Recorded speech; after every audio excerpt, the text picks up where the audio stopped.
Before we dive in, if you're new here, welcome to Novel Explanation, where we bring your favorite stories to life, one part at a time. Hit subscribe and turn on the bell so you never miss what happens next. Chapter 701, 582. The Lightspeed spaceship that uses gods as fuel. _2. _2 space surged from 4 different dimensions, followed by an emergence of gray-white mist inside. Death divine power. The position of a deity is a marvelous thing, akin to the fission that occurs when a massive amount of uranium-235 gathers, or the mutual annihilation when matter meets antimatter. It is one of the many laws operating within the cosmos. Death is one of the most important among these laws, for everything eventually meets its end, and perhaps even the universe is no exception. However, Lin also realized that the godhood he had acquired was not as powerful as he had imagined. It felt more like a slow, decaying, rather than an immediate demise. After all, Dainatez was known as the Lord of the Dead, not as the Death God or the Master of Death. His divine position must have been just a branch of the concept of death, or else he could not have been merely a deity of moderate divine power. Fortunately, this was enough to deal with Aurora. The gray-white mist of the dead constantly eroded the godhood, further weakening the little power Aurora had left, driving the first major enemy Lin encountered since crossing over to the brink of death, step by step. Gods, too, could die of this, there is no doubt. Once the godhood is shattered, the god realm collapses, and the believers die out.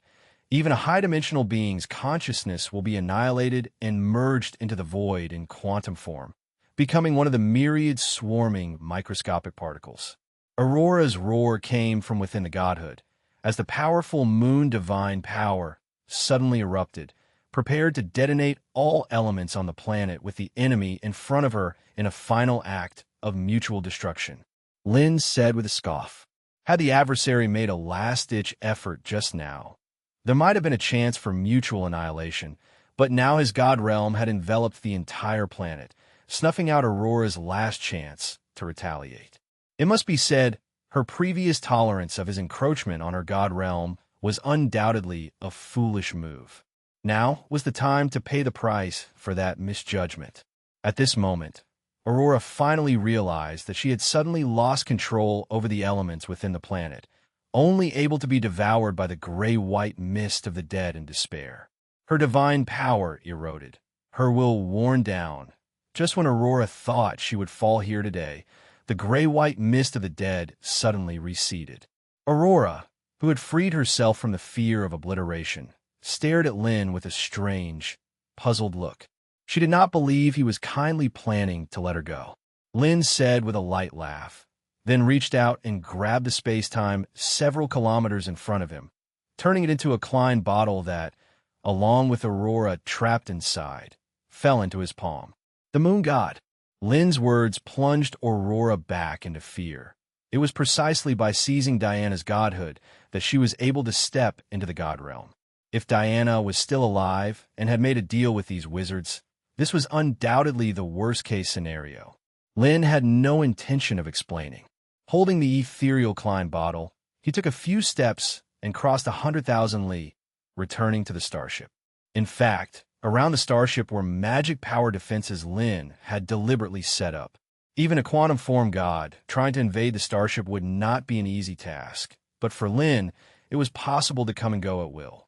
Because of the heavenly disaster caused by those few shots of the positron cannon, the entire planet was shrouded in a murky haze of dust.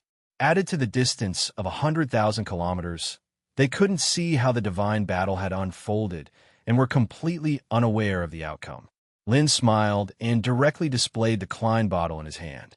The ethereal bottle appeared incredibly strange. Its mouth and entrance were sealed at a bizarre angle that completely merged together, and inside, one could clearly see a fist-sized polygon crystal. Harov, Aurora, and Vittorio recognized it at a glance. It was the moon godhood they had seen in the holy city. Within it hazily reflected the image of a figure with an angry face, and it was undoubtedly Era. Aurora said with a sigh, recalling how just a few years ago, a mere avatar of the foe, had nearly wiped them out completely in the capital.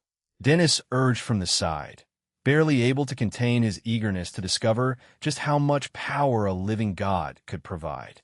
Lynn nodded, equally interested, and immediately walked over to the alchemy energy section inside the spaceship. Trapped within the Klein bottle, Era listened to their conversation, her unease growing. Upon seeing the scene inside the engine room, a chill couldn't help but run down her spine. A giant rock sphere, tens of meters in diameter, hovered in the power room covered with alchemy runes, tightly bound by numerous rune chains.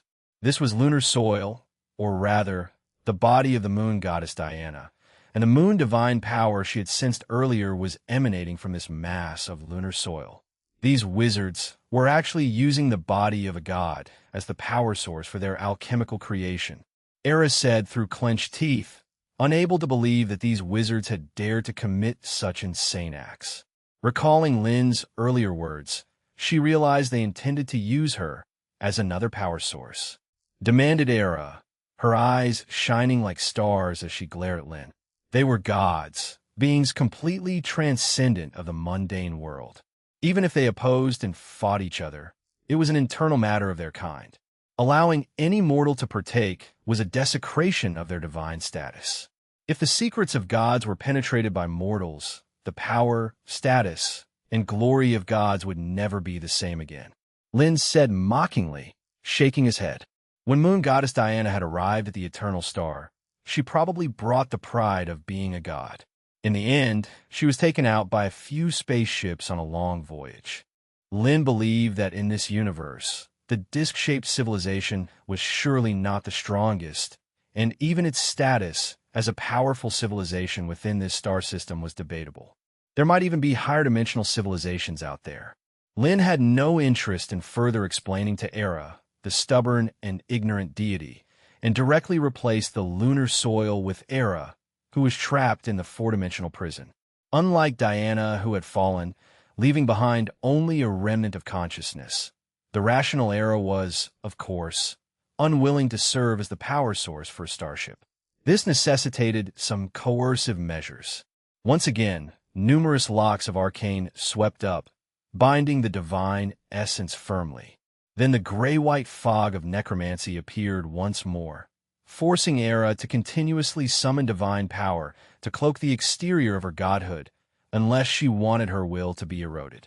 Then the two divine powers collided, dissolving into each other, and the powerful energy released was channeled into the starship's propulsion system. The downside to this was clear. Lynn would also need to stay here, continuously providing energy. However, the alchemical array for drawing divine power could be studied later. The priority was to verify their previous hypotheses. Vittorio piloted the spaceship back to the moon through a temporal rift, declared victory in this war, arranged for personnel to clean up the other world, and then began the speed test. The target was still that distant brown star. Vittorio cranked up the efficiency of the power system to the maximum, with the godhood bound by the locks of arcane, trembling incessantly. Anger, humiliation, resentment, and unwillingness surged through Era's mind. But to avoid having her consciousness erased, she had to unwillingly increase the supply of divine power to resist the encroachment of the necromantic fog. Under the potent energy produced by the collision of the two divine powers, the curvature engine started to operate beyond its capacity. In 100,000th of a second, the spaceship left the moon, speeding towards the brown star in a blink. Chapter 702, 583, The Moon Goddess Drained of Divine Power. Chapter 702, Chapter 583, The Moon Goddess Drained of Divine Power. Under the empowerment of divine power's potent energy, the space surrounding the spaceship was bent into an arched shape, narrower at the front and wider at the back, propelling the several 100,000-ton vessel forward at an unimaginable speed. However, Herav and the others inside the spaceship could not feel how fast it was moving at all, for they had completely lost any point of reference. Before, they could roughly determine their position by relying on distant celestial bodies, but now the light screens in front of everyone, which should display the outside scenery, seemed to be malfunctioning, showing nothing but chaotic points of light. Raphael immediately turned his head towards Aurora and asked in puzzlement, "What on earth is going on?" Aurora looked at the projection screens in front of her and also furrowed her brows. She was certain that there was no issue with her magic. Yet the screen that should be displaying the view in front of the spaceship was nothing but a bizarre cluster of colored light points, and the screen showing the view behind was completely dark. Lynn explained with a smile. Herav and the others paused for a moment, then turned to Lynn with a mix of surprise. Lynn reminded them, "It's because our eyes receive electromagnetic waves that can be recognized and then transformed into corresponding images in our brains." Alade was the first to answer. They had not forgotten such fundamental theory, and then they realized what Lynn meant by the light screens. All the scenes they saw were actually information brought by light. Since light travels extremely fast, for those on planets moving at low speeds, the exchange of this information is almost instantaneous, and even the power of legendary wizards would struggle to detect this subtle delay caused by light traveling across distances. But now it was different. As they were traveling faster than the speed of light, the stream of information carried by electromagnetic waves would be accelerated and crash towards them. It's quite similar to a sound barrier. Dennis smacked his lips, quickly thinking of a similar phenomenon, which was the sound barrier encountered by fighter jets breaking the speed of sound. However, light has no mass, so the barrier it presents to the spaceship is minimal. Lynn nodded. This phenomenon was similar to the redshift and blue shift produced by the expansion of cosmic space, only much more exaggerated. To put it more aptly, as they traveled faster than light, the incoming stream of information was being compressed, as if one were watching a video and pressed the speed multiplier several times or even dozens of times. In cosmic space, the only thing they could see, and indeed the most abundant thing, was the light of a multitude of stars. Countless light points flitted across the projection screen at high speed, naturally turning into a chaotic mass of lights and shadows. As for the light behind them, since its speed was less than that of the spaceship, it could not catch up with them at all, which is why the projection screen turned pitch black. Indeed, this delay in the flow of information was already present during the previous test flight at half the speed of light, for the curvature engine differs from conventional propulsion methods. To them, light, that is, the speed of information transfer, is not constant. Only they were in the dark, vast expanse of cosmic space, which made it hard to notice this detail. Then how are we supposed to locate our target now? If we were to engage in combat, aiming and attacking would pose a significant challenge, Herav inquired thoughtfully. After some thought, Lynn acknowledged that this was indeed a pressing issue that needed resolution. Thinking it over, he then responded, "Perhaps we could approach it from a higher dimension. In low-dimensional space, the speed at which information can be transmitted cannot break the speed of light, which is limited by the rules of the universe. Therefore, the next step can only be taken from a higher dimension." There were two methods he could think of. The first was to use quantum entanglement technology for positioning. For example, they had visited the brown star once before, and Lynn had smoothly left a quantum marker there. Through the high-dimensional effect of quantum entanglement, they could determine the real-time position of this planet even while traveling faster than light. The second method was to include the entire area within the domain of the divine realm and establish a four-dimensional space-time model. In this way, no matter where the spaceship flew, he could discern its orientation. Both methods had their drawbacks.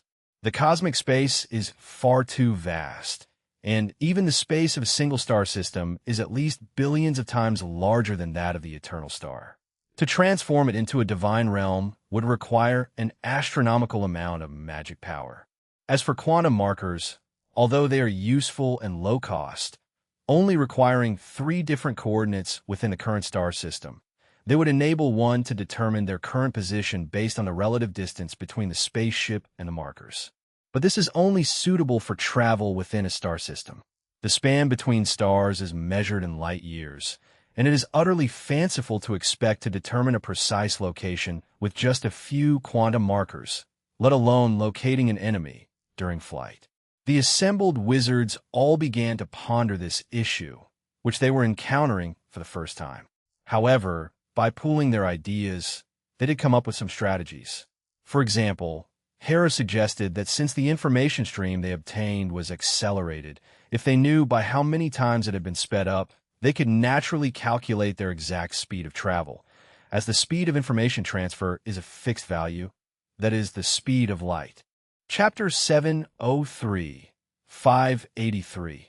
The Moon Goddess Drained of Divine Power, _2. Chapter 703, Chapter 583. The Moon Goddess Drained of Divine Power, _2. As long as they knew the velocity of travel, they could determine their position using the three-dimensional model of the star system they had previously observed.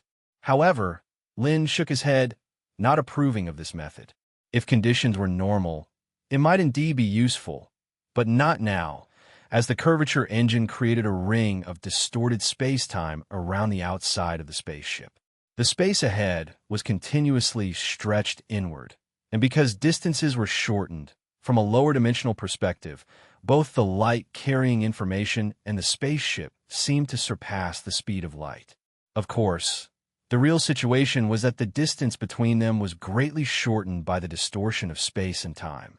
So, the appearance of a light screen wasn't because their speed truly exceeded the speed of light by several multiples, but because the light itself was also accelerated when crossing that area of space.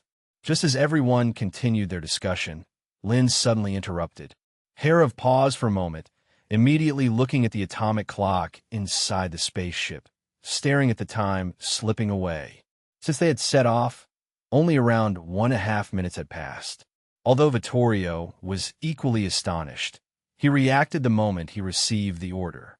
The divine power that was thriving ceaselessly in the engine room was abruptly cut off, and the surrounding twisted space-time gradually fizzled out and became smooth under the universe's rules. From superluminal speed to coming to a complete stop, it took less than 20 seconds, which demonstrated the power of the curvature engine. Even though Vittorio reacted quickly, by the time they completely stopped, they realized that their destination, the brown star, had been left far behind. This speed was simply unbelievable. You have to understand that from their starting position, they were about 1 billion kilometers from a brown star, which would take a full hour at the speed of light.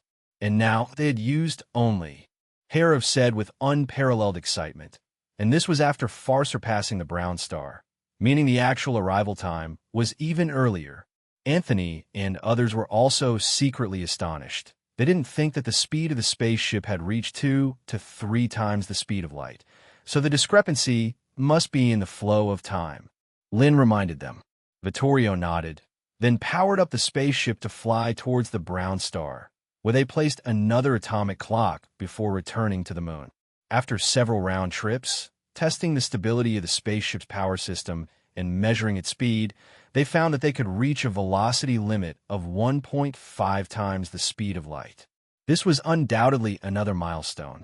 Using a living god as a fuel supply source, the improvements in speed could only be described as astonishing. But the most deserving of credit, Ella, didn't see it that way.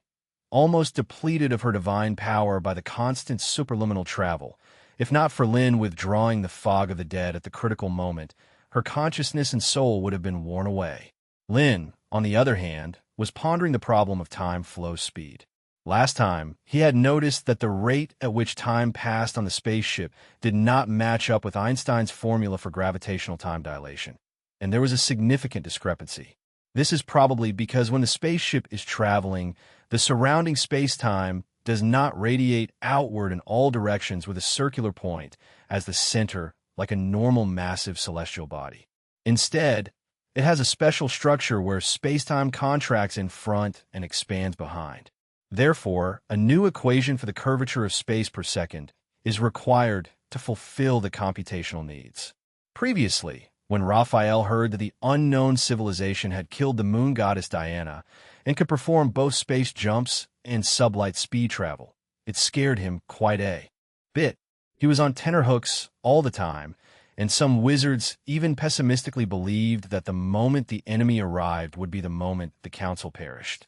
Now, not only could they create space-time nodes, but they also completely surpassed them in speed, giving Raphael a feeling that the enemy wasn't really that formidable. The wizards present all nodded in agreement, and the gloom that had been hanging in their minds dissipated instantly.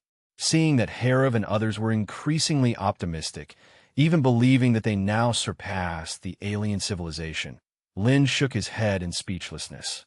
The only reason we were able to build a superluminal spaceship so quickly is that we use some shortcut methods. Unless we can capture a second god, we can only produce one of such ships. However, the enemy spaceships are mass-produced, and they could potentially have thousands upon thousands of sublight speed spaceships. Not to mention, the material they used to manufacture their spaceships was the technology of the adversary from 1,000 years ago, and issues like dealing with a light cloak and accurately locating enemies under superluminal flight still need to be addressed. This is the downside of skipping directly to more advanced technology, as many things were cobbled together haphazardly. But it was a necessary trade-off. Even with the support of the databanks within their intelligent brains, coupled with magic power as a miraculous source of energy, a few years were simply too short to leap from a magical agricultural civilization to an interstellar one. Under Lin's explanation, the confidence of Herav and the others that had been swelling gradually deflated back to square one, and they started to consider how to solve the issues they were facing seriously. Aurora asked, looking at the distance, roughly 4 to 5 years, Lin said hesitantly. The speed of the approaching enemy had begun to stabilize, and they had not made any long-distance space jumps during the time they were preparing to attack the foreign lands and build interstellar spaceships. 4 to 5 years is neither a particularly long nor short period of time, considering it has not even been 8 years since they left Wizardland to counterattack the kingdom. Lin said, turning to look at Arella, who was trapped in the Klein bottle. He reinforced it again to prevent her from escaping. After dealing with Arella, who had once been a formidable enemy, for the next several months, the council focused on the spoils of the recent battle, an exotic land filled with abundant magic power. This was undoubtedly another source of energy, but at the same time, it was a big mess. Only after Lin had expanded the divine domain to encompass the entire plane did he realize that the condition of the planet was far worse than he had imagined. The massive loss of material had turned the land into vast deserts, and the entire plane was on the brink of collapse, with the planet itself almost disintegrating. The 3 positron cannons that had penetrated the core obviously worsened this situation, directly affecting the planet's gravity and rotation. This plane would completely disintegrate within 5 years at most. Even with Lin's current power, he couldn't save a planet that was about to collapse. He could only delay the moment of disintegration as much as possible and instruct the engineering teams to hurry up, transferring some useful materials and as much magic power as possible into the Eternal Star. During the new round of council discussions, a large number of counselors quickly established a 5-year plan to evacuate the exotic land after a series of deliberations. However, due to the difference in the flow of time between the two places, there weren't actually 5 years, so they could only choose to move the most important things. Mining rescue is a top priority. We must survey the exotic land as quickly as possible to see if there are any rare minerals not found in the Eternal Star, Vittorio suggested, such as the ore used to make the corona metal, which came from the exotic land. Sanchez, an expert in plasticity, also added, and those magical beasts inhabiting the exotic land, we could drive them all to the Eternal Star. Chapter 704, 584. I have mastered the key technology to dismantle kingdom rule. Chapter 704, Chapter 584. I have mastered the key technology to dismantle kingdom rule. October, the gentle breeze of autumn wafted across the lakeshore, swept over the wilderness, and also brought a hint of chill to the busy inhabitants at the kingdom north border after a day's work. Tarar was an ordinary worker in a small town within the kingdom north border, who had even been repeatedly awarded for his excellent work capabilities. However, few knew that this was merely a disguise. Years ago, when the Empire ruled over this land and the glory of the Lord still existed in everyone's hearts, Tarar was a high and mighty Earl, a priest of the Lord on earth, ready to be a bishop of the church. Unfortunately, this once glorious identity had now become a death warrant. His castle, possessions, and lands had been utterly devoured by those disgraceful wizards, the minions of demons, forcing Terrar to abandon everything he was once proud of and flee the bustling imperial capital in panic, hiding his identity and arriving at this desolate northern town. As for becoming a worker, it was a reluctant move because in the entire kingdom, as long as one was still agile, from a 7-year-old elder to a 10-year-old child, nobody could avoid working. In fact, many jobs even had people vying for them. To avoid drawing attention from those wizards and standing out excessively, Terrar suppressed his humiliation, unwillingness, and rage, and took a job at a workshop producing new firearms. By leveraging his noble social skills, combined with the excellent physical health bestowed by his baptism, he barely managed a managerial position, which addressed his need for an identity and sustenance. But Terrar was not satisfied with this, nor had he forgotten his identity. His hands, originally meant for wielding a sword, were now used to cut and polish timber, and he had to work alongside those smelly poor every day, which was undoubtedly a humiliation for Terrar, a former noble and cleric. Fortunately, Terrar believed this was all temporary, which was how he managed to endure. Indeed, in the kingdom north border, there were not a few who shared his fate. After all, the north border was desolate and mixed with all sorts of people, situated at the edge of the kingdom and with vast expanses rarely trodden by humans, making it an excellent place to hide. It used to be a station of the church's punitive force. With the disintegration of the empire and the collapse of the church, this place had now become the most active region for the clergy and nobility. They had gathered strength and formed a secret organization, the Watchers of the Moon, admitting only former nobility, clergy, and the most staunch believers of the moon god. Their sole aim was to awaken the moon god from his slumber through devout prayer and end the apocalypse. Indeed, slumber. Due to the church structure collapsing too swiftly and a large number of bishops, and even cardinals mysteriously dying, this bizarre situation plunged many surviving clergy into endless panic. But no one wanted to believe that the creator of all things, possessing infinite divine power, the moon god, could fall, especially since the holy city had recently spread the news that the apocalypse was imminent. This led the remaining nobles and clergy to piece together the sequence of events. It must be because the morals of the empire's inhabitants had decayed and their faith lost, leading the great lord, in his disappointment, to fall in a slumber, tacitly allowing the end of days. As long as they continued their devout prayers, one day, the Lord would awaken from his endless slumber and cleanse the whole land. At that time, not only could they regain their former glory and status, but they could also ascend even higher, becoming cardinals and even kings and emperors. Terrar was a member of the Watchers of the Moon, and today was the time for their routine gathering. To not lose face in front of his colleagues, Terrar took off his dirty work clothes and specially put on expensive, luxurious attire, which was not conspicuous in the current kingdom, because even roadside dogs might be dressed in flashy, colorful clothes, and roadside coachmen and traders were dressed no worse than the old nobility. In Terrar's view, this undoubtedly violated the natural order and hierarchy, which in the past would have provoked divine wrath. And this time, the meeting place was set on a farm not far from the town. When he first inherited his title from his late father and became a lord, Terrar had visited the farmlands of his territory. All he saw was a stinky, chaotic mess. Animal feces, piles of garbage strewn all over. The walls even had stains of urine and other unidentifiable filth disgusting enough to make one vomit.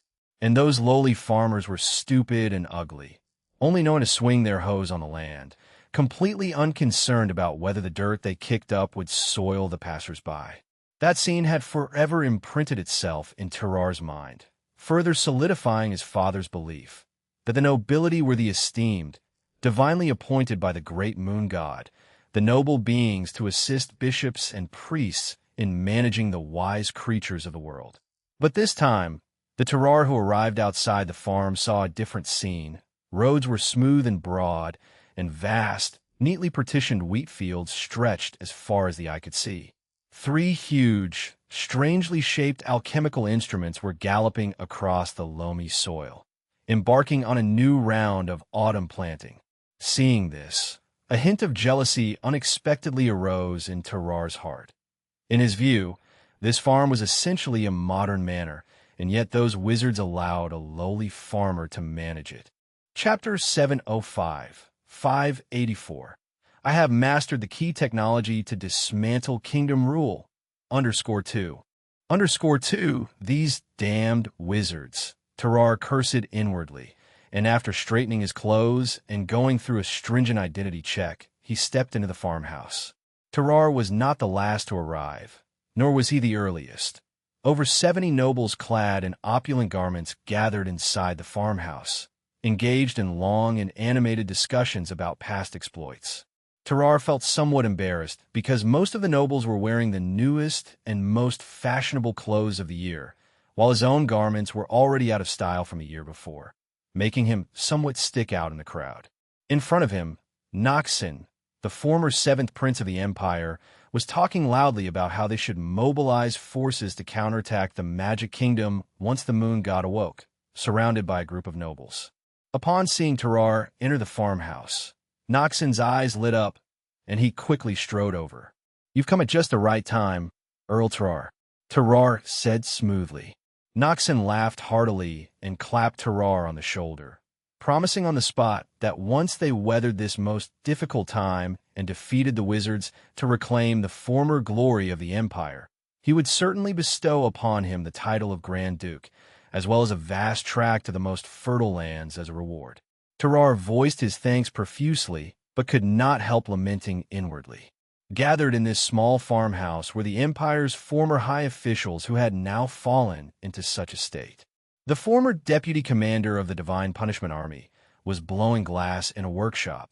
The once high-ranking bishop was lurking in the city guard, serving as the captain of a squad, and one of the most tragic nobles had even been reduced to a dung picker.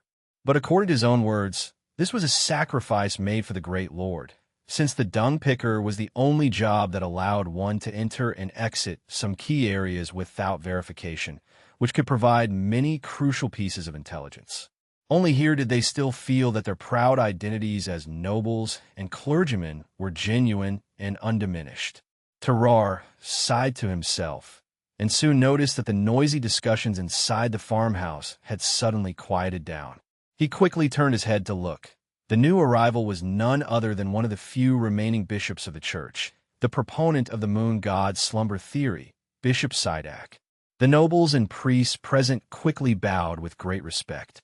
Sidak peered deeply into Noxon's eyes, then at the other nobles who were equally anticipating this answer, and replied with a calm and measured voice. "It is closely tied to the devotion of our prayers. The Lord needs to see our repentance and sincerity." Sidak's words caused Tarar and the others to change color slightly, their gazes beginning to wander restlessly as they looked at their colleagues, hiding a deep wariness behind amiable facades. 3 months ago, a minor noble who had abandoned his faith had revealed their assembly location to the wizards, leading to significant losses for the organization known as the Moon Watchers, which nearly resulted in their complete annihilation. This painful lesson had made Tarar and the others more vigilant, and they had changed their meeting time from once a month to unscheduled summons. Sidak surveyed the people present for a long moment before his tone shifted, and he spoke reassuringly. "However, I believe the true betrayer of the faith has been expelled from the Moon Watchers, and those left can be trusted as our own people." Before Tarar and others could respond, Sidak spoke again, announcing some explosive news. He had sensed signs of the moon god's awakening not long ago. Prince Noxon asked with uncontrollable excitement, his voice trembling incessantly. The rest of the nobles and priests all stared intently at Sidak, as if ready to tear him apart should he utter a single word of negativity. Bishop Sidak declared resolutely, and then raised his hand to prove his words with a fact. A faint light immediately appeared in the palm of his hand. a high noble exclaimed with an excited and frenzied expression, although many recognized that this was merely the simplest of the divine arts. The light spell, the meaning it represented, filled everyone with ecstatic joy. "I knew it," a devout priest said, dropping to his knees and crying out loud.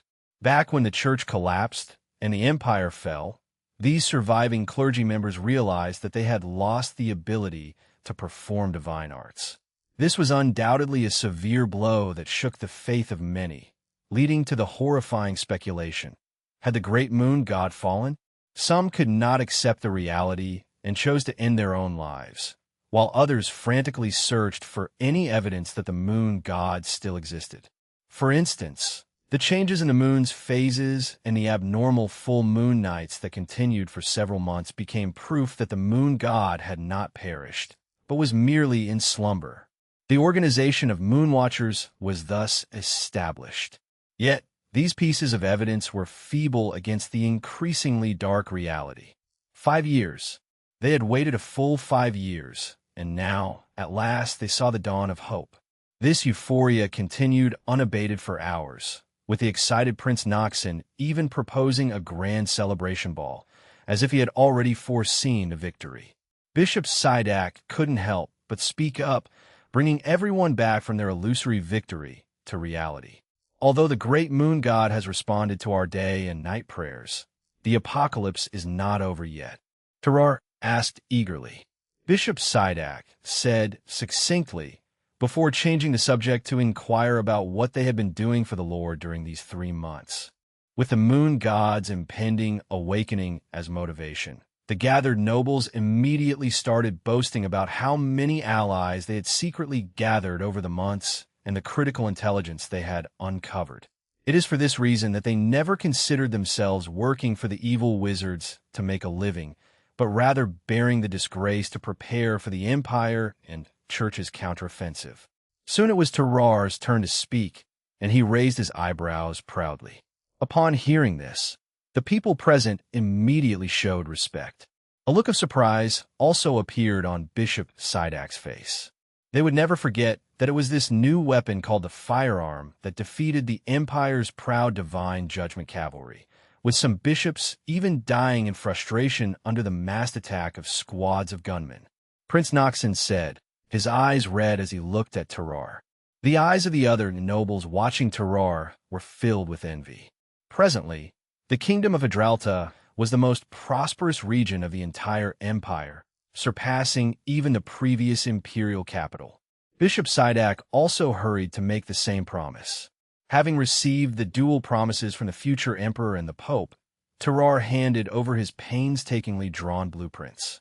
The manufacture of firearms and bullets, one of the biggest secrets of the wizard-dominated empire, had been given away. Chapter 706, 585, Premiere of the Magic Movie. Chapter 706, Chapter 585, Premiere of the Magic Movie. The news of the impending resurrection of the moon god, combined with obtaining the design plans for firearms, provided a glimmer of hope to the scores of nobles and priests who had been in a state of confusion since the collapse of the church and the fall of the empire. Bishop Sidak solemnly declared, this was by no means an easy task. For over 5 years, those cunning wizards have been trying to erode the empire's subjects' faith with money, materials, lands, and other forms of bribery. Fortunately, the millennial rule of the empire and the church was still deeply ingrained in people's hearts. Despite having plenty of material goods, many commoners felt a profound emptiness in their spirits and yearned for the great Lord's salvation. The wizards had only conquered these people's bodies. They had not truly won over their hearts. Everyone longed for the days when the nobles and the church ruled the entire continent together. Therefore, within the empire, many subjects still secretly worshipped the moon god, only they dared not pray openly due to the wizard's cruel persecution. Viscount Terrar and other nobles also echoed Sidak's words, discussing how to establish a large firearm factory and incite the subjects to oppose the wizard's rule. Listening to the serious discussion about how to counterattack the Magic Kingdom, a young Viscount of the Empire in the corner nearly let out a laugh at the peculiarity of their plans. Pym was a viscount of the Empire, but he was also a member of the Hidden Guard, tasked with eliminating all threats within the kingdom. Of course, his noble identity was not false. Otherwise, he would not have so easily infiltrated the Moon Watchers organization. However, Pym had long realized that the fall of the Empire and the Church was inevitable, so he switched sides early and decisively. As a result, his hereditary title and lands were all taken away, but the family's wealth was preserved. More importantly, the council did not restrict anyone from becoming a wizard and studying magic. With a far greater knowledge reserve than the average citizen and the power of the magic network, Pym easily became a full-fledged wizard. The powerful magic and all sorts of novel alchemical creations were completely new experiences that he could never have enjoyed before. Whether traveling or living, everything was 100 times more comfortable than when he was a noble. But human greed is endless, and naturally, Pym hoped to advance further and become a grand wizard.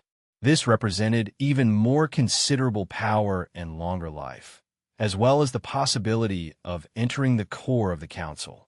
However, Pym was very aware that his knowledge was far from remarkable. His only hope was to achieve high enough merit, which was why he abandoned his dignified yet comfortable life to become a member of the Hidden Guard. Moon Watchers was his target. Pym infiltrated them to find out what astonishing plots these remnants of the Empire were hatching together. But the result was profoundly disappointing. Is that it just this? Pym was certain that if these people had seen how the council conquered the Holy City, they would never have entertained the ridiculous idea of using outdated firearms to organize a civilian counterattack against the Magic Kingdom. Because of the need to train soldiers and the lack of opponents, they used conventional weapons, firearms, and cannons to attack the Empire's major cities. Even so, bereft of the Church's support, the so-called elite of the Empire stood no chance against firearms. The so-called imperial capital withstood only 3 days before it fell, and that was only because they restrained from bombarding it fully, fearing harm to the civilians. It seems such conservatism gave rise to some unrealistic thoughts among certain individuals, believing that relying on antique firearms technology could threaten the kingdom. It's just delusional, realizing that the organization was filled with fools. Still indulging in past illusions, Pym was utterly disappointed. It seemed his anticipated great achievements were likely to slip away. However, regarding the awakening of the moon god and the clergy's reacquisition of divine arts, these matters did need to be reported as soon as possible. The cluster of nobles and priests, loudly discussing, was completely unaware that there was a traitor among them. A recording stone, Sidak frowned deeply, very wary of the wizard's latest inventions. It seems to be similar to an opera, and tonight there will be a showing in the town, said the young noble hesitantly. Hearing it was similar to an opera, a hint of disdain crossed Sidak's face. He was of course familiar with opera, those stories sung by wandering bards about dragon-slaying heroes and downtrodden nobles rising to the pinnacle of life with the patronage of great figures. Some impoverished citizens, merchants, and minor nobility were very enthusiastic about this. But to Sidak, it was nothing more than a script concocted by traveling bards, used to satisfy the fantasies of the lower classes and unworthy of being taken seriously. However, considering the wizard's conspicuous preparations, Sidak still looked towards his people and instructed them to check out what the council was up to tonight if they had the time. In the evening, after the meeting had ended, the old nobles left the farmhouse one by one through its various secret passages. Such a large-scale gathering, if discovered, could easily raise suspicion. It was well known that the council had offered very high bounties for capturing these remnants of the Empire and the Church. Many lowly citizens, who had completely abandoned their faith in God, were very eager to inform, reporting any suspicious individuals to the local officials. Thus, even though the farmhouse was leased for dozens of miles around, they still had to act cautiously and separately. Tarar was one of the last to leave the estate. As he stepped out the door, he still felt reluctant.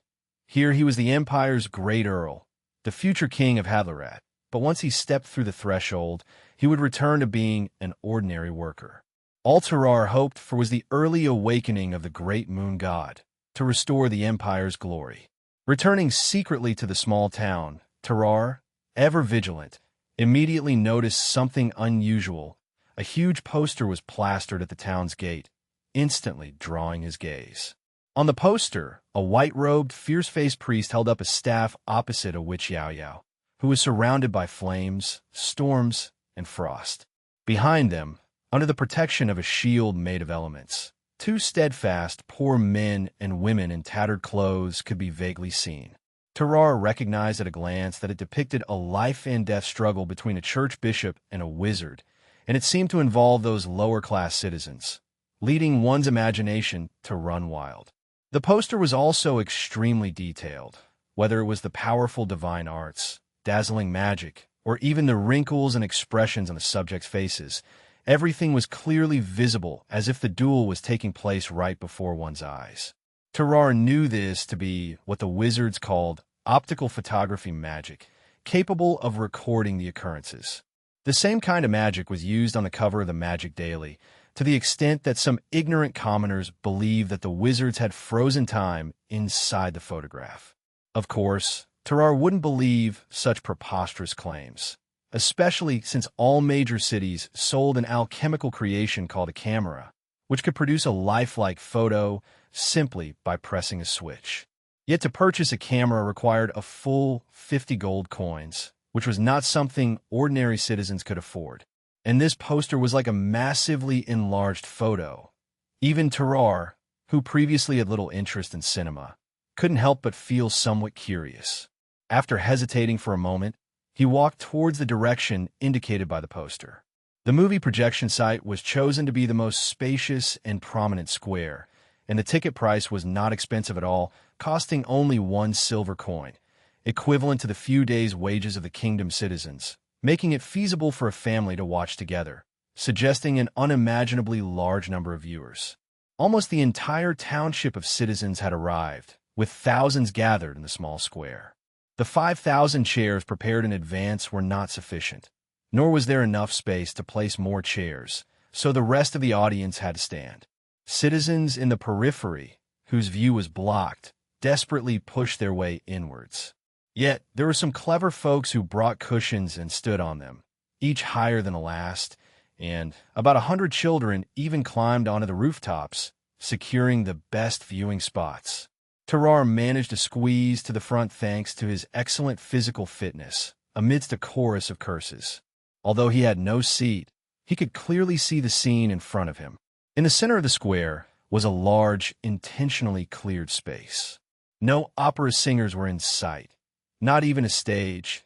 The only thing visible was 9 floating projection stones. As the time approached, Sean, tasked with the screening, had ticket sales halted and then cleared his throat, casting a sound-amplifying spell, and called out loudly. The bell-like voice instantly overpowered the discussion of the thousands present, gradually quieting the bustling square. Although the current kingdom didn't have a very strict social hierarchy, it still existed informally, particularly with the wizards holding significant sway. Once the square fell utterly silent, Sean announced the start of today's movie screening. With a flick of his fingers, the 9 floating projection stones scattered, instantly flying to each corner of the square. Subsequently, a blindingly bright light burst forth, enveloping the square. Terrar instinctively squinted, and when he reopened his eyes, he was shocked and unable to hide his astonishment as the surrounding citizens erupted in continuous exclamations.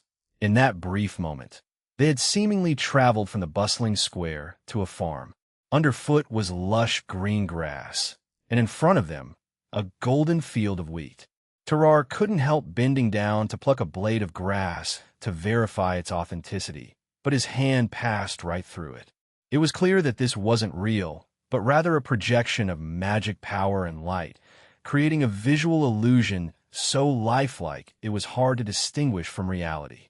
Chapter 707, 586, The Explosive Magic Movie and the Excited Kingdom Citizens. Chapter 707, Chapter 586. The explosive magic movie and the excited kingdom's citizens' magic-based 3D projection technology left the kingdom's citizens who experienced it for the first time utterly amazed. They felt as if they were right in the midst of the story, watching events unfold right before their eyes, giving them a profound sense of immersion. The very first movie in the history of the Magic Kingdom wasn't complicated in terms of plot, telling a story of a peasant farmer at the bottom of the empire. The protagonist, Dave, was born into a typical serf family within the territory of a baron. The early story revolved around this family's daily struggles, such as heavy labor, excessive taxes, predatory tax officers, and local bullies. The various harsh treatments depicted in the movie had been experienced to a greater or lesser extent by them, naturally filling them with righteous anger, making them clench their fists uncontrollably. Trouble followed one after another, only describable as severe, but Dave endured each challenge. The support that saw him through the endless hardships was his poor yet warm family. Although his mother had died early, his father was Dave's most dependable support, seemingly possessing inexhaustible strength and the best wheat planting skills in the entire town. Beyond that, Dave even had a fiancée. Not particularly beautiful, but she was a bright spot in that small town. Such hard, yet peaceful life clearly did not last long. Under the anxious gaze of the audience, the barely survivable life soon took a turn. First, his mountain-like father fell ill with malaria. The bishop inside the church, spending his days preaching about God's love for humanity, watched indifferently as he couldn't scrape together 15 silver coins for treatment, leaving Dave powerless to do anything but watch his father collapse before him. Then, another piece of bad news arrived. While inspecting the territory, the local lord's youngest son took a liking to Dave's fiancée.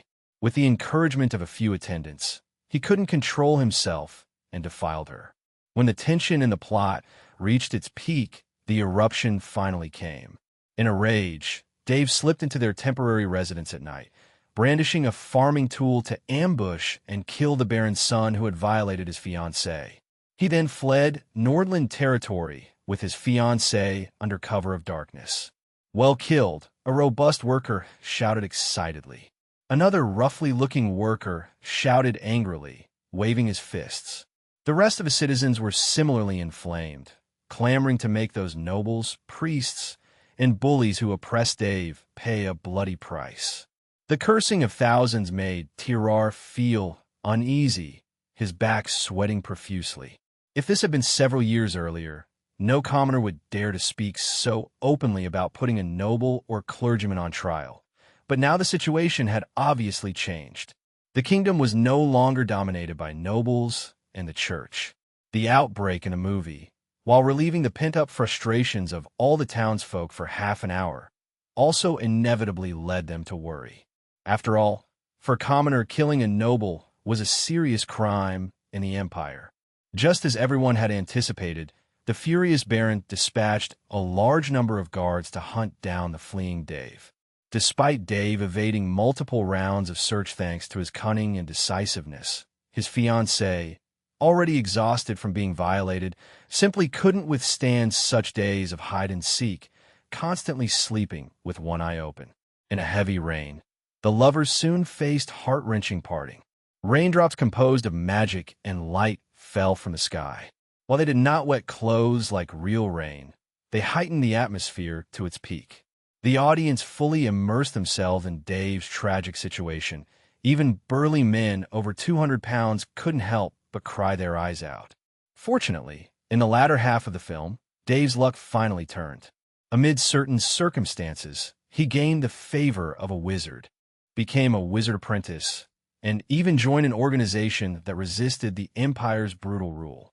It was here that Dave learned that his past miseries weren't the trials of God as the church preached, and that there was no so-called heaven in this world.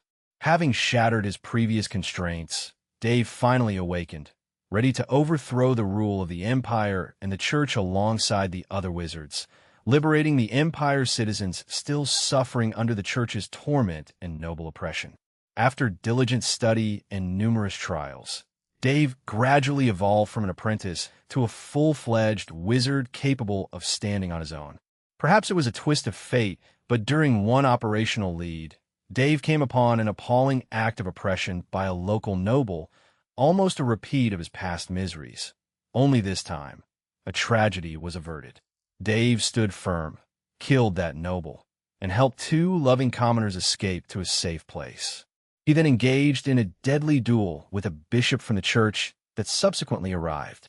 The brilliance of divine arts and magic interacted above the square, causing the audience to gasp repeatedly, secretly sweating for Dave. Unable to bear it, a few agitated workers picked up stones from the ground and violently threw them at the bishop, trying to interfere with his spellcasting.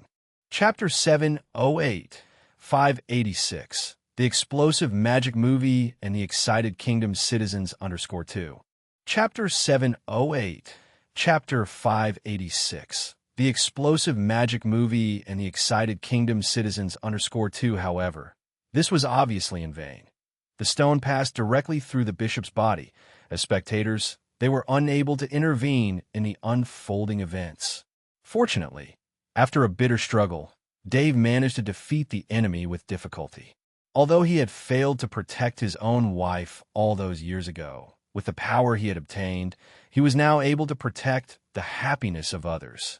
The movie came to an abrupt halt, lingering on Dave's slightly desolate silhouette. Lasting over 3 hours, one could only describe it as lengthy. Yet the townsfolk watched with rapt attention, even feeling that watching another 2 or 3 hours would pose no problem. Although the movie's ending was relatively happy, there were still many unanswered questions, such as whether Dave, having become a formal wizard, would return to the barony he once belonged to and exact revenge on the local nobility and the church for their malfeasance. Would officially premiere in 3 months and be shown in cities throughout the Magic Kingdom. The mere title of the movie was enough to set minds racing. Some bolder townspeople even started speculating about the moon god, what unspeakable acts the deity might have done in secret. Listen to the discussions of the lowly townsfolk. Terrar, who had also watched the entire movie, felt a chill in his heart, as he could clearly see that the wizards intended to shake the very foundation of the moon god's faith. So much so that after watching the movie, even he began to think that the deaths of the bishop and those nobles beforehand were satisfying.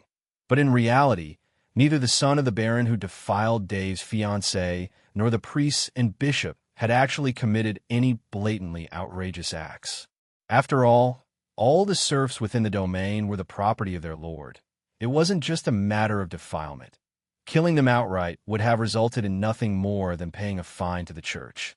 In some wild stretches of land in the empire's northern border, there was even a tradition of lords claiming the first night's rights with brides, but many refused to enforce it, as most peasant women were, frankly, unattractive. Angry at these thoughts, Terrar failed to notice that their unusual behavior had been recorded. Numbers 69, 137, 540, 7031, 9520 have shown abnormal behavior during the screening. A male witch whispered, eyeing the townspeople as they prepared to leave the venue. They cycled the movie through every city within the empire to serve not only as promotion, but also as a means of identifying friends and foes. Those who agreed with the council's rule would experience emotional reactions in line with the movie's plot, feeling sympathy for the protagonist. According to their investigations, however, a few townspeople had watched the entire film with stern faces. Sean had also noticed these individuals' irregular behavior, but stopped further action with a gesture. Let's spare their lives for now. That's also the order from above. With that said, Sean turned to a hidden guard covering his face. Lord Sean, about the awakening of the moon god. Pym hesitated to inquire, considering the matter to be of paramount importance, though the wizard from the capital seemed to care little about it.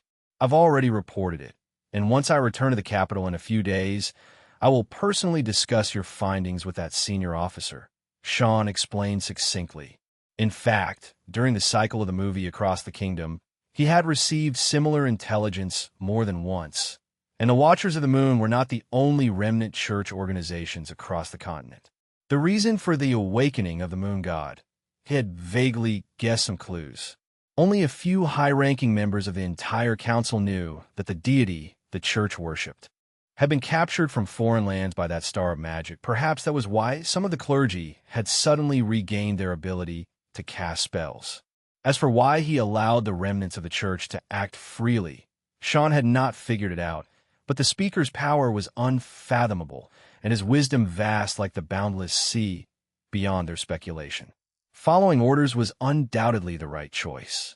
Seeing that Sean kept his mouth shut and was unwilling to reveal too much, Pym smartly refrained from asking further, speculating in his mind that maybe the Watchers of the Moon organization was bait used by the council. Those dim-witted nobles and remnants of the church couldn't stir up much trouble, while the existence of this organization could lure out those ambitious individuals who opposed the council's rule from the shadows.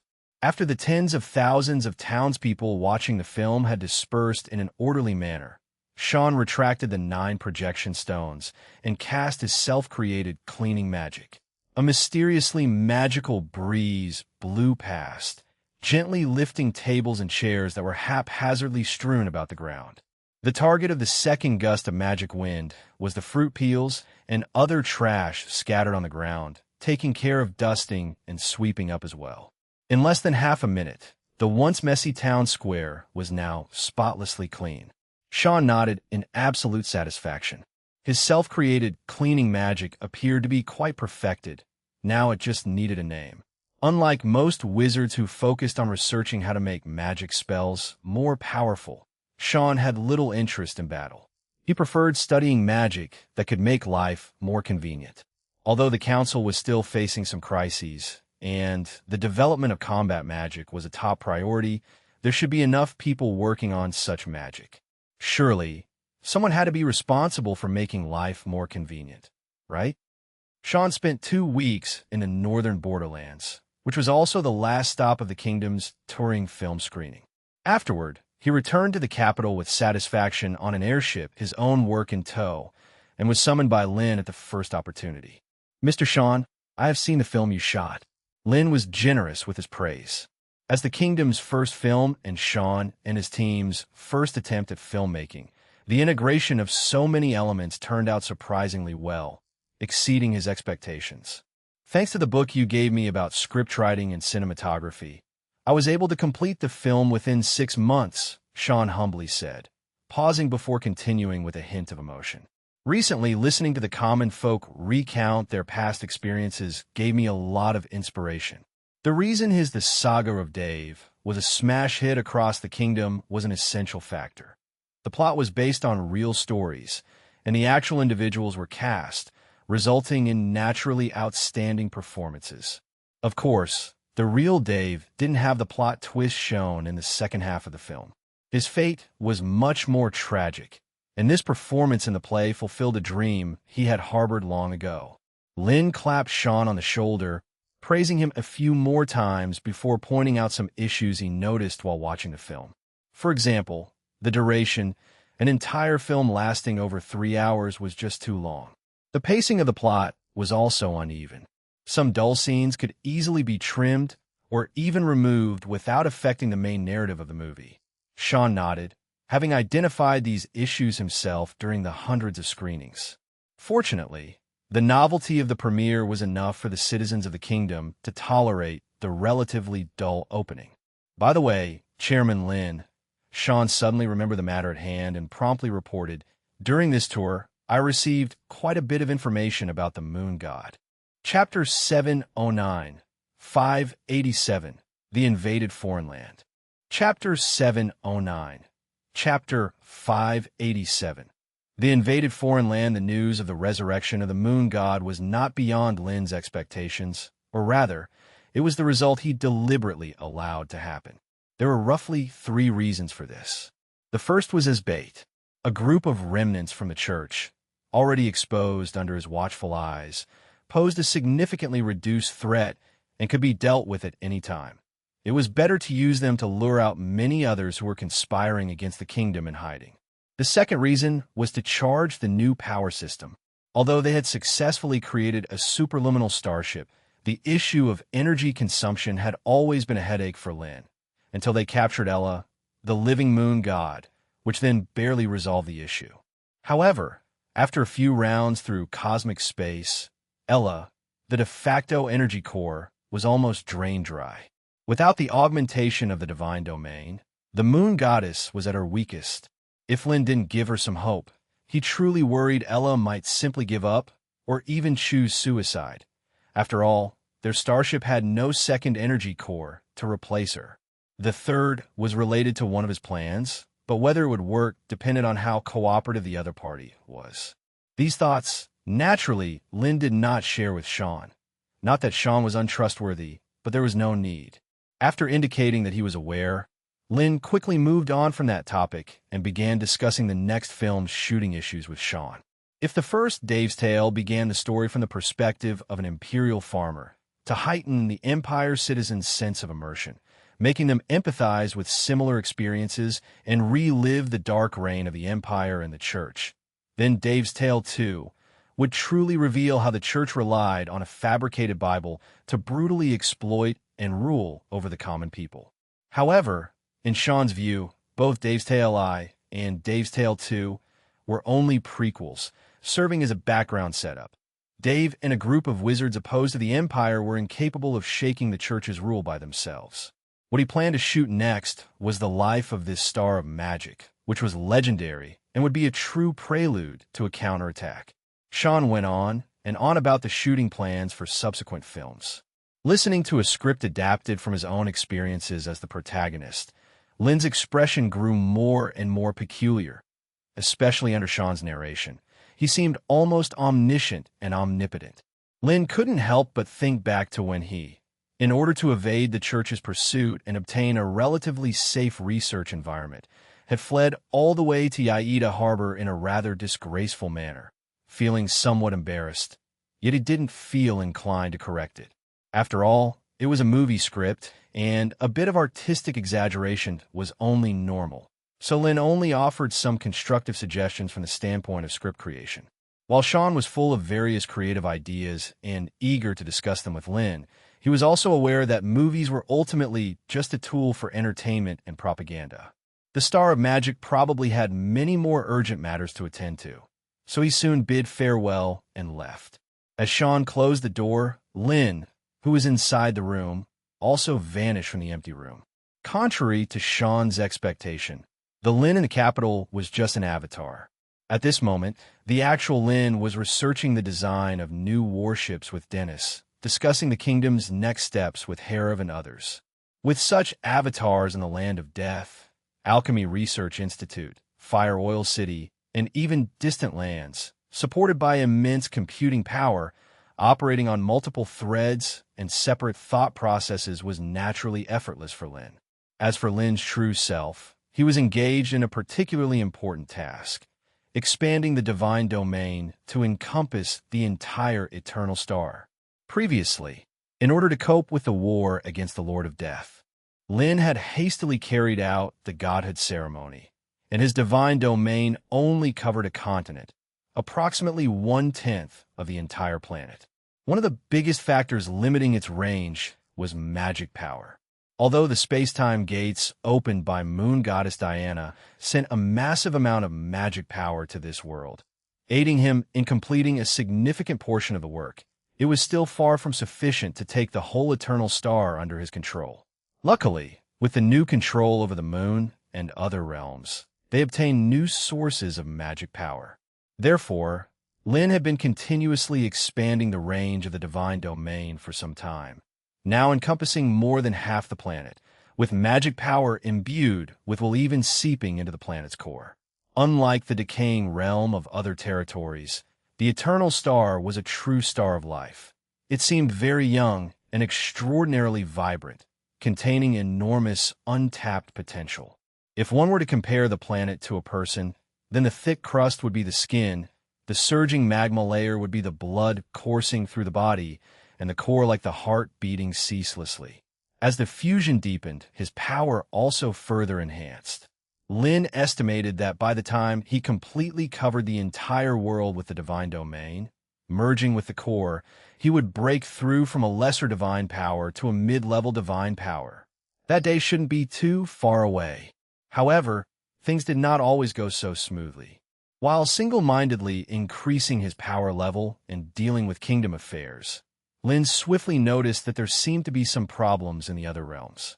After capturing AI Law and seizing control over the foreign realm, Wizard expanded the space-time gate connecting the two places once again. With the help of the expansion of the divine realm, he achieved communication between the two lands. However, there was some delay in this form of communication. Only when magic power was transmitted from the other side could he learn what was happening in the foreign realm. To completely eliminate this delay and control both worlds simultaneously without obstacles, the only way was to make the flow of time in both places consistent. Undoubtedly, this required a rather long waiting period, and now that an alarm was suddenly transmitted from the foreign realm, Lin couldn't help but worry that this might be the gods of the main world playing tricks in secret. With this thought, Lin descended in his true form, as the avatar he left in the foreign realm was likely insufficient to deal with the problem. A multifaceted crystal, straddling the line between reality and illusion, appeared out of nowhere. Immediately, the surrounding elements surged madly, forming a person's internal organs, brain, skeleton, and finally, muscles and skin. In just 3 seconds, the body was fully formed, and immediately after, Lin stepped out and crossed the space-time rift. Foreign realm, shattered city, Akana. Like its name, this city had weathered many storms. It was destroyed and rebuilt time and again in numerous wars across different planes, and now it served as one of the storage and transit hubs for supplies. Since this place was close to where they had opened the space-time rift, even though it was severely damaged, Lin had still put in some effort to repair it. Moreover, to facilitate the rescue of resources from the foreign realm and prevent the workers from having to move in the dark, they had built a huge fusion reactor in the center of the continent. Restrained 100 kilometers above the planet, it acted like the sun that never ceased to cast light and heat, brightly illuminating the surface for hundreds of thousands of miles around, as if it were daytime. Indeed, they had artificially created a new sun. Although it was nowhere near as large as a real star, its effect was the same. Every person who traveled to the foreign realm from Eternal Star, upon looking up at this artificial sun, couldn't help but marvel at the greatness of magic. Of course, having light did not conceal the desolation of the foreign realm. It was particularly evident around the shattered city, scarred by hundreds of hydrogen explosions, leaving vast craters. Restoring them would require a significant amount of divine power, so Lin left the craters there, merely creating a magical bridge that allowed passage. The moment Lin entered the foreign realm, he sensed the problem. The world appeared calm on the surface because the invasion came from a higher dimensional plane of existence. Lin extended his perception gradually, with magic power imbued while clinging to the unseen curves of space-time. Then, he distinctly felt the space of this plane being torn apart. The most severe tearing was about 300 kilometers away, above a canyon. Fortunately, a true cross-border portal had not yet formed. Lin wondered to himself, the Lord of Death's invasion of Eternal Star, as well as their invasion of the foreign realm, had almost instantly created a space-time node that connected two worlds. This time, however, the other party had been trying for such a long time and still hadn't broken through the barrier of space-time. Lin suspected that the invaders probably did not possess the exact coordinates and must be using a method of positioning that was more vague relative to coordinates. This might be why the moon goddess, even after escaping the main world with her divine realm, was still located by the Lord of Death. This meant there was still a chance to fix things. Lin immediately set to work, summoning more power near the torn area of space, beginning to reinforce and repair it. Two powerful yet disparate forces used the space as a battlefield, clashing with each other. If the space-time of this area could be likened to a pane of tempered glass, then the other side was hammering away with a mallet, while Lin was constantly reinforcing it with tape and wooden boards. But Lin soon discovered that similar rifts began appearing in other regions of the foreign realm, even in mountains, rivers, and oceans. This made the task of repairing space particularly challenging. It was like playing whack-a-mole. No sooner had one been dealt with than another popped up, causing immense frustration. What made Lin feel uneasy was that the force tearing space-time was not unified. This indicated a highly unfavorable piece of news. The ones trying to break through the space-time channel on the other side were not just one god. Chapter 710, 588, Only peace under mutual deterrence is true peace. Chapter 710, Chapter 588, Only peace under mutual deterrence is true peace. Crack. Boom.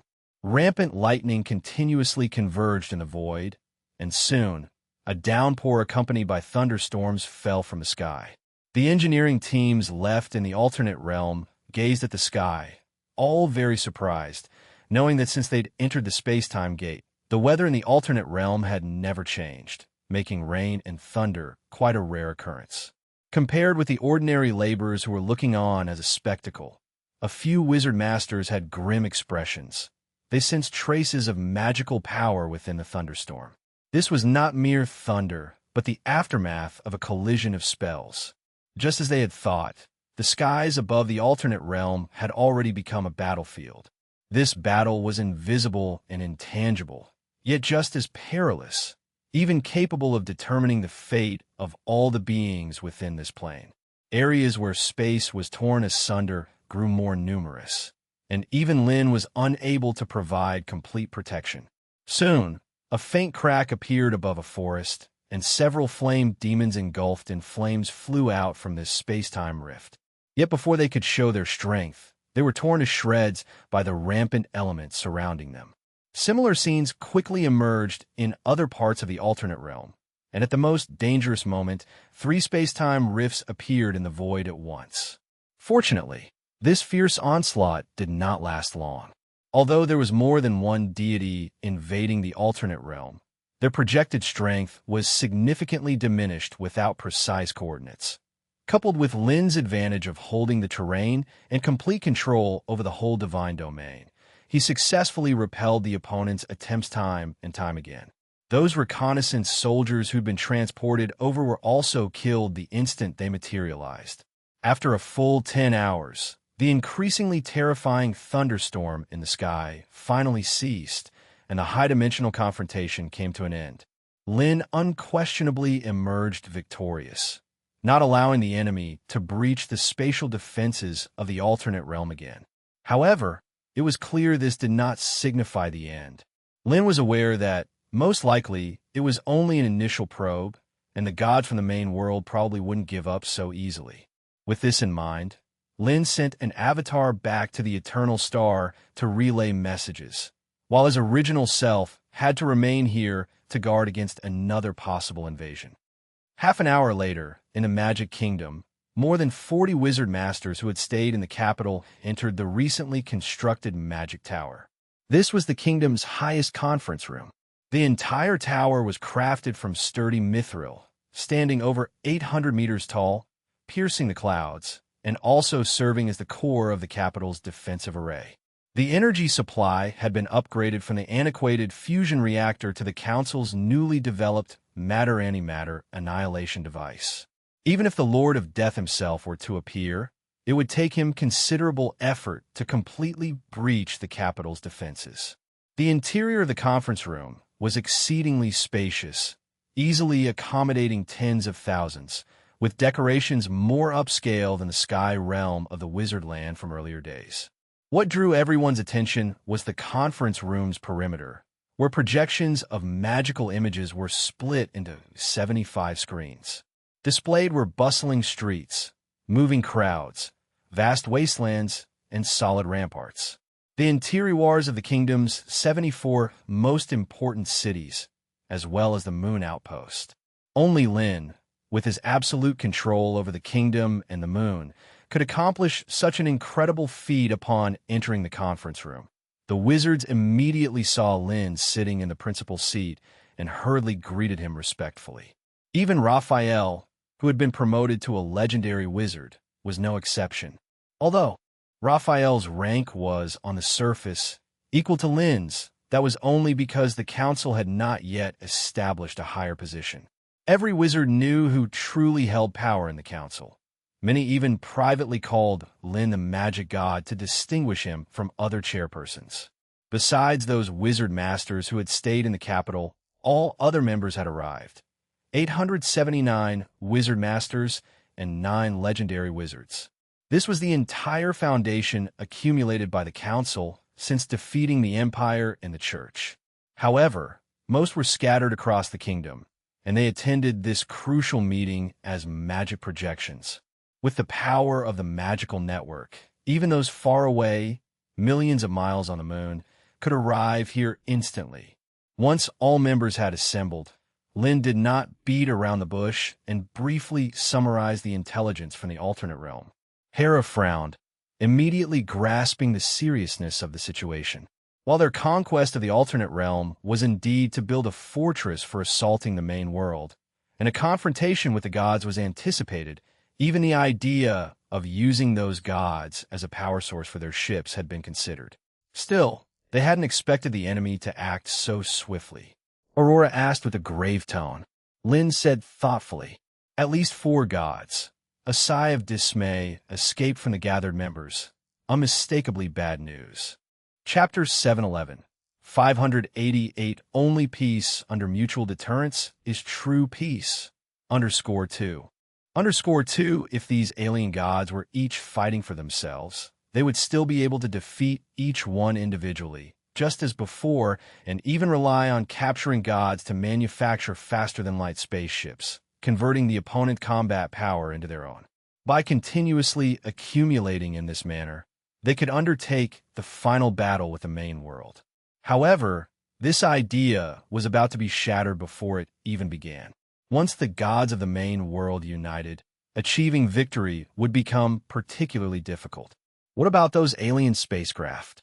Vittorio suddenly asked, voicing a question that the other wizards also wanted answered.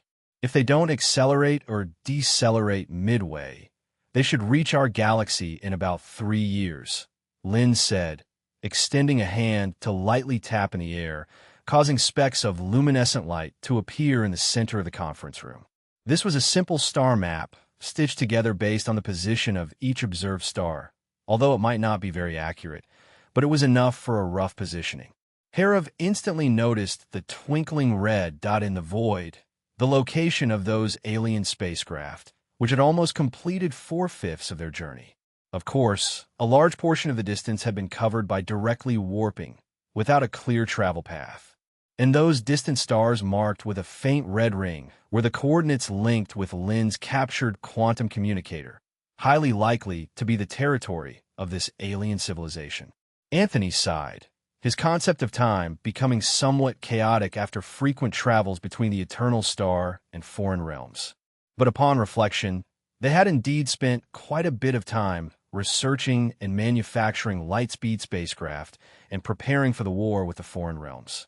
Herav and the others frowned. 3 years might sound long, but with the foreign realms time flowing 7 times faster, it was merely 5 months, and they were essentially facing 2 wars simultaneously. The question of whether to deal with the troubles of the foreign realm first and fight those gods of the main world, or to prepare for the impending interstellar war was undoubtedly a matter that needed careful consideration. The wizards present quickly divided into 2 factions, with many believing that since the gods of the main world had now set their sights on the foreign realm, they should first eliminate this trouble, conveniently using them as a new source of energy for their ships. Eliminate, a high-ranking wizard scoffed. Currently, they only had the combat power of Lin, the Star of Magic, and the flagship powered by divine power could barely be considered as another, equating in total to the power of only 2 gods. Yet, they had at least 4 gods as their enemies. It was known that in the War of Gods, even the legendary councilmen could not find an opportunity to intervene, and the antimatter cannons aboard other warships, though capable of threatening gods, could only provide some firepower support. Raphael had a different idea. After pondering for a moment, he spoke. Even if there are many gods from the main world, as long as they don't have a fixed coordinate, they can't easily invade the foreign realm. This suggestion undoubtedly showed a viable path to those council members who were originally clueless. A single god they did not fear. Further, an arrival meant leaving their original divine realm, which would significantly reduce their strength. Lin shook his head, feeling that the suggestion was not reliable, for the invading gods of the foreign realm were not fighting independently, but seemed somewhat coordinated. Regarding the reduction in strength upon leaving their divine realm, they understood this. The god from the main world should be even more aware of it, especially since they had also killed the Lord of Death, a god with moderate divine power. With the example of the Lord of Death, the opponents would definitely be more cautious. Vittorio also nodded. Likewise disagreed with starting a direct war with the main world, since winning such an inter-realm divine battle in a short amount of time was nearly impossible and could easily evolve into fighting enemies on two fronts. Herav asked solemnly. He also agreed that they should first withstand the gods' invasion from the main world, keeping them at bay while dealing with the approaching alien fleets. After setting aside his fear of sublight speed spaceships, in Herav's eyes, the threat from these fleets seemed less significant than that from the numerous gods of the main world.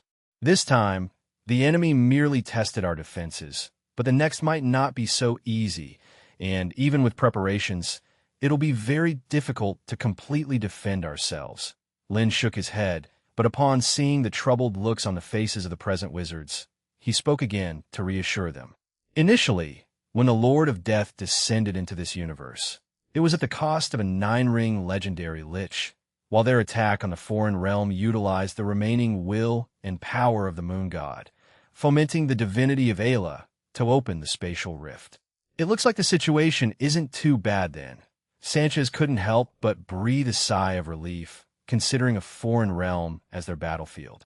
They did not fear the arrival of 1 or 2 gods, as they could be killed and turned into energy for super-light speed spaceships. And sending multiple powerful gods at once would require an astronomical amount of energy. As long as they were careful enough, the enemy should not succeed.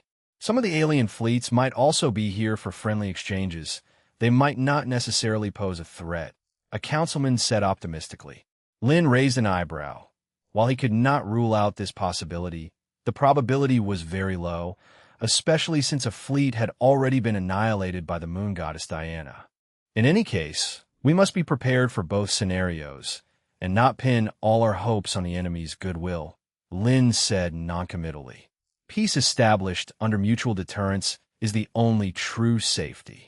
In fact, over the past few years, the Council's alchemists had not been idle, having made another 5 Galaxy-class ships capable of half-light speed, equipped with curvature engines. They only lacked a power source to break the speed of light. With 2 more interstellar ships under construction, and adding the previous ships built and modified, they could potentially have 10 ships ready for battle. This was undoubtedly another piece of good news, showing that they were not entirely unprepared for this war.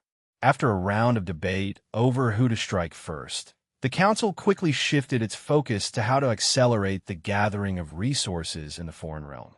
Since this dimension was destined to collapse, it held little value in lingering on.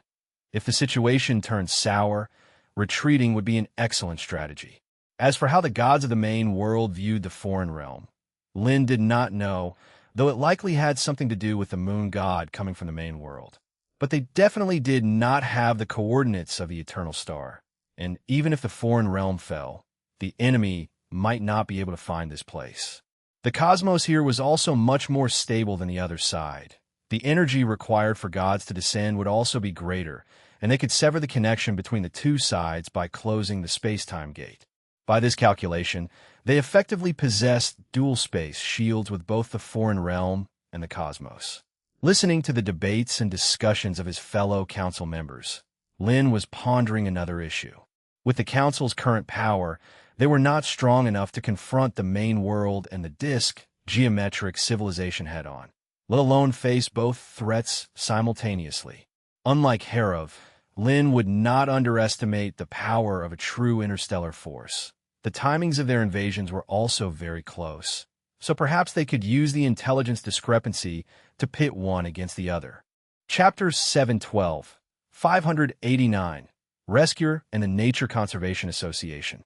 Chapter 712, Chapter 589, Rescuer and the Nature Conservation Association in the Foreign Land. Within a shattered city, a huge space-time node suddenly rippled in waves, followed by a procession of transport convoys emerging from the space-time gate, passing straight through the city brimming with outposts and guards, driving on a road made smooth and wide by magic. This was Lynn's apprentice, Hill's first time reaching the alien terrain. Looking through the transparent windows of the transport convoy at the outside world, in stark contrast to the solid and even road beneath the convoy was the battered earth, arable with ravines and craters, prompting him to speak with emotion. "Teacher, is this the foreign land? It's even more desolate than the moon." The wizard named Code laughed as he explained, then shook his head. "But it's not much better elsewhere." Hill's face showed a hint of shock, for in her mind, the world was made up of rocks and soil. Could it be that even hard stone had a lifespan? "Of course, everything has its day of demise," the elderly wizard responded with a smile. Hill asked, furrowing her brows with worry. "That?" The head wizard hesitated, as Hill's question was undoubtedly his knowledge's blind spot, resulting in an embarrassed cough before he said, "Who knows? Perhaps it will." Hill couldn't help but wonder just how long that might be, but before she could figure it out, the moving convoy stopped, and clearly, they had arrived. Leading the way, the head wizard Code stepped down from the transport convoy, avoiding further questioning. They arrived at a spacious forest clearing enclosed with dirt and stone walls conjured by magic, simple in essence, but in reality, with a very high level of protection, the entire area shrouded by an alchemy array. No sooner had they alighted from the vehicle than they heard a series of irate roars and the constant clanging of steel. "Kodalaugid alod." The wizard guarding the entrance also laughed, quickly leading the two into the stone-encased forest. Unlike other wizards who came to the alien land to deliver supplies, they were here to carry out rescue operations for the magical beasts of the alien terrain. If this world collapsed, all beings living in the foreign land would face catastrophe, and letting them perish with this world seemed too wasteful. Thus, during a recent meeting, the newly appointed Chairman Sanchez suggested rescuing these alien magical beasts by taking them back to the Eternal Star for conservation. This unquestionably garnered strong support from many shapers, magic potion makers, and alchemist scholars. Whether for the practical consideration of enriching magical materials or the ethics of preserving life, this rescue plan was deemed necessary. However, capturing these magical beasts of the alien terrain was no easy task, as every one of them possessed either great strength or special skills for survival and escape.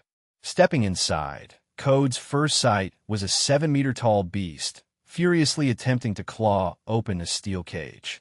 Unfortunately for it, the cage was electrified, and after some struggle, the agitated creature quickly collapsed to the ground, body trembling with the current. The other magical beasts imprisoned here were also severely restricted by magic. Hill couldn't help but speak out. The guiding wizard shrugged, continuing to elaborate on the hardships of their work. Indeed, when they captured these magical beasts, members of the Natural Protection Association attempted communication using spiritual energy techniques, but to little avail. Compared to calm and composed communication, these powerful magical beasts, having lived in the brutal environment of the alien land for so long, better understood that might makes right. Code was aware that domesticating these magical beasts in a short period was unrealistic, and managing to control them to this extent was already quite an accomplishment. Our expedition team also found a griffin settlement, but, sadly, they can only remain here forever, the wizard said with a tinge of regret. Beasts that already existed on the Eternal Star and had established their colonies, there did not merit the expenditure of too much time and effort for their rescue. Code 2 felt a measure of regret. Their involvement in this rescue effort was largely motivated by their love for these creatures. Without further delay, Code instructed the wizards present to cooperate in loading the newly captured dozens of magical beasts onto vehicles for transport. Those magical beasts that were too large simply had wheels attached beneath their cages and were hauled along by transport vehicles. Carrying loads that weighed tons, even tens of tons, the return journey was much slower than the outward trip. Half a day had passed, and they still hadn't covered a third of the distance. Even though they had administered sleeping powder to these restless beasts before setting out, there was no guarantee they wouldn't wake up en route. Code was considering instructing several wizards to reinforce the cages as a precaution when suddenly a piercing alarm sounded. Code's face changed instantly, and he leaned out of the window to assess the situation. To his surprise, the cages containing the magical beasts were not the issue. A witch accompanying the convoy called out loudly. The source of the alarm was the magic power detection devices placed on top of the vehicles, which could detect strong magic power reactions several kilometers away. Code looked up and quickly spotted the culprits behind the alarm. Hundreds of bizarre winged magical beasts that radiated fire, staining the sky a deep red. "What is this?" Hill said excitedly, gazing at the swarm of flamed demons that had appeared in the sky. They had come to this foreign land to find unseen magical beasts to bring back to the eternal star, and now it seemed the creatures were coming directly to them. Code's expression, however, became more solemn.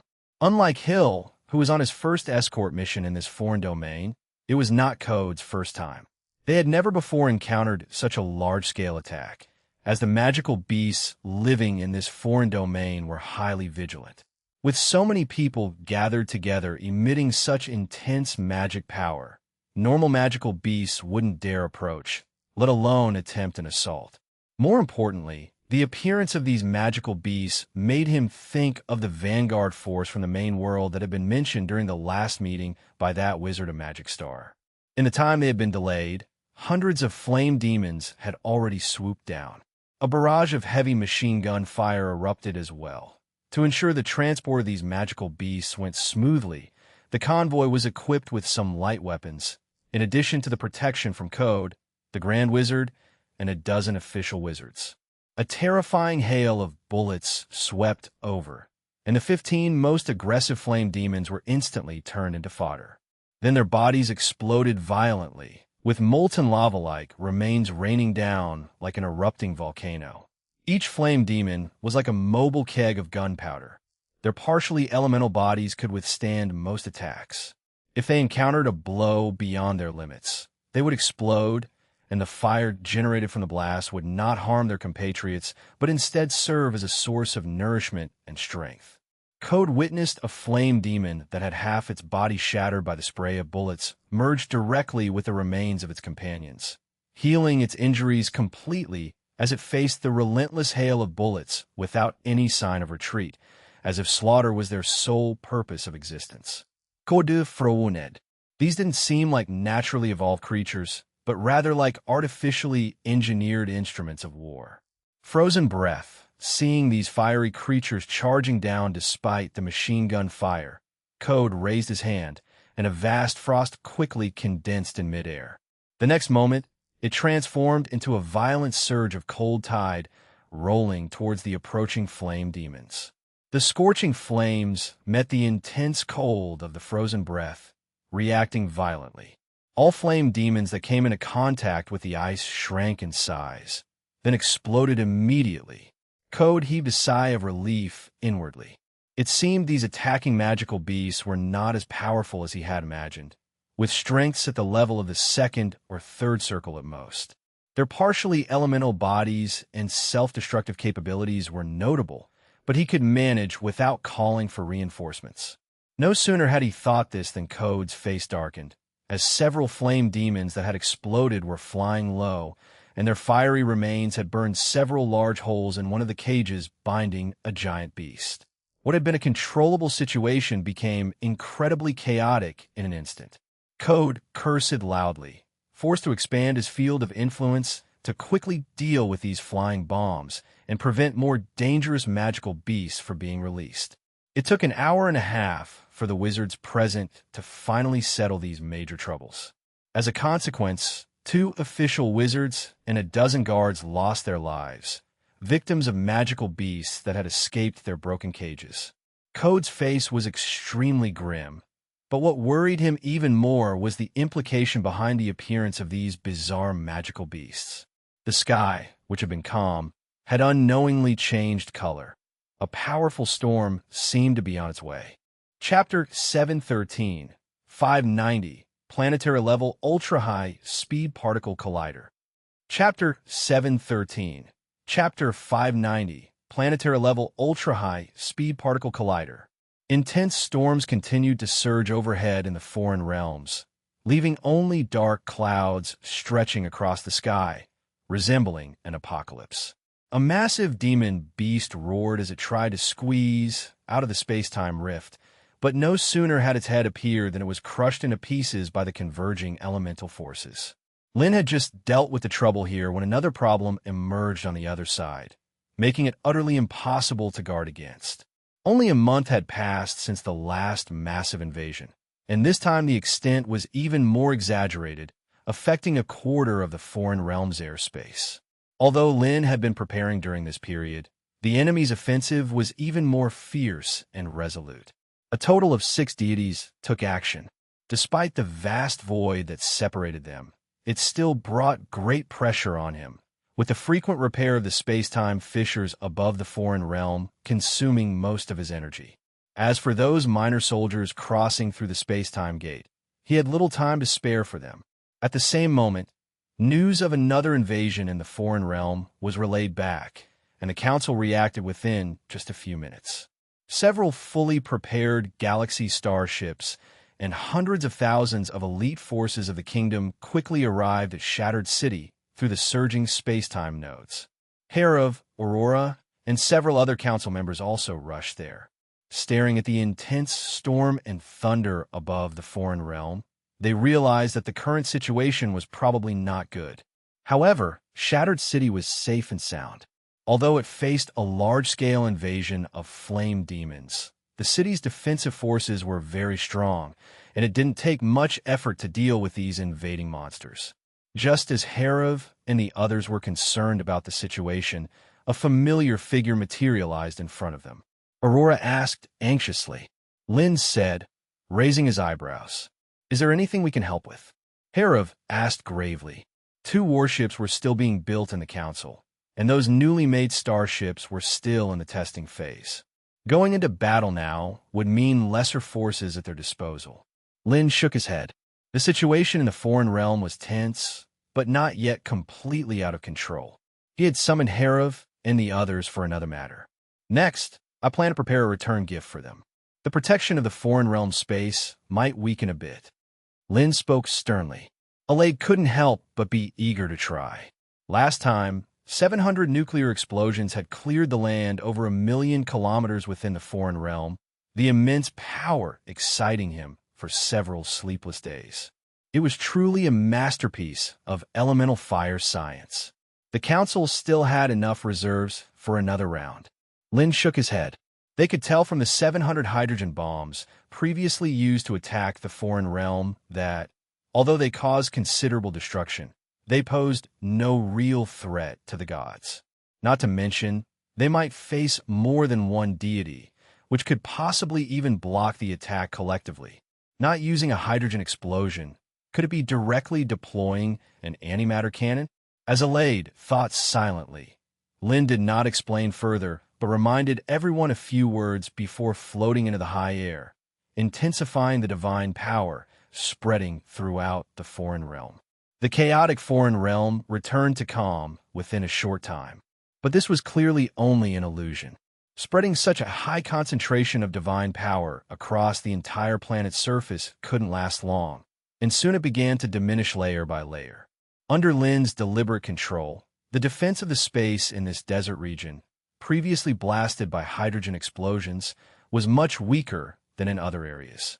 Just as he had expected, this region quickly became the focus of the invasion, with multiple space-time rifts appearing. Out of the void, rapidly, tens of thousands of flame demons began to pour in furiously.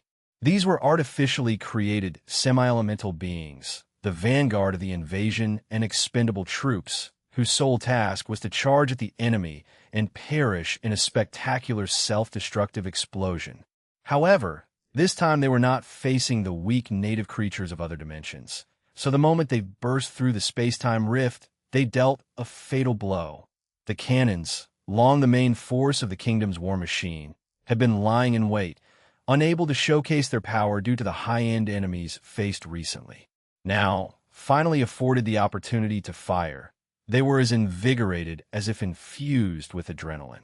In the midst of deafening cannon fire, 8,000 round cannonballs whizzed out from the barrels, emitting sharp screeches as they struck the densely packed flame demons that approached like raindrops.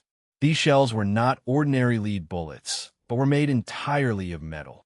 After about 20 seconds of flight, they violently exploded, with brutal flashes of light and shock waves continuously spreading, enveloping an area of several hundred meters. Huge mushroom clouds rose. The cannons were firing the latest creation of the Alchemy Research Institute, a type of simple thermobaric bomb. Upon impact, or sensing magic power fluctuations within its range, it would be triggered with terrifying power, serving as an alternative to nuclear weapons in conventional wars. After all, the destruction range of a hydrogen bomb was too great and not suitable for use within their own domain. The explosion was exhilarating, but the aftermath was a headache. Although the thermobaric bomb's power was far less than a hydrogen explosion, it was much more convenient to use, particularly effective against weak, clustered enemies. Under the attack of 8,000 thermobaric bombs, the flame demon army that flew out of the space-time rift was instantly torn apart, the resulting sympathetic detonations even plowing deep holes into the ground, tens of meters deep. But the battle was clearly far from over. With the rift's further uncontrollable expansion, even more powerful invaders soon appeared before them. They were a massive horde of energy beasts, each possessing near-legendary strength. The sheer number was hair-raising, and even the thermobaric bombs could not pose a lethal threat to them. Vittorio immediately instructed. The modifications to the antimatter cannon were not yet complete. Currently, only a few ships were equipped with it. Thus, the Sunflame cannon remained one of their most potent offensive weapons. The moment his words ended, dozens of Sunflame cannons, already adjusted to the correct direction, emitted a tremendous roar. Immensely destructive beams of light quickly burst from the cannons, forming cones of energy that pierced the sky and completely obliterated the pseudo-legendary energy beasts that dared to invade their domain. Meanwhile, after handing over the battlefield to Herav and others, Lin no longer paid attention to the fighting below, focusing most of his energy on manipulating the electromagnetic force of the foreign realm. Years ago, soon after he had ascended to the God realm, during the fight with the Lord of Death, Lin had used the Earth's magnetic field as an electromagnet to bind the descending Lord of Death. He then obliterated it with an antimatter cannon, achieving a victory against a stronger opponent. This time, Lin planned to work on the magnetic field again, but more boldly, intending to use the magnetic field of the entire planet for an attack. Only such a strike could make the enemy wary. As Lin raised his hand, an immense amount of elements surged and gathered in the palm of his hand, then disaggregated and shattered into elementary particles. Under the constraint of divine power, billions of protons were cleaved out, tightly bound together, forming a micrometric entity, almost invisible to the naked eye. But creating such a proton ball had already exhausted Lin considerably. Consider the scattering neutron cannons on the captured spaceship, being merely nano-sized and extremely fast, making them nearly impossible to track when launched, thus usually served as single-use items. Such a small neutron group caused terrifying destruction because its density was extremely high. In contrast, the density of naturally formed neutron stars is about 8·14·10·15 grams per cubic centimeter, equivalent to weighing over 100 million tons per cubic centimeter. And the mass of a proton is only slightly less than a neutron. 674927211 times 10 carat dash 27 kilograms. The internal density of the proton group Lin created, although not as horrific as a neutron star, was equally astonishing. Such a tiny, invisible proton ball weighed over 50,000 tons. Only a god could handle such an exaggerated object, and Lin's task was to accelerate it, and accelerate it further. Lin curled his middle finger under his thumb, and then with a flick, this 50,000-ton proton group shot out like an arrow released from a bow. It then kept accelerating along the newly formed vacuum magnetic track. Indeed, this was the electromagnetic railgun method used in particle colliders, capable of accelerating a fundamental particle to speeds close to the speed of light.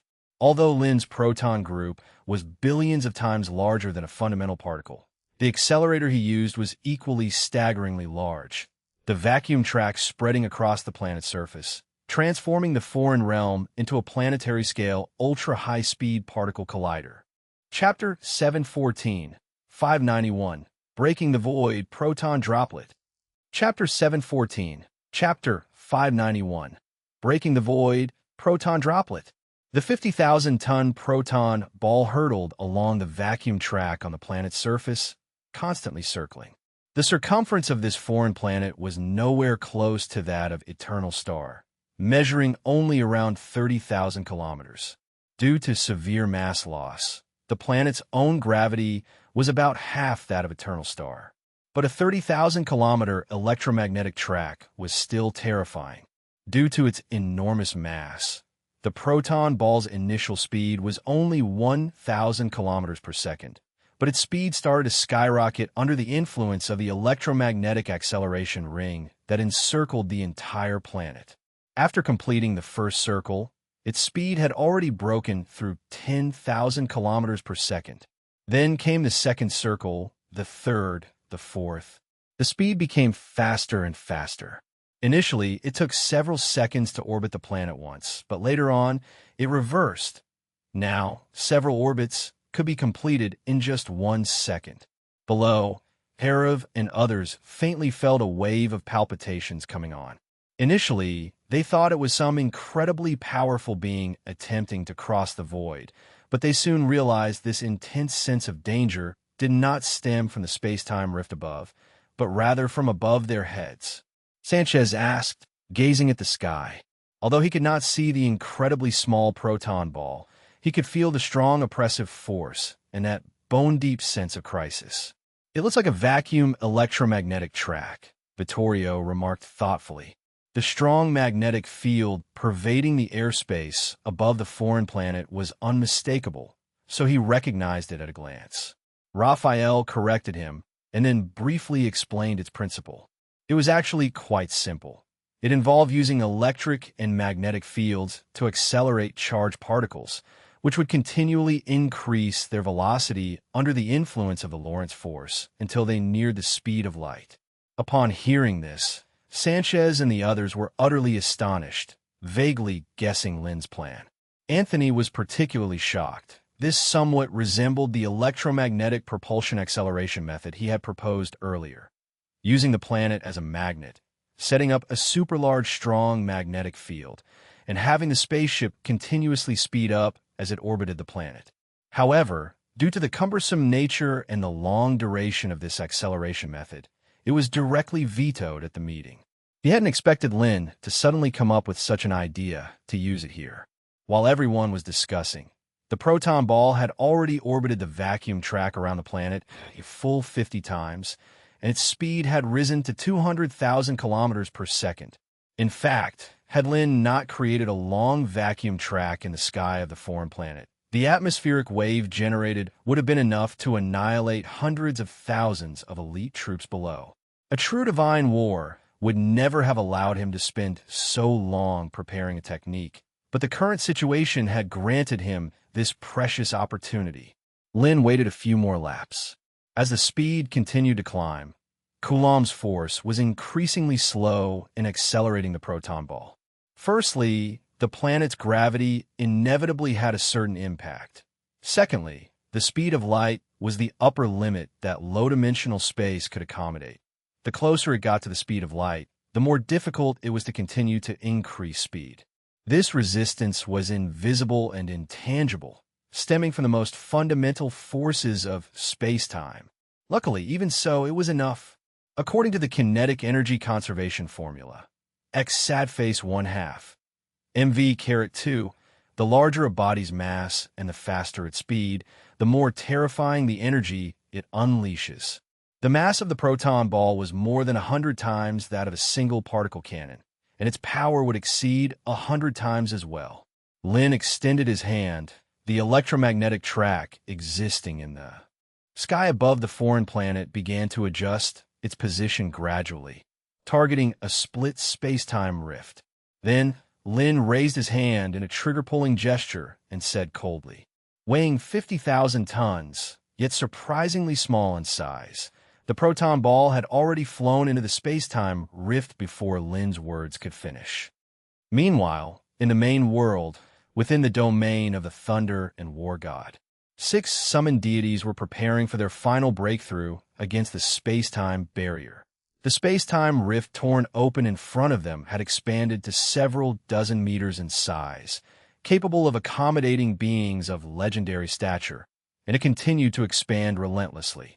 The Earth God Lodo said in a light tone. However, the new Moon God's ability to resist until now had completely exceeded his expectations. Despite the boundless void separating them, limiting the power they could exert, it was still not something a newly promoted deity could easily counter. The god of life and creation couldn't help but remind him. He had had encounters with the moon goddess Diana and was very familiar with her divine power. But when they had clashed across the void moments ago, what he sensed did not seem like moon divine power. This vaguely made him feel uneasy. The god of life and creation was well aware that they were among the first batch of gods who invaded the moon god domain. Frankly speaking, they were no different from those flame demons who rushed into the space-time rift. Now that 2 gods had fallen in succession, it was naturally better to be cautious. Earth god Lodo scoffed. From their previous clash, they had deduced that the other party was a weaker deity, capable of withstanding their onslaught solely by virtue of control over the divine domain. Once the space-time rift was fully open to accommodate their entrance, this bit of resistance would instantly crumble.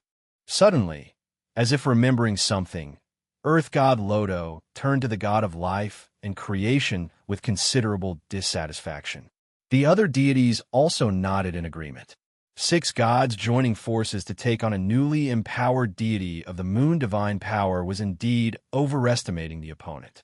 The god of life and creation was instantly at a loss for words, pondering whether he was being overly cautious when a sudden premonition of alarm emerged in his heart. Immediately afterward, a glaring beam of light burst forth abruptly from the space-time rift in front, instantly breaking through the swirling atmosphere and shredding a legendary behemoth that was about to squeeze its massive body through the rift.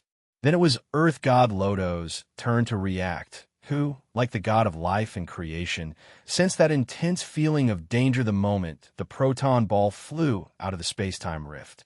The thought process of a god is incredibly fast, though it only took a millionth of a second for the proton ball to travel from the space-time gate to his presence. Lodo could react immediately. In just a brief moment, his body, appearing as a Mokolian, instantly turned into an immensely hard rock. This was the core of Earth, a divine art that replicated the planetary core's protective layer, and with a fraction of the power of Earth enhancing himself, he could even survive the attack of higher-level divine arts. However, this incredibly solid defense was meaningless against the proton ball, which weighed 50,000 tons and moved faster than 2/3 the speed of light. It did not provide any resistance, and even pierced through the tens of thousands of flame demons behind it. Accompanied by a deafening boom, the entirety of space-time was directly torn apart. The atmospheric plane was slashed open, creating a long vacuum zone that quickly closed up again. The continuously surging atmospheric waves obliterated everything in their vicinity. The proton ball took only a 10,000th of a second to pass through the minor obstacle in front of it, and then another thousandth of a second to cross the length of the invading legion, flying into the city located dozens of kilometers away. This was the domain of the thunder and war god, the realm of the fierce Mercians, people who were warlike, bloodthirsty, and revered honor in blood and fire. Under the leadership of their mighty deity, they had continuously waged war, flattening dozens of dimensions, and never before had anyone been able to breach into their divine domain. Today, however, all that came to an end as a red streak flew by, severing the towering statue of God, while rows of sturdy houses collapsed thunderously amidst the explosions. Before anyone could react, it plunged into the ground. But this was not the end, merely the beginning of a display of power. In the vacuum, the destructive power brought by speed was not significant, and the plane's atmosphere merely manifested it. Only the solid Earth could fully exhibit its power. The moment it struck the surface, it was as if the entire continent was shaking and trembling. A supremely powerful force of destruction erupted, the shock wave alone sending half of the city soaring into the sky. Countless Mercians, who dreamt of raiding another dimension as before, hadn't even grasped what occurred when they perished alongside their dreams. In a total of 1/10 of a second, the attack had already concluded, the proton ball directly penetrating the entire dimension from beneath the ground and flying into the endless void. On the surface, there was now a massive canyon extending over 10,000 kilometers, within which lava surged and spewed forth, making one wonder if the deepest part of the canyon reached straight down to the core. Because everything happened so swiftly, in that instant, the few gods present could only manage to save themselves, utterly incapable of rendering any assistance, forced to merely watch helplessly as the domain of the thunder and war god was utterly devastated. The unfortunate Earth god, who had been conversing with them just a second ago, was now completely gone without a trace. In the main world, being crushed in divine form and divinity did not necessarily mean total death, but it did mean falling into an endless slumber, even facing the possibility of having one's divine domain and divinity seized. For a whole 10 seconds, the divine domain fell into a silence as still as death, and even as the wide-open space-time rift began to quickly close, no one dared to intervene. Chapter 715, 592, Strong Interaction Force and World-Ending Proton Cannon. Chapter 715, Chapter 592, Strong Interaction Force and World-Ending Proton Cannon. The sprawling time-space rift slowly closed under the watchful gaze of the gods, signifying that their efforts over the past half-day had been in vain.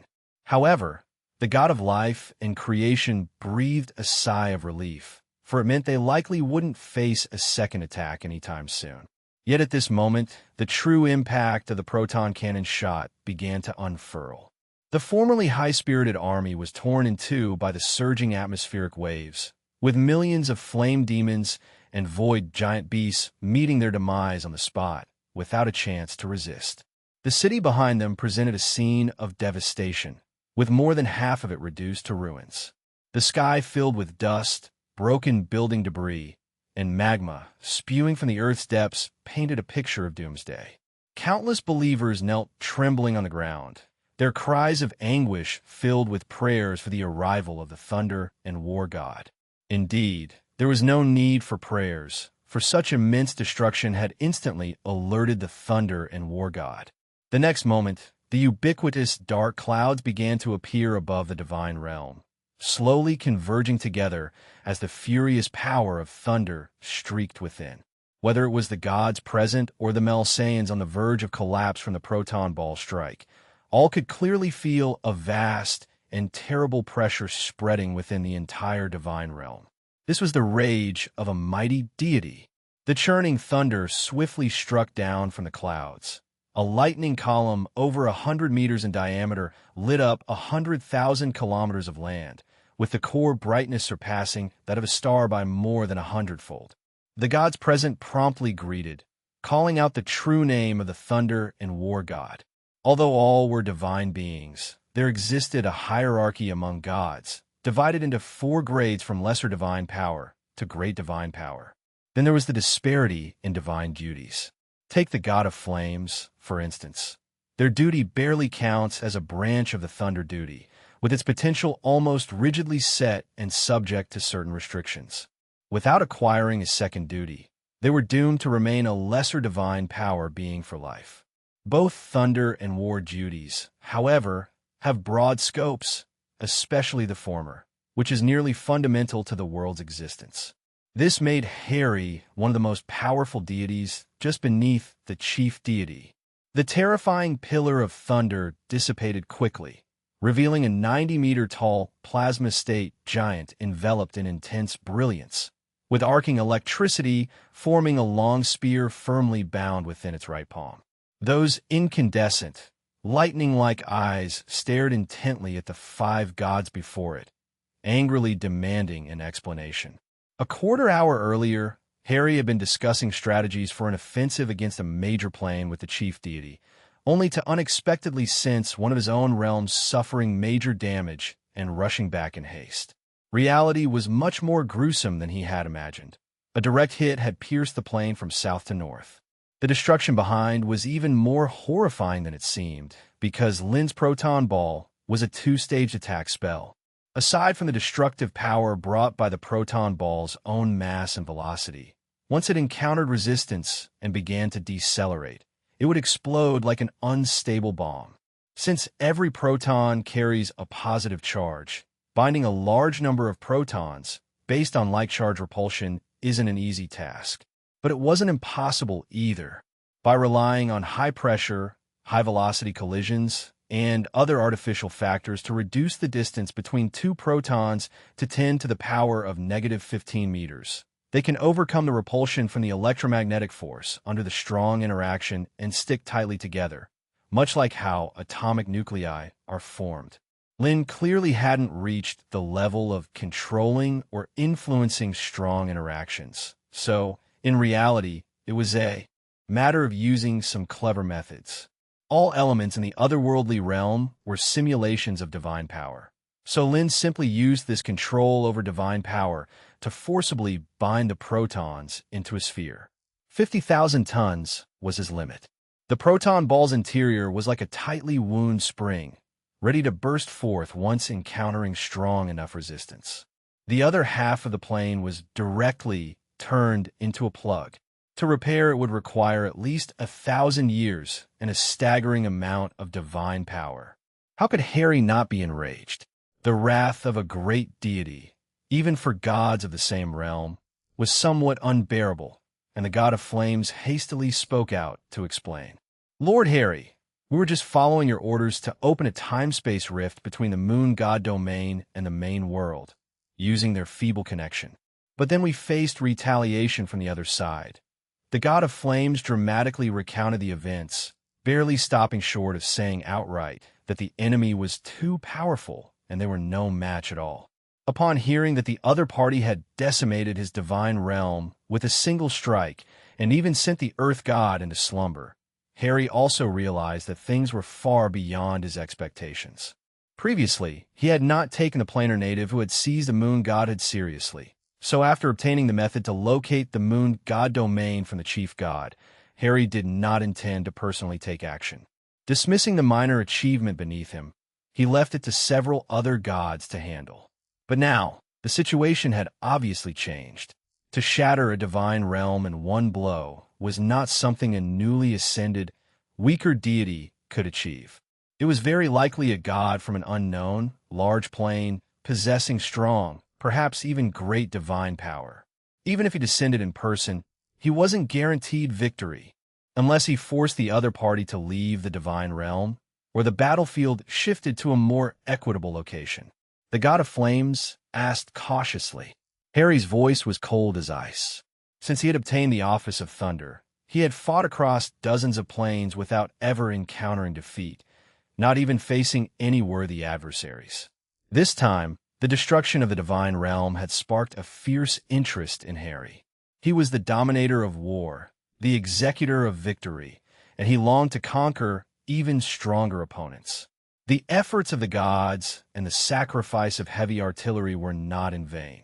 The invading flame demon army was created by his divine power, and as they died, they spread his divine power silently into that world. As long as there were enough of them, he could use that connection to pinpoint the moon god domain's coordinates. Next, I will request the chief god to pull the entire moon god domain back to the main world. Harry spoke arrogantly and confidently, and as lightning danced in the sky, it struck down once again. Amidst the spreading arcs, his figure vanished in front of the gods. Foreign land, shattered city, Akana.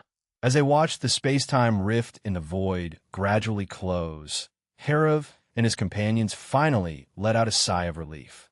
They had once again repelled an invasion from the main world, this time without losing a single soldier. Vittorio said regretfully. He was curious to witness the strength that Lin's grand display, channeling a planet as a trajectory for his strike, could unleash. In terms of power, it should just about have the level of a star-destroying capability. Lin's figure appeared before them amidst a play of light and shadow. Raphael asked, his voice tinged with amazement. Though he had witnessed many unimaginable spells over the years, and even saw Vittorio blow a massive satellite out of orbit with a neutron scatter cannon on a spaceship, Raphael was still astonished by the prospect of true world-ending power. They knew that even if 1,000,000 hydrogen bombs were to hit the eternal star at once, the damage would merely scrape off a layer of the planet's surface, not even penetrating the rock layers beneath. If it hits the right spot, then it is possible to destroy a world, Lin shrugged nonchalantly. A proton ball traveling at 2/3 the speed of light, combined with its immense mass, made it an invincible bullet capable of piercing straight to the core and exploding from within. If the core was severely damaged, the entire planet would disintegrate. However, that was the ideal scenario, and not very likely, since he had no way to aim accurately. At worst, the proton ball would skim the surface of the planet and fly off into the endless void, causing no destruction at all. Luckily, given how effortlessly he closed the space-time rift without any obstacles, it seemed unlikely that he would be that unlucky. With this lesson learned, it seems we'll have a chance to rest for a while. Harav's face brightened with a smile. No, I don't think they will give up so easily.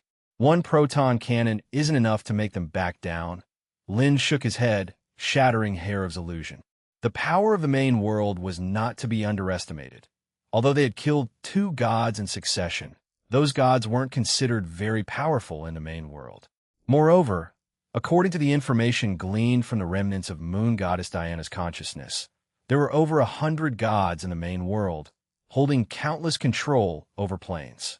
The destruction of a world in the divine wars was not something worth bragging about there.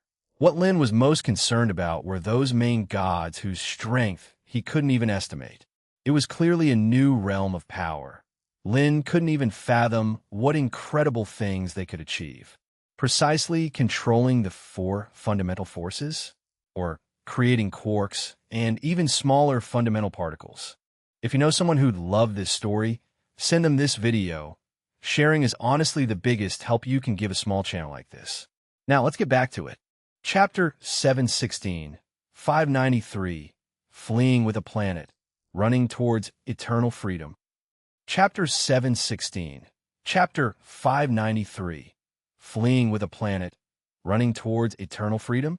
A month and a half had passed in the blink of an eye.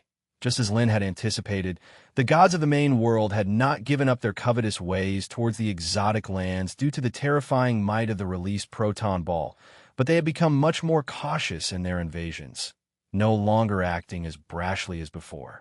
This was also within Lin's expectations. His strike was partly meant as a deterrent. Based on the fact that gods would greatly diminish their combat power once they left their divine realm, it was enough to deter those gods of limited power from daring to easily step into the exotic lands, thereby buying him a substantial amount of time.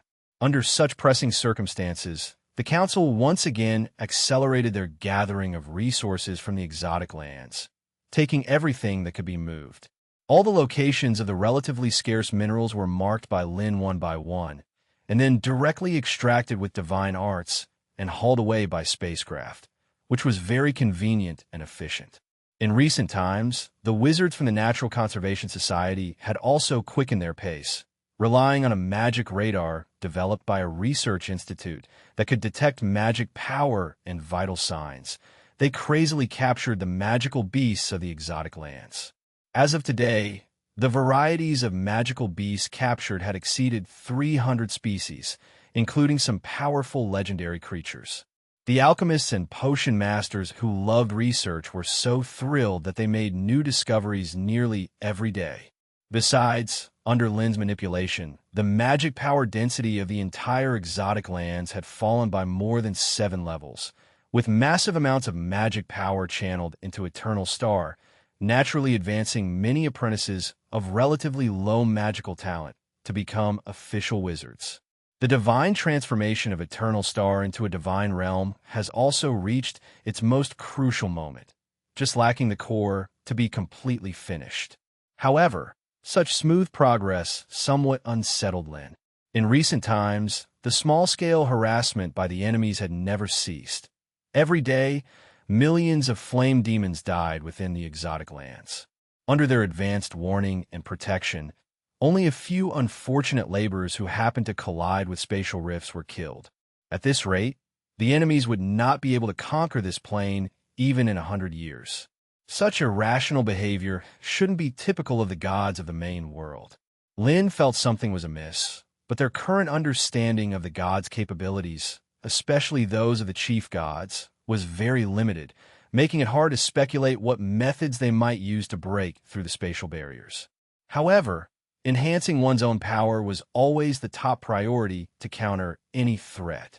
Taking advantage of this relatively stable period, Lin returned to Eternal Star to commence the final ritual of merging with this life planet.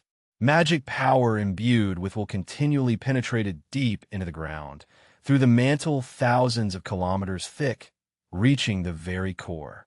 Lin had always thought that although the core was the most crucial part of a planet, it was essentially nothing more than a mixture composed of high-density elements. However, when the magic power touched the core, he experienced a sensation he had never felt before. He felt as if he had become the life planet itself, which had stood tall in this star region since time immemorial. Its outer crust was his skin, the solid mantle his bones and muscles, and the boiling magma his surging blood, circulating continuously under the heart's pulsations at the core. This immense vitality was something Lin had never felt when controlling the exotic lands or the moon. The former's core was like an elderly person on the verge of death, while the latter was just a satellite, not even 1/50th the size of Eternal Star. Simultaneously, Lin could freely control the planet's magnetic field, or rather, the magnetic field seemed to have become a part of him, much like an extended sense. Lin could even see the waves caused by gusts of solar wind passing by. The constraint of the sun's gravity was extremely annoying to him, vaguely conjuring a thought in his mind. Take the planet and fly. Fly towards the boundless cosmic void, towards true freedom. It was only a little bit more, and Lin was about to act, but he soon realized that it wasn't truly freedom, but rather, it was courting trouble. Deprived of the sun's brilliance, although they could still rely on nuclear energy and antimatter for power, it would undoubtedly be much more troublesome. A stable star region environment is particularly crucial for a life planet with lower technology. One need only look at the fate of the exotic lands to see, even with the moon god's divine protection set up in advance, significantly delaying the loss of temperature, it nearly turned into a dead zone in a matter of decades. So even faced with a group of spaceships from an alien civilization of unknown technological level soon arriving in this divine realm, Lin had no intention of fleeing with the planet. For one, this universe seemed very dangerous, and the presence of one alien civilization likely indicated there might be a second, third, or fourth. Secondly, how fast could such a huge planet run? If it couldn't reach sublight speed, it would sooner or later be caught by those alien warships. Lin quickly adjusted his emotions, fully merged with Eternal Star, and, along with the moon and exotic lands, now controlled 3 planes simultaneously, naturally enhancing his power further. Lin felt he could do more than ever before, but he still needed some time to familiarize himself with this newfound power. Yet clearly, there were more pressing matters to deal with. The new spacecraft, built by the Council at great expense, was now completed. With one step, Lin left the eternal star and entered the cosmos, and with the second step, he stepped onto the barren moon. The distance between the eternal star and the moon was hundreds of thousands of kilometers, but with the divine art of compressing space, it only took a few seconds to cross. 10 massive warships were neatly stationed on the surface of the moon, of which 5 adopted the saucer shape using alien technology, while the other 5 used a diamond structure developed by Dennis and others, which facilitated the placement of curvature devices at both ends. The reason there were only 10 and no more was because the ships required manual control, and only the computing power of legendary wizards could meet this requirement, coincidentally matching the number of seats in the council chairmanship. As for developing computer technology to assist with piloting the ships using AI, Lin had considered it, but bringing it to fruition quickly wasn't easy. Wizards in themselves were supercomputers. Technology too basic would be less efficient than a magic network. It's a pity we only have Ella as a qualified power source. Otherwise, we wouldn't have to worry about the troubles of the main world and those damn alien fleets, Vittorio said with some regret. Changing a power source wasn't just about breaking the speed of light, it could also maximize the strength of the energy shield. From the last encounter in the different realm with Ella, it was evident that the ships had their drawbacks. First, their massive size made them easy targets. At medium and long distances, they could rely on their extraordinary speed to prevent enemies from catching up, but at close range against deities in physical form, it was tricky, almost like using a cannon to shoot a fly. Not to mention that the opponents also had the ability to control space, which could to some extent weaken the advantages brought by the curvature engines. Lin's mindset was quite calm. The fact that the Council had gone from a feudal magic civilization to directly replicating interstellar warships in just a few years was already incredibly exaggerated, and he couldn't demand much more. By the way, how has that one been behaving these days? Lin suddenly remembered Ella, who was trapped in the engine room being used as the core power source, and asked. No, she hasn't. Although she has made a fuss a few times, she's generally been well-behaved. Vittorio replied with a raised eyebrow and a smile. In recent months, they hadn't stopped training for a single day, simulating various adverse scenarios to plan countermeasures, also aimed at depleting the opponent's power to prevent Ella from having time to accumulate more power and break free from her bonds. Lin glanced at the position of the spaceship's power room and nodded. The 10 warships soon set sail, heading to conduct their first group attack drill on the remote brown star. Meanwhile, inside the saucer-shaped flagship, Ella, who was trapped in the power room, sensed that divine power was rapidly being drawn away. Ella pondered silently. Although someone's barrier had blocked her external perception, the frequent, regular drawing of her divine power by the opponents definitely held a significant purpose. Numerous possibilities flashed through Ella's mind. She quickly guessed that the wizards were facing a war, hence the frequent pre-war training. The likely opponents were the gods of the main world. Having some of the moon goddess Diana's memories, Ella instantly realized this. Apart from this possibility, there probably wasn't another enemy that could make this group of wizards so cautious. War meant conflict, and it also meant an opportunity for her. Ella had not given up on the idea of accumulating strength for a counterattack. Apart from a few deliberate releases to test the strength of her bonds and to reassure the wizards, she had been quietly accumulating power during the remaining time. The source of these powers were the still existing believers within the eternal star. For Ella, it was undoubtedly an unexpected joy, but upon reflection, it also made sense. The Church and Empire's rule over 1,000 years had deeply embedded itself into people's hearts. Even if the wizards defamed and cursed it, it was impossible to completely sever the faith of millions of people located in unknown territories, city corners, or deep mountains beyond the Council's reach. Even the most powerful beings struggled to control everyone's thoughts. Based on this, even though she was held captive in an area less than 10 square meters, humiliated by being used as a power source for the giant alchemical machine, Ella continued to endure. She was waiting for the right opportunity, and she believed that day wasn't far away. Chapter 717, 594, Lightspeed Positioning Method and the Palm that Shields the Horizon. Chapter 717, Chapter 594, Lightspeed Positioning Method and the Palm that Shields the Horizon. Floating in the endless void, the otherworldly realm had no seasons or years, and time seemed to lose its meaning here. If not for an atomic clock, Code wouldn't even have known he'd been here for almost 3 months. The task of rescuing cherished magical creatures had also become increasingly difficult. Firstly, all the easier targets had already been captured, leaving only those skilled in hiding, lurking deep within mountain caves. Secondly, those flame demons from the main world that would self-destruct at the slightest provocation were truly troublesome. Additionally, the emergence of time rifts was completely unpredictable. Recently, several airships sent to find new magical creatures had been attacked. Although there were few casualties, these incidents significantly disrupted their operations.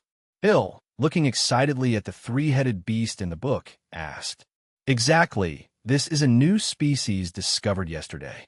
I've named it the tri-headed horror. It might be a variant of the multi-headed lizard because they share many similarities in appearance," Code explained. This would be their last target, as the otherworldly realm had become increasingly dangerous. The Council had already issued a phased evacuation order, and there were about 4 days left. Having not returned to the kingdom for a full 3 months, Code was looking forward to seeing what wonders awaited him back at Eternal Star.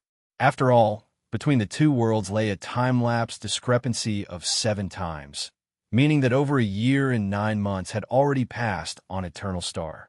Paired with the day and night urban transformation of Eternal Star, every wizard traveling between the two worlds couldn't help but wonder if they'd jumped forward to the future. This peculiar phenomenon further validated the magical star's quantum theory that the flow of time isn't constant. It changes based on speed and spatial variations.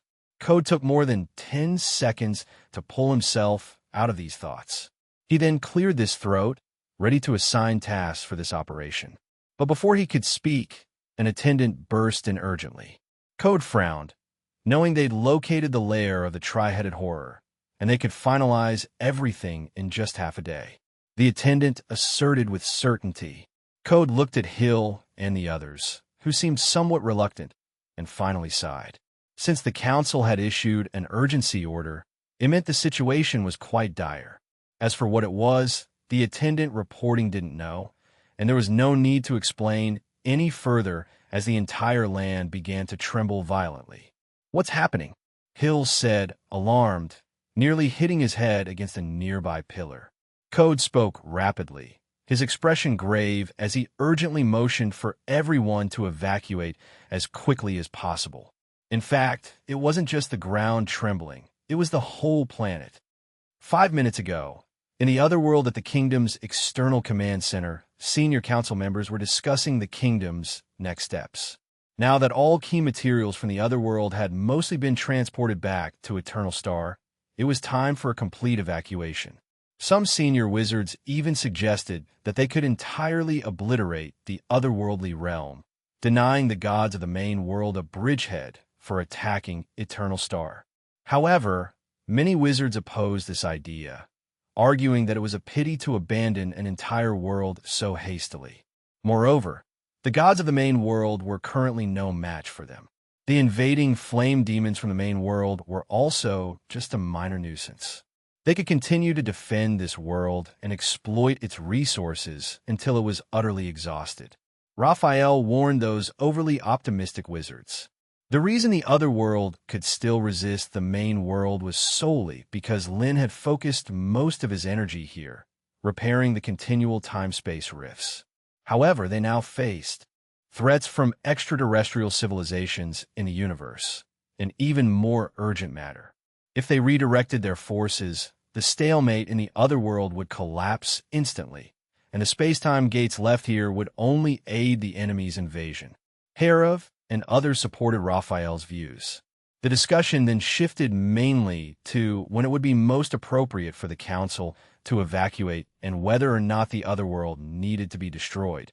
Lin was not involved in the discussion, but a growing sense of unease weighed on him. He just couldn't pinpoint its source. He even suspected that the enemy might have already started attacking, but he was unable to detect it. What exactly went wrong? Lin pondered deeply before delving his consciousness into the other world, beginning to observe this world from a finer perspective. Usually, he rarely did so because this was a dying world, and thus Lin had never expanded his divine domain into the core of the other world. If the connection with the other world was too deep, then when this plane collapsed, he would inevitably be greatly affected. Upon closely examining the other world once again and lingering on each blade of grass, he soon noticed something amiss. Places where space-time rifts had open-harbored some barely detectable remnants of power. Lin instantly realized that these should be the residues of magic power left by the flame demons who had infiltrated the other world and self-destructed. Normally, such faint residual powers would be assimilated by the divine domain fairly quickly. This time, however, it was different. This particular form of magic was incredibly stubborn, even capable of resisting the erosion of the divine domain, and because the power was too faint, unless it accumulated to a certain extent, it was hardly detectable. Was this why the gods of the main world had always dispatched those creatures for suicide attacks? Lin quickly thought of this possibility. Clearly, these accumulated special magic powers could serve as coordinates. However, just as he was about to try removing this magic power, he made another discovery. The entire plane seemed to be moving toward a certain direction.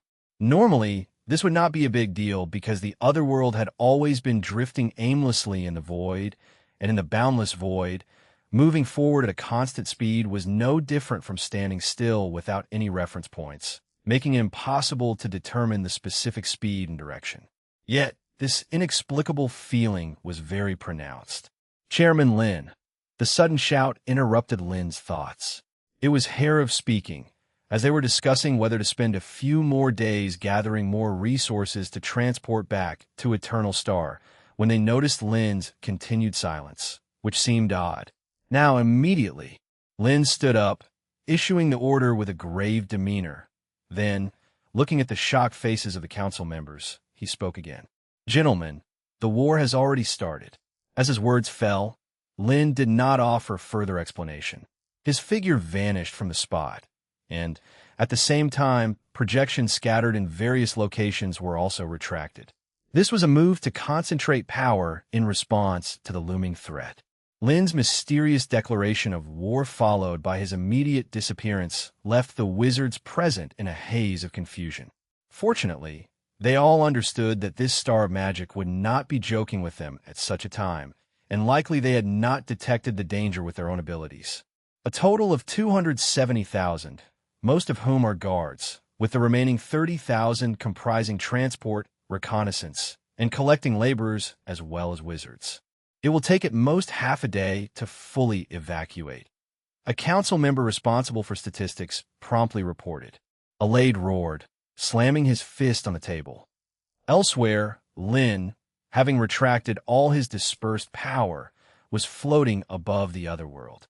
As his power grew, Lin was increasingly able to sense that this world seemed to be pulled in a certain direction, moving forward. After contemplating for a moment, he stretched out his hand and lightly tapped in the air. Instantly, several dazzling beams of light shot out toward all directions. The speed of electromagnetic waves in a vacuum is the speed of light, and the speed of light is the upper limit of speed that can be attained in the universe. This constancy makes light an excellent reference point under specific circumstances. Merely a second later, Lin had deduced from the formula that they were traveling at a rate of 10,000 kilometers per second in a certain direction, and he certainly would not let the situation continue unchecked. However, He first needed to clear away the residues of magic, serving as coordinates that remained in the otherworld. With a thought, wisps of grayish-white mist soon emerged within the otherworld, at every point where the space-time rifts had appeared. Since relying solely on the divine domain could not erase the divine will lingering in this magic, it was time to try using death divine power. All things must meet their end, such as the strength of the death divine power. Even though he had only obtained a small portion of this death divine power, it was already enough. Under the corrosion of the grayish-white mist, these special magic powers that existed in the otherworld like maggots in dead bones gradually dissipated. The pulling force on the otherworld also became weaker and weaker.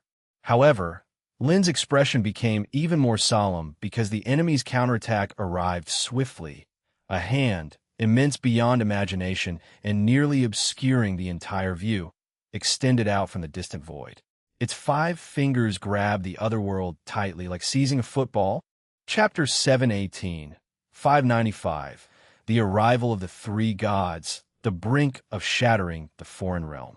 Chapter 718, Chapter 595, The Arrival of the Three Gods, the Brink of Shattering the Foreign Realm. Lin had never imagined a palm could be so huge, its diameter alone exceeding 10,000 kilometers.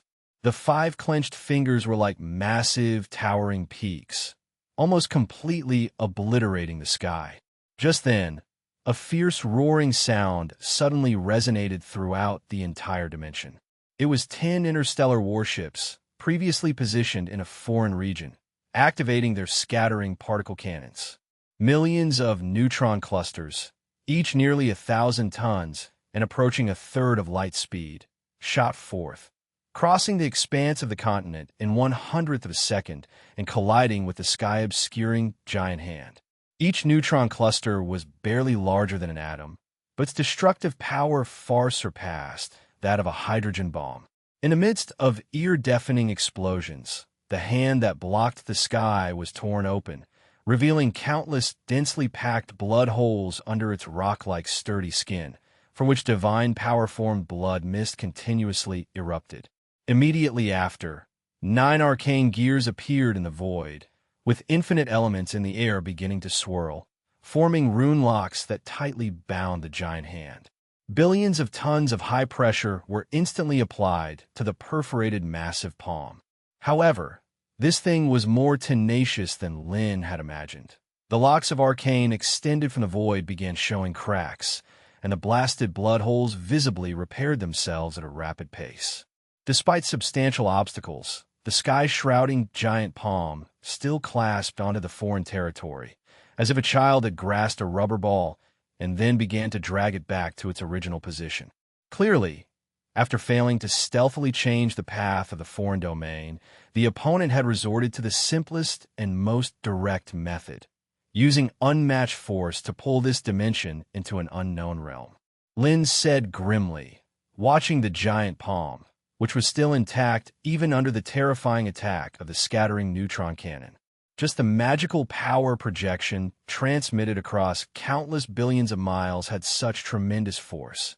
If the opponent's real body were here, a mere flick of the finger could likely crush the entire planet. Lin lightly tapped his hand, and an electromagnetic wave rapidly transmitted out. His earlier probing was not without purpose, having detected that the massive palm was still composed of material elements, regardless of its hardness, making it difficult to withstand an attack from a positron cannon. This is the most powerful spear in the positive matter world. 10 Galaxy-class warships quickly began to charge up, with terrifying electron beams condensing in the reflector at the front, and then fiercely shooting out simultaneously, aimed at the wrist connecting the palm and the arm. This was also the thinnest part of the entire arm. Yet even so, its diameter exceeded 3,000 kilometers. Lin did not make a move, but instead activated the lock of arcane again to bind the entire giant palm. First, his full-strength strike was far less powerful than these 10 positron cannons, and second, Lin did not believe their attack would hit so easily. However, the strike was unexpectedly successful. The 10 positron cannons, like 10 sharpest razors, directly sliced into the connection between the palm and arm. Just like rotten flesh encountering strong acid, the frail wrist began rapidly disintegrating under the bombardment of the positron cannons, with abundant divine blood spilling into the void and the earth. In just a few seconds, the positron cannons had completely penetrated the wrist, with a diameter comparable to that of the moon.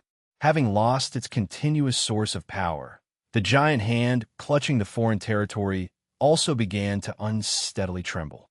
The blood holes created by the million neutron clusters also stopped healing, and seizing this rare opportunity, Lin instantly had a massive amount of deuterium and tritium elements crazily flood into these holes, and a quarter second later, it violently exploded.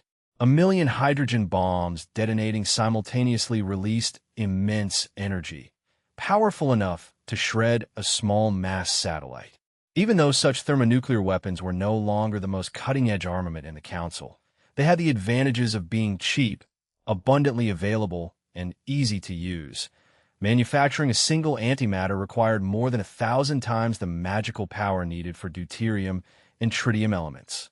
After successive strikes, the planet-sized giant palm finally collapsed. Yet, there was not a trace of joy on Lin's face, because the divine blood spilled from the palm transformed into a chaotic energy mist that began spreading towards various parts of the foreign realm. And his own divine realm was being eroded in reverse. Wherever the divine blood spilled was where the opponent's divine realm existed. Lin immediately realized this as a gray-white death fog instantly enveloped the range covered by the energy chaos. However, the previously infallible death fog did not achieve its expected effect this time, able only to marginally delay the spread of the chaotic energy. Lin once again elevated his expectations of the divine's might. This was entirely a disparity in hard power. If he hadn't merged with the core of the eternal star and elevated from a low-level divine power to a mid-level divine power, he probably wouldn't have been able to stop these energy currents from spreading. Just as the domain of the gods was suppressed, a substantial rift was created in the space-time protection that enveloped the entire alien realm, and a conspicuous space-time crack began to emerge within the spreading blood-red domain. A host of flame demons that had been waiting eagerly burst into this dimension, and the badly humiliated Melsa people under Proton Ball's attack organized a revenge legion, led by dozens of legendary priests, charging toward the shattered city. Lin paid no attention to these minor forces, because the collapsing energy of the gigantic palm was enough to let gods traverse the barriers of space-time and reach this world. Scorching flames surged from the void and quickly formed a shape. Under Lin's gaze, a massive figure stepped out from the flames. That was none other than the god of flames, Salos. Then, two more figures emerged from the void. Though not as imposing as the god of flames, they were even more concerning to Lin because their aura was no weaker than his own. The appearance of three gods undoubtedly meant that the situation had completely spiraled out of control. Strangely, neither side seemed eager to make the first move, and the scene remained at a deadlock. Lin was waiting for starship artillery support, and the three gods who had crossed space-time barriers dared not act rashly, as they had descended in their true forms and naturally needed to be cautious, and more cautious. The firing of a proton ball by someone earlier made them suspicious that there might also be a god with great, perhaps even great divine power on this side. Although standing in an energy current formed from the remnants of the primary world allowed them to exert most of their power, it ultimately wasn't as effortless as in their own divine domains. Lord Harry, the thunder and war god, might be waiting for them to die, and then with the surge of energy, establish a stable portal between the two realms before descending personally. In contrast to the cautious standoff among the gods, the fight on the ground was obviously much more brutal. The incessant sound of heavy artillery roared, dropping heat pressure bombs like meteors into crowds of people, raising mushroom clouds amid the earth-shaking booms. The enemy's counterattack was swift, with powerful legendary priests lifting their staffs and calling down endless thunder, instantly causing casualties in the thousands. "Where is the Thunder Mage?" shouted Ignar, the lead wizard, with all his might. Since the legendary councilmen were all out controlling starships, the ground forces had to rely on weaponry for protection. 40 sun flame cannons roared in unison, and their cone-shaped destructive beams instantly cleared the battlefield. Yet the enemies emerging from the space-time rift only continued to increase, seemingly endless. Although the Council's orders were not to hold out indefinitely or obliterate the enemy, but merely to hold on until everyone had evacuated, this was no easy task. Merely the residual effects of the giant hand smashing down wiped out countless unfortunate souls, leaving fewer than 150,000 people who were still alive and able to receive signals. Code and others were among these survivors. Their luck was not particularly bad, but certainly not great either. Just a few minutes after they boarded the airship to leave their station, that place was destroyed by a horrific energy wave. However, before they could even feel relieved about narrowly escaping death, they were forced to traverse a lengthy battlefield. Even Code, as a powerful Fifth Circle wizard, felt incredibly powerless in such an intense battlefield, with nothing to do but pray for even better luck. Unfortunately, relying solely on luck was clearly not sustainable, as the airship navigating through the battlefield was quickly targeted by a legendary beast. It was a peculiar dragon-like creature, with 2 heads and 4 legs, its body covered with dense scales, and its back adorned with backward curved spikes. If it were any normal time, Code and his companions would definitely be highly interested in this uniquely peculiar unknown magical beast, but now they were only left with fear. Because the creature's sharp claws, studded with razor-sharp bone spikes, directly tore through Code's alchemy protection and struck straight toward the airship's massive gas bag. This was undoubtedly one of the airship's most obvious weak points. If the gas bag was breached, a crash was inevitable. Code was acutely aware that losing the advantage of high-speed flight meant almost zero chance of escaping back to the shattered city. Fortunately, at that moment, a dazzling laser beam flew in from a distance, severing the beast's sharp claw, and then they saw a silver eagle zip through the middle. It was faster than the wind, quicker than sound, passing by as a blurred streak. The gusts it whipped up almost overturning the airship. Hill shouted excitedly, clearly indicating that reinforcement from the council had arrived. Chapter 719, 596, God of Lies and ShadowNet. Chapter 719, Chapter 596, God of Lies and ShadowNet. High above the foreign territory, a silver fighter jet sped through the intertwined flames of warfare. The laser beams firing from its front were like the sharpest spearheads, severing the claws of a legendary behemoth. Then, amidst its agonized roars, the jet swiftly turned its body, dodged the flaps of its wings, and shot it down with several missiles. In such a brutal battlefield, stalling upon landing meant certain death. Facing the ground-scouring thermobaric bombs and the sun flame cannon, even a legend would struggle to survive under such assaults. Having dealt with this foe, Lydia did not stop for a moment and quickly headed toward her next target. A scared Code sent out a thankful electromagnetic wave, using the projected field to repair the damaged alchemy protection. Only then did his heart, which had been in his throat, somewhat relax. The journey ahead was just as nerve-wracking, but undeniably safer by comparison. To cover for unlucky wizards like themselves, stranded on the other side of the foreign territory, the Council had dispatched a whopping 150 supersonic fighter jets for escort missions and focused elimination of potent flying creatures to prevent direct aerial breaches by the enemy. After more than 3 grueling hours, Code and others finally saw the shattered city, renovated numerous times. Hill almost cried with joy the moment the airship landed. Code's legs were also shaking a bit. Apart from the attack by the legendary behemoth, the most dangerous moment during the trip was when a sun flame cannon strike passed horrifyingly close, about 20 meters away from the airship at the edge of the conical destruction zone. Although an electromagnetic signal warning of the sun flame cannon's firing was sent beforehand to allow them to dodge, the weapon's range was so vast that once caught, everyone would instantly be reduced to atoms. The one responsible for receiving code was an old acquaintance, Mori. Those who had just escaped death didn't bother catching up. Instead, they anxiously inquired about the current situation and how many were still stranded in the foreign territory. Clearly, they were neither the first nor the last batch to reach the shattered city.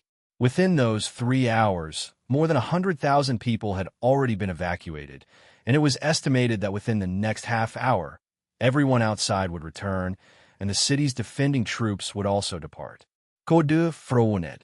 If he remembered correctly, many wizards from various nature conservation societies had applied for research projects on the ecology of the foreign territories' oceans, which were extremely far from here. With the airship's speed, it would take at least 10 hours to reach the shattered city. I'm afraid we can't wait for them, Mori said helplessly.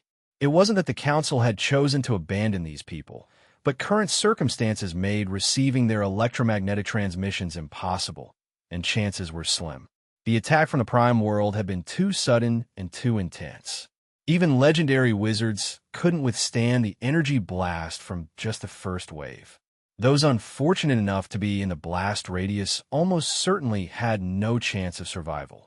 Code Siget. Mori was instantly overjoyed. They were desperately short on hands right now. When the guards began their staged withdrawal, it would be the moment when defenses were most likely to falter.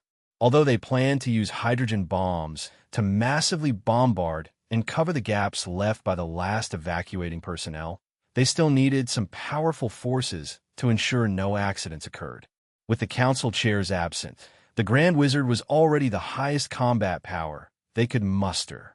While the two were conversing, a sudden outcry burst forth, and Code and the others immediately looked up, a chill running down their spines.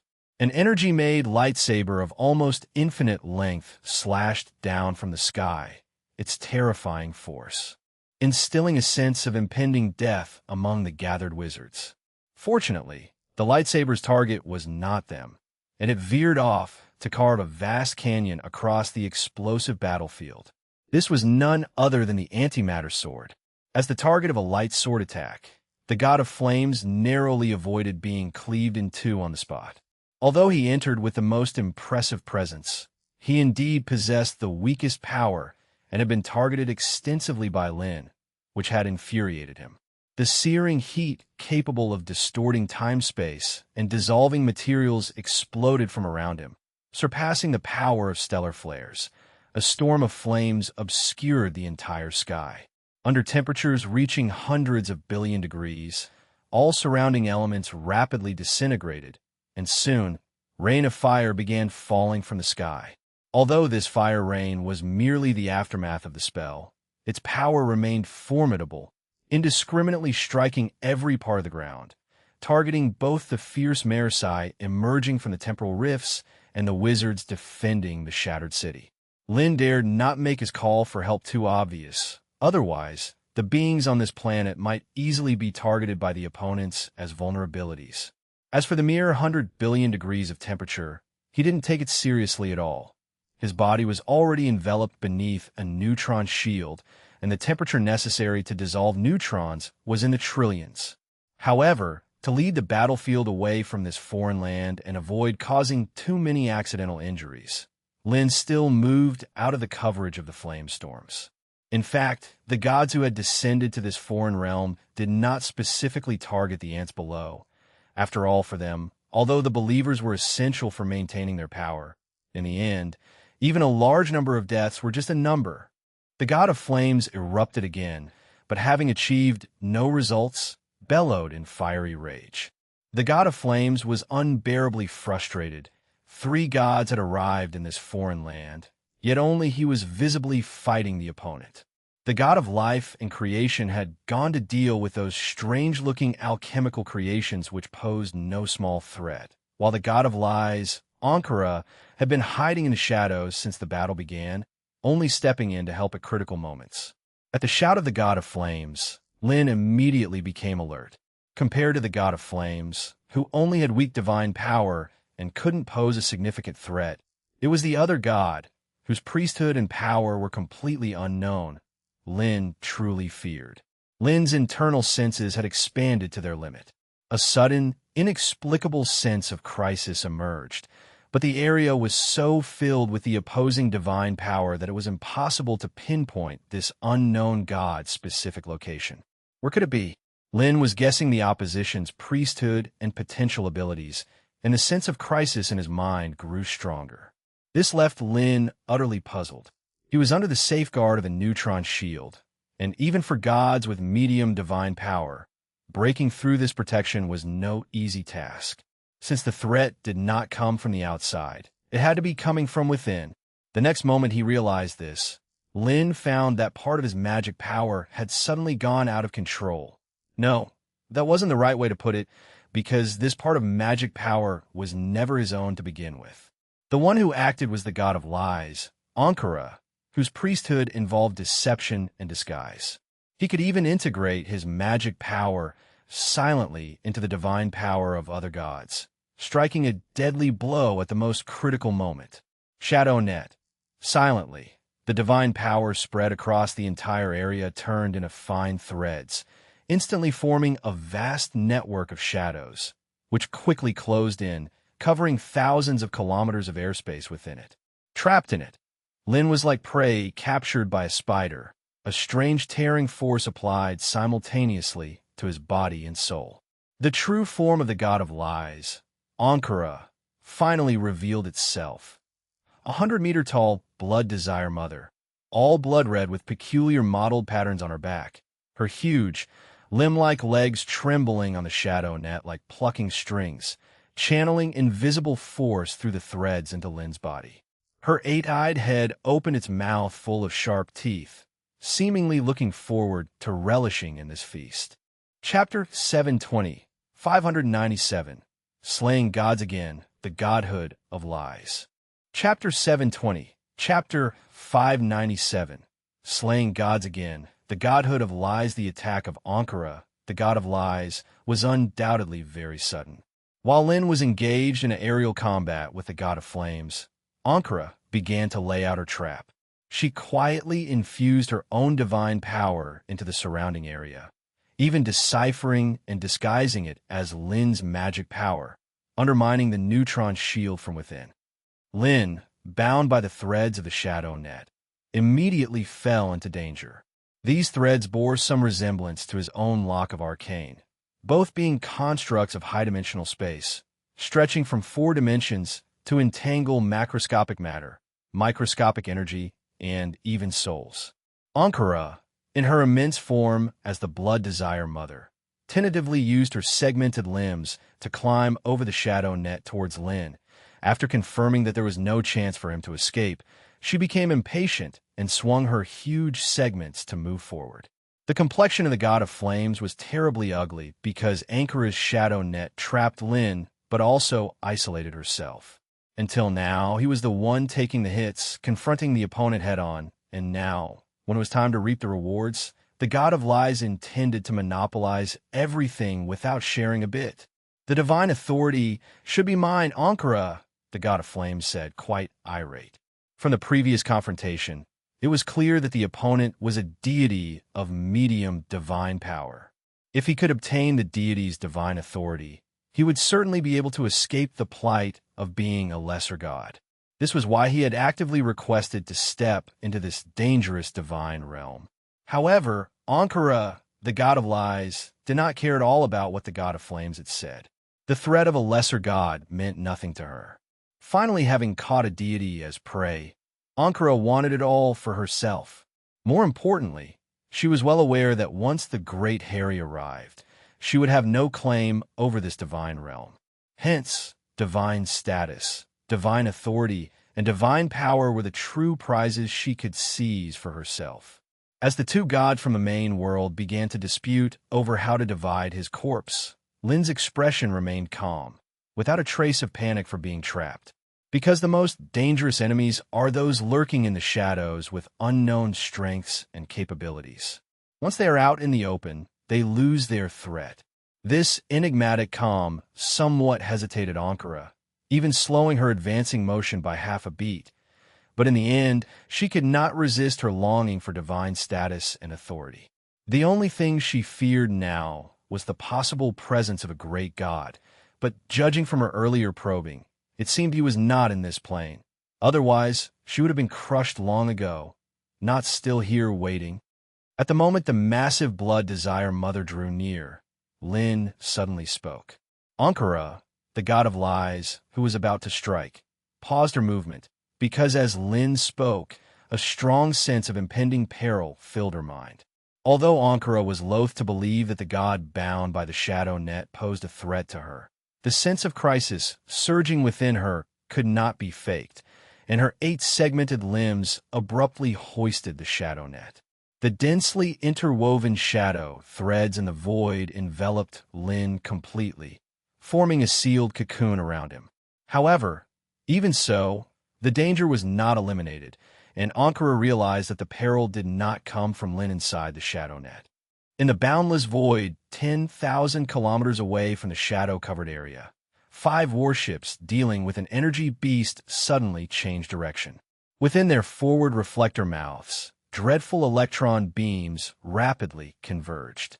After several seconds of charging, 5 positron cannons breached the barriers of time and space, firing towards the alien sky above. Ankara's shadow net was capable of weaving a separate, independent, high-dimensional space, which was hard to detect and hit by outsiders without knowing its coordinates. This was the reason she could remain undetected by the side of Lin and the god of flames just before. However, Ankara overlooked a critical detail. With Lin situated inside the shadow net, he himself was the perfect coordinate. Although he retracted most of his power to cope with the gods from the main world, there was one exception: the main battleship. After all, part of that power was used to trap Aira in the power furnace and could not be withdrawn lightly, which also meant that, if necessary, the 2 parties could still contact each other. As Ankara realized what was happening, the positron cannons were charged and ready. In just 1/20th of a second, they crossed tens of thousands of kilometers and struck the shadow net. The intricate and layered high-dimensional threads were blown open, creating several huge voids, and an unprepared Ankara was hit by a positron cannon, vaporizing much of her body. The 100-foot-tall blood desire mother let out a sharp and furious screech. Although the positron cannon blew apart part of her body, it had no substantial effect on her. What truly terrified Ankara was the sudden eruption of ashen gray fog of the undead from within the cocoon the moment the shadow power weakened. A dazzling lightsaber cut through the sealed cocoon, severing all the entangling shadow threads around it. Lin had indeed been trapped within the shadow net, but he was far from powerless to resist. His cooperation was intended to lure out the deity hiding in the shadows like a venomous snake. The roles of hunter and prey changed in an instant. Ankara realized this too, that by bringing the other into the shadow net, it was she who became the prey trapped in the cage. Amidst piercing shrieks, the colossal blood desire mother retreated, rapidly retracting the surrounding shadow threads, attempting to flee from this closed-off space-time. Unfortunately, it was already too late to retreat. As Lin lifted his hand, the space-time around him began twisting and converging. Invisible shadow threads started to shatter layer by layer. Then the antimatter sword in his hand cleaved down from above, targeting the locked-on god of lies, Ankara. As the god of lies, revealing her true form, was stepping into danger. But the temptation to devour a deity was too great, so great it led her to expose her own weaknesses willingly. The antimatter sword, as expected, sliced through the shadowy defenses around Ankara, striking directly at her body, as grotesque and fierce as a spider's. The entire space shook violently. An infinite energy storm wreaked havoc, and countless tiny black cracks appeared out of thin air. Ankara's body was also torn apart by the surging waves of energy, her angry and piercing howls echoing through the void. Within a few seconds, the artificially created independent space collapsed. Lin's figure slowly emerged in the alien sky, while the god of lies, Ankara, had disappeared without a trace, her body annihilated by the impact of the antimatter energy, her divinity severely damaged, held in Lin's palm like shattered crystal stones. The god of flames, who had been blocked outside the shadow net, was so frightened that his body shrank, the blazing fire around him transitioning from an expansive, outward state to a restrained, circulating one. Just a moment ago, he was cursing the damned Ankara for trying to hog all the spoils, but now his heart was filled with nothing but panic and dread. A medium-tier divine being had been slaughtered just like that. If he had entered the shadow net along with her, he probably would not have fared much better. Even Lin was somewhat surprised. Despite launching a surprise attack and having weakened the opponent with positron cannons from star system-level warships, the spider's resistance was unexpectedly poor. However, since the opponent sent a weaker deity to the front and attempted a sneaky 2-against-1 attack, it only proved that her power in direct combat was far from outstanding among her peers, perhaps even among the lowest. Immediately after, Lin's gaze turned, not without malice, to the remaining god of flames. The god of flames, looking at the divinity in Lin's hands, hesitated between surrender and flight, but ultimately solidified his resolve to fight, for in the void, powerful thunder was brewing. Clearly, Ankara's death had unleashed a far greater energy.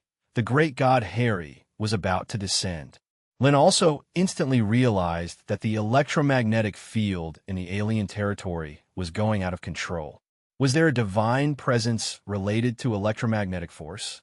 Electromagnetic force is one of the most fundamental forces in the universe, and a being with a similar divine authority could be unimaginably powerful. Lin, having exhausted himself in an earlier bout, had no intention of battling further and simply crushed the already fractured divinity in his hand. Having seized Ankara's divine authority, he then issued the command to retreat. At that moment, most in the alien realm had already evacuated.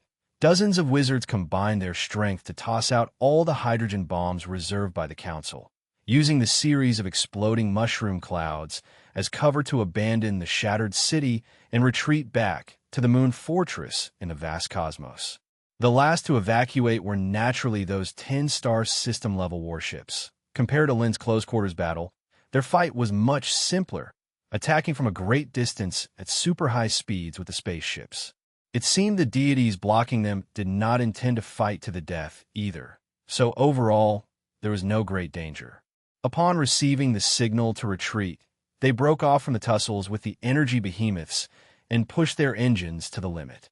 In the engine room, Ella, who had been enduring patiently, keenly sensed this change in energy extraction and suddenly opened her eyes. The time had come. Chapter 721, 598 Ella.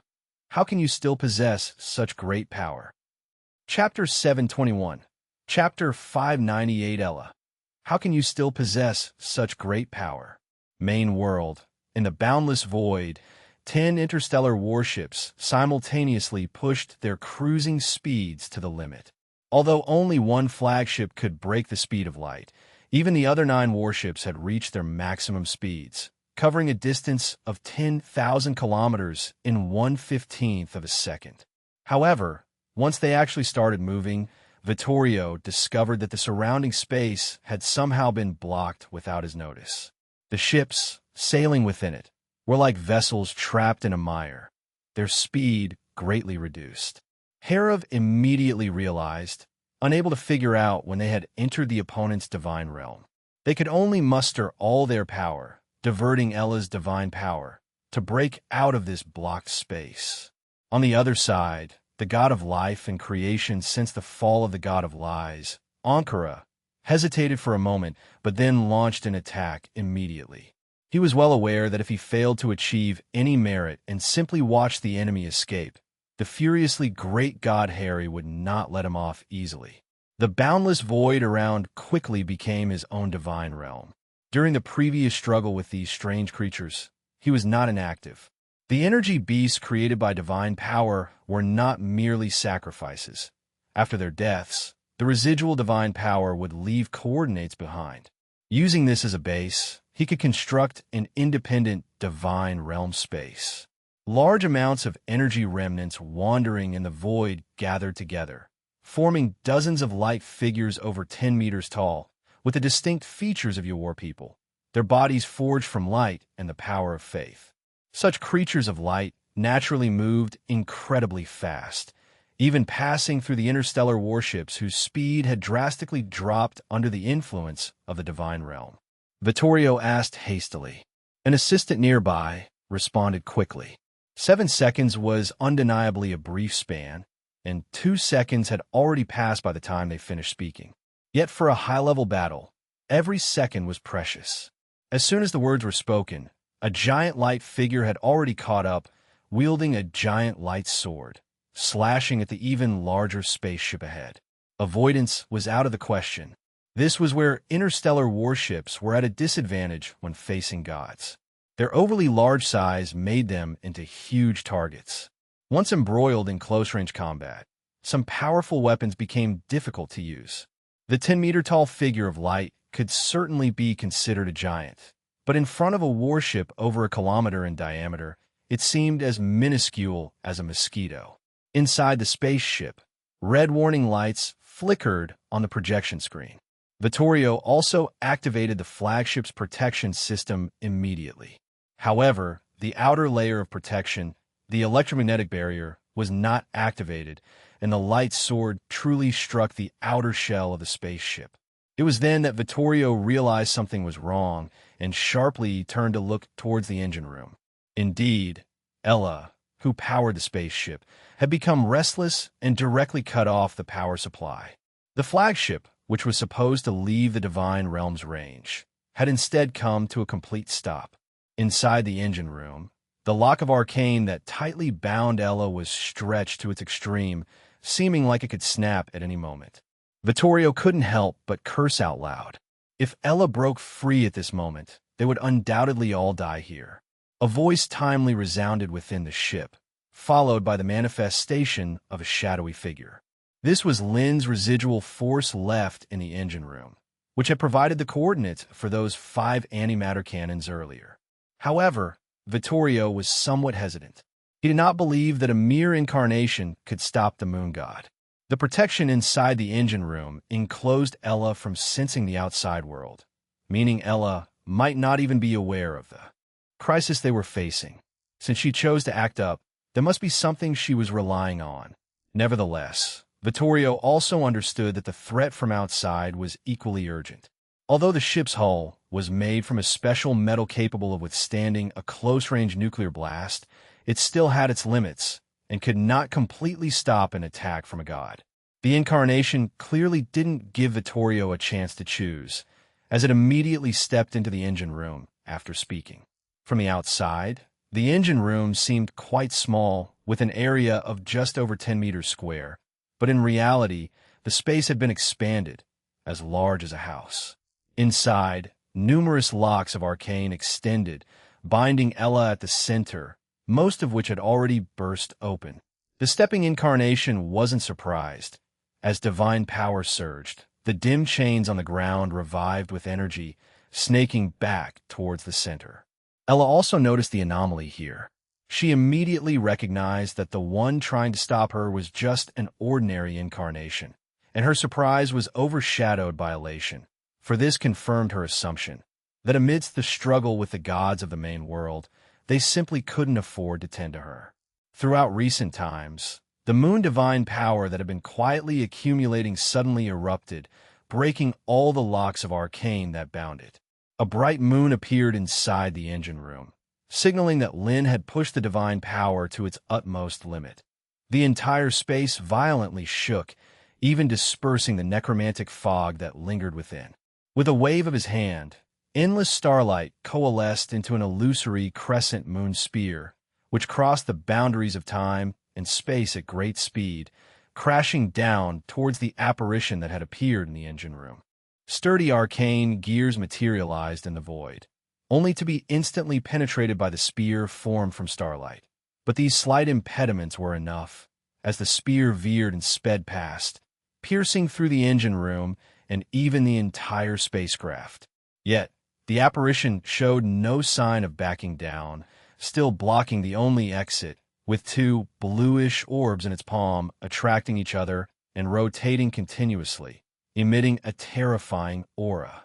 A voice as resonant as a great bell echoed in the confined engine room. Despite Lynn's struggle to break free, the surreal manifestation remained composed, even arrogantly delivering the verdict. Its reliance was on the positive and negative uranium element balls compressed to the extreme in its hands. Uranium is the heaviest naturally occurring element. Lynn had previously exhausted much effort in creating antimatter uranium, retained here as a contingency plan. In the confined space of the engine room, Lynn had nowhere to hide and nowhere to escape. The likelihood of surviving the annihilating energy blast from the positive and negative matter balls was minuscule. The only drawback was the wide range of this device.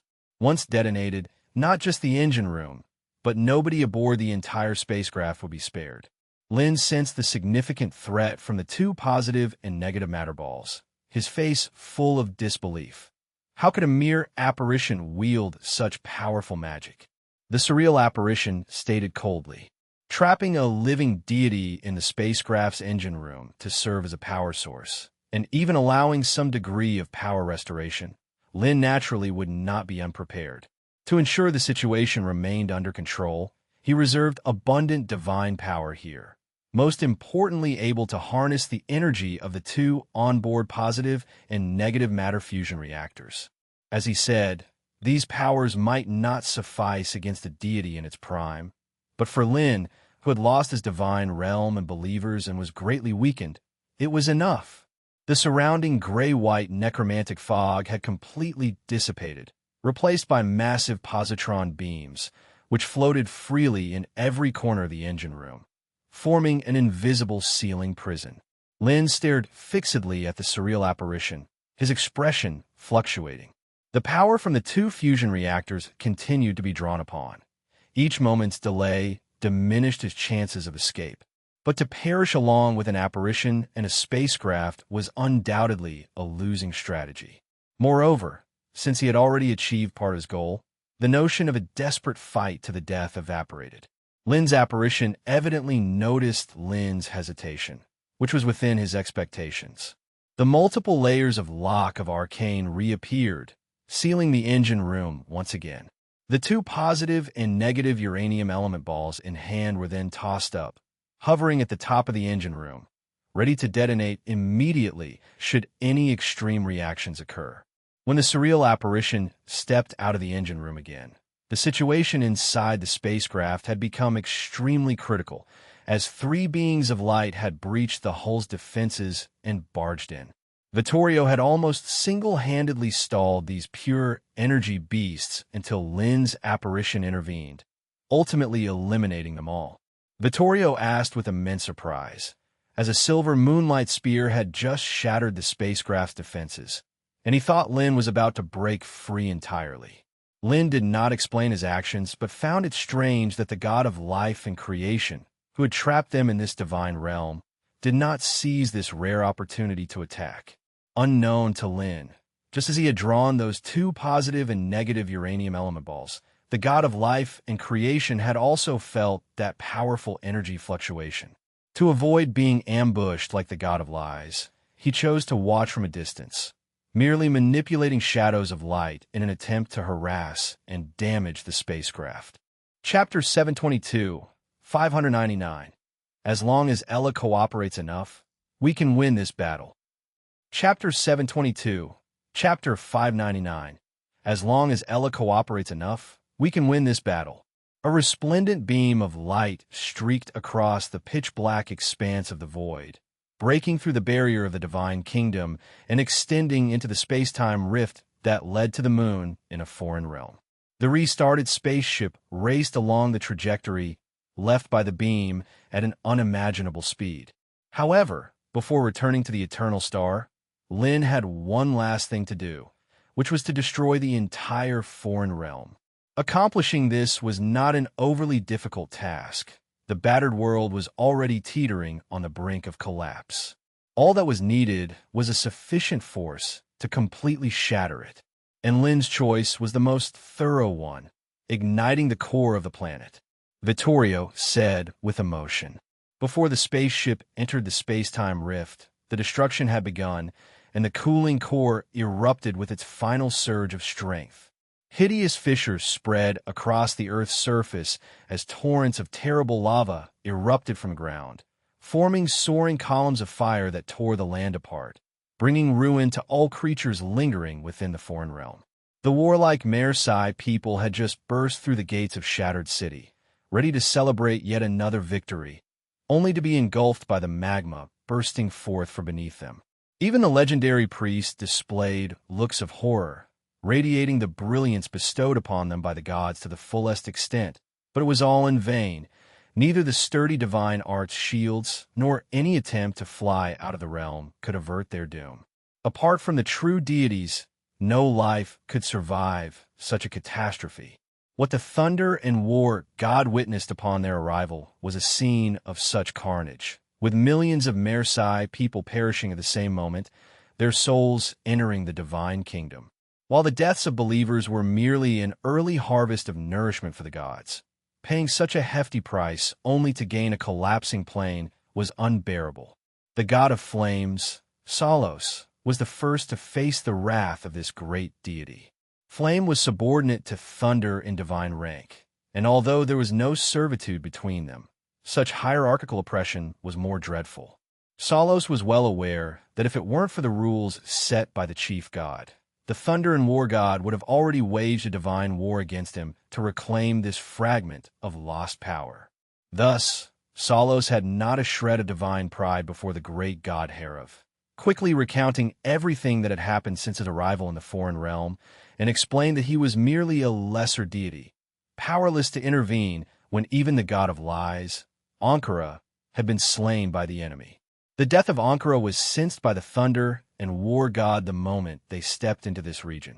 What truly surprised him was that the one who killed Ankara was not the great deity from another major plane they had anticipated, but an external god of roughly equal strength to Ankara, only a mid-tier one, who only managed to kill Ankara because he had exposed his true form through deceit.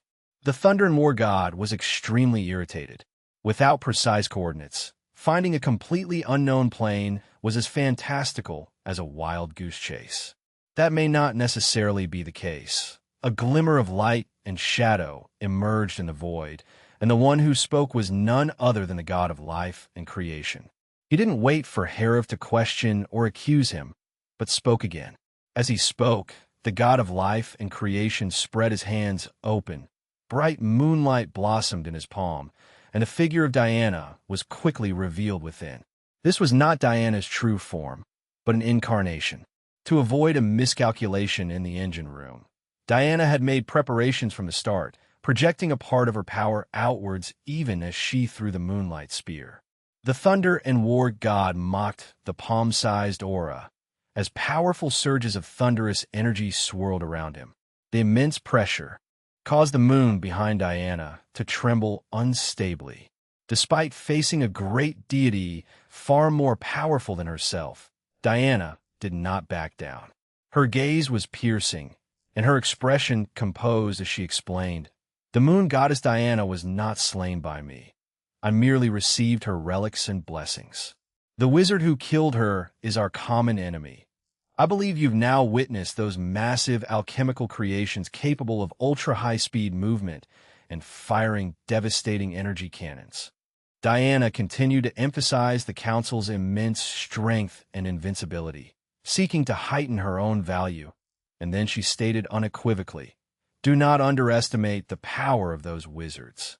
Without my help, it would be impossible for you to enter and conquer that world.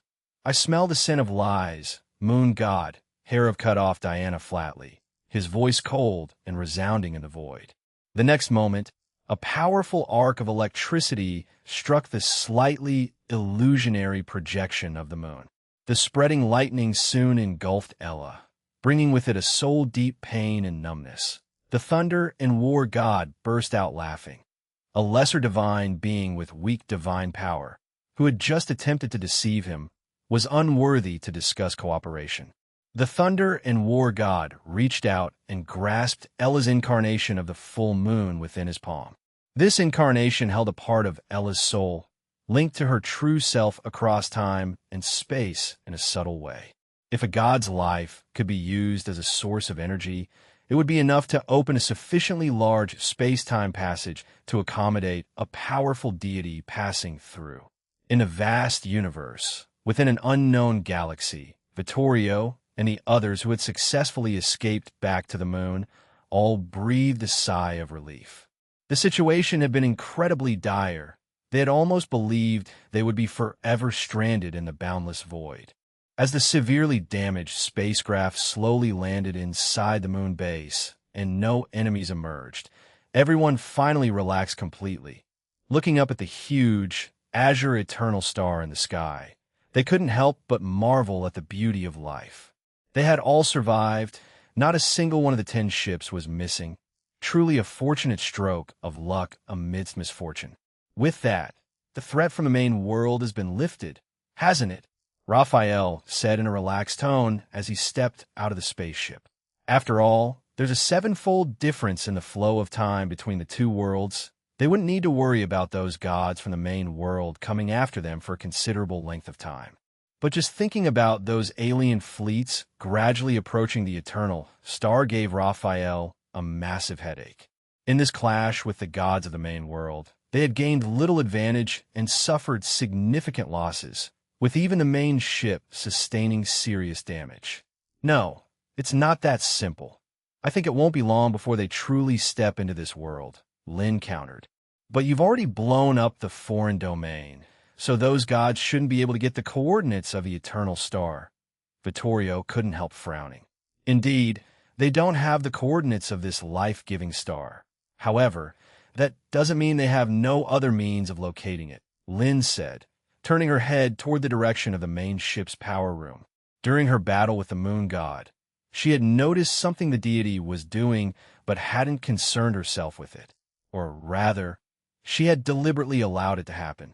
In sparing the believers of Ella within the eternal star for a time, Lin had given her the capacity to amass some power, so that at the right moment, Ella would end up revealing some information. However, this time the actions from the main world had indeed caught him off guard. A principal deity taking matters into their own hands had nearly crushed the entire plane, and the residual force had resulted in the arrival of 3 gods appearing simultaneously within the foreign domain. Fortunately, in the end, his goal had been achieved, and the situation had not entirely spiraled out of control. Herav immediately grasped Lin's intent and was thoroughly astounded. It was undoubtedly a highly risky maneuver, but if successful, the gains could be immense. Whether it was the main world, reputed to have over 100 gods, or the extraterrestrial civilization that had the power to slay gods a millennium ago, neither was something they could confront at present. Lin nodded. Directly contesting enemies far more powerful than oneself was hardly a wise move, and the principal deity was particularly daunting. Better to leverage this disparity in information and reap the benefits as an opportunist. Aurora asked with great concern. She doubted whether those extraterrestrial fleets truly had the power to withstand the might of the main world's deities. It will depend on how cooperative Ella is, Lin said with a smile. Cooperative or not, Ella would inevitably reveal some information about them, especially those spacecraft. Once the god from a main world recognized that this unique alchemical creation was their distinguishing feature, the chances of the plan's success would be significant. The only concern was that one side's forces would far exceed the others and destroy the other effortlessly. But this probability wasn't high. If there were such a significant difference, then their resistance would have been meaningless. Chapter 723, 600 Ingenious Uses of Simulated Divine Power and the Office of Lies. Chapter 723, Chapter 600 Ingenious Uses of Simulated Divine Power and the Office of Lies in the Autumn. At the Eternal Star, within the Magic Academy of the capital, Johnny, who had become an instructor, hugged her books and looked up at the azure sky. under the glow of the beautiful sunset, was a scene of incomparable splendor. A huge silver chain traversed above the firmament, as if it were about to split the entire sky in two. Under the effect of the farsight technique, Johnny could clearly see the curtain filled with a mechanical beauty and the constantly flowing runes of magic on it. This enormous celestial construct had been under construction for 3 years and was now essentially complete. As for its purpose, even the insiders of the council were at odds. Some wizards thought these ring-shaped constructs were homes built by the Star of Magic for himself, palaces atop the heavens to showcase his uniqueness and greatness. But obviously, this idea didn't hold water because as the construct gradually took shape, it didn't look like a place meant for living, no matter from which angle you looked at it. So, many alchemists began to speculate that the council was preparing to create a huge ring-world electromagnetic rail system, and soon there would be an endless supply of electricity flying down from the sky. Johnny wasn't quite sure about the reasons, as she had long since left the core echelons of her faction. Though she had reached the limit of a 3-ring wizard in her 20s and could become a great wizard as soon as she was called upon to draw from the magic net. Clearly, times had changed. Great wizards, once rare and regarded as a kingdom's advanced combat forces, were now cropping up like carrots, and their numbers had surpassed 1,000. These newly promoted great wizards couldn't necessarily even earn a place among the council members and still had to go through numerous elections. Johnny was very aware that, although her talent wasn't bad, it definitely wasn't top-notch when compared to a certain star of magic who had transcended the mundane to reach the realms of gods. She wasn't really worth mentioning and could hardly offer much help. But in today's magic kingdom, as long as one was willing, everyone could shine and thrive. Therefore, Johnny chose the field of education, passing on that novel and interesting knowledge. It was what she enjoyed doing the most. A slight smile appeared at the corner of Johnny's mouth.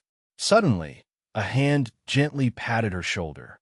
The witch immediately shivered and internally chided herself for letting down her guard. She turned her head sharply, only to find that it was her good friend Deborah who had touched her. "Johnny, you saw that movie the other day, right? That Dave is just too clever. He actually managed to sneak 20 apprentices right under the nose of Cardinal, and even made the local city lord start to doubt the faith in the false god."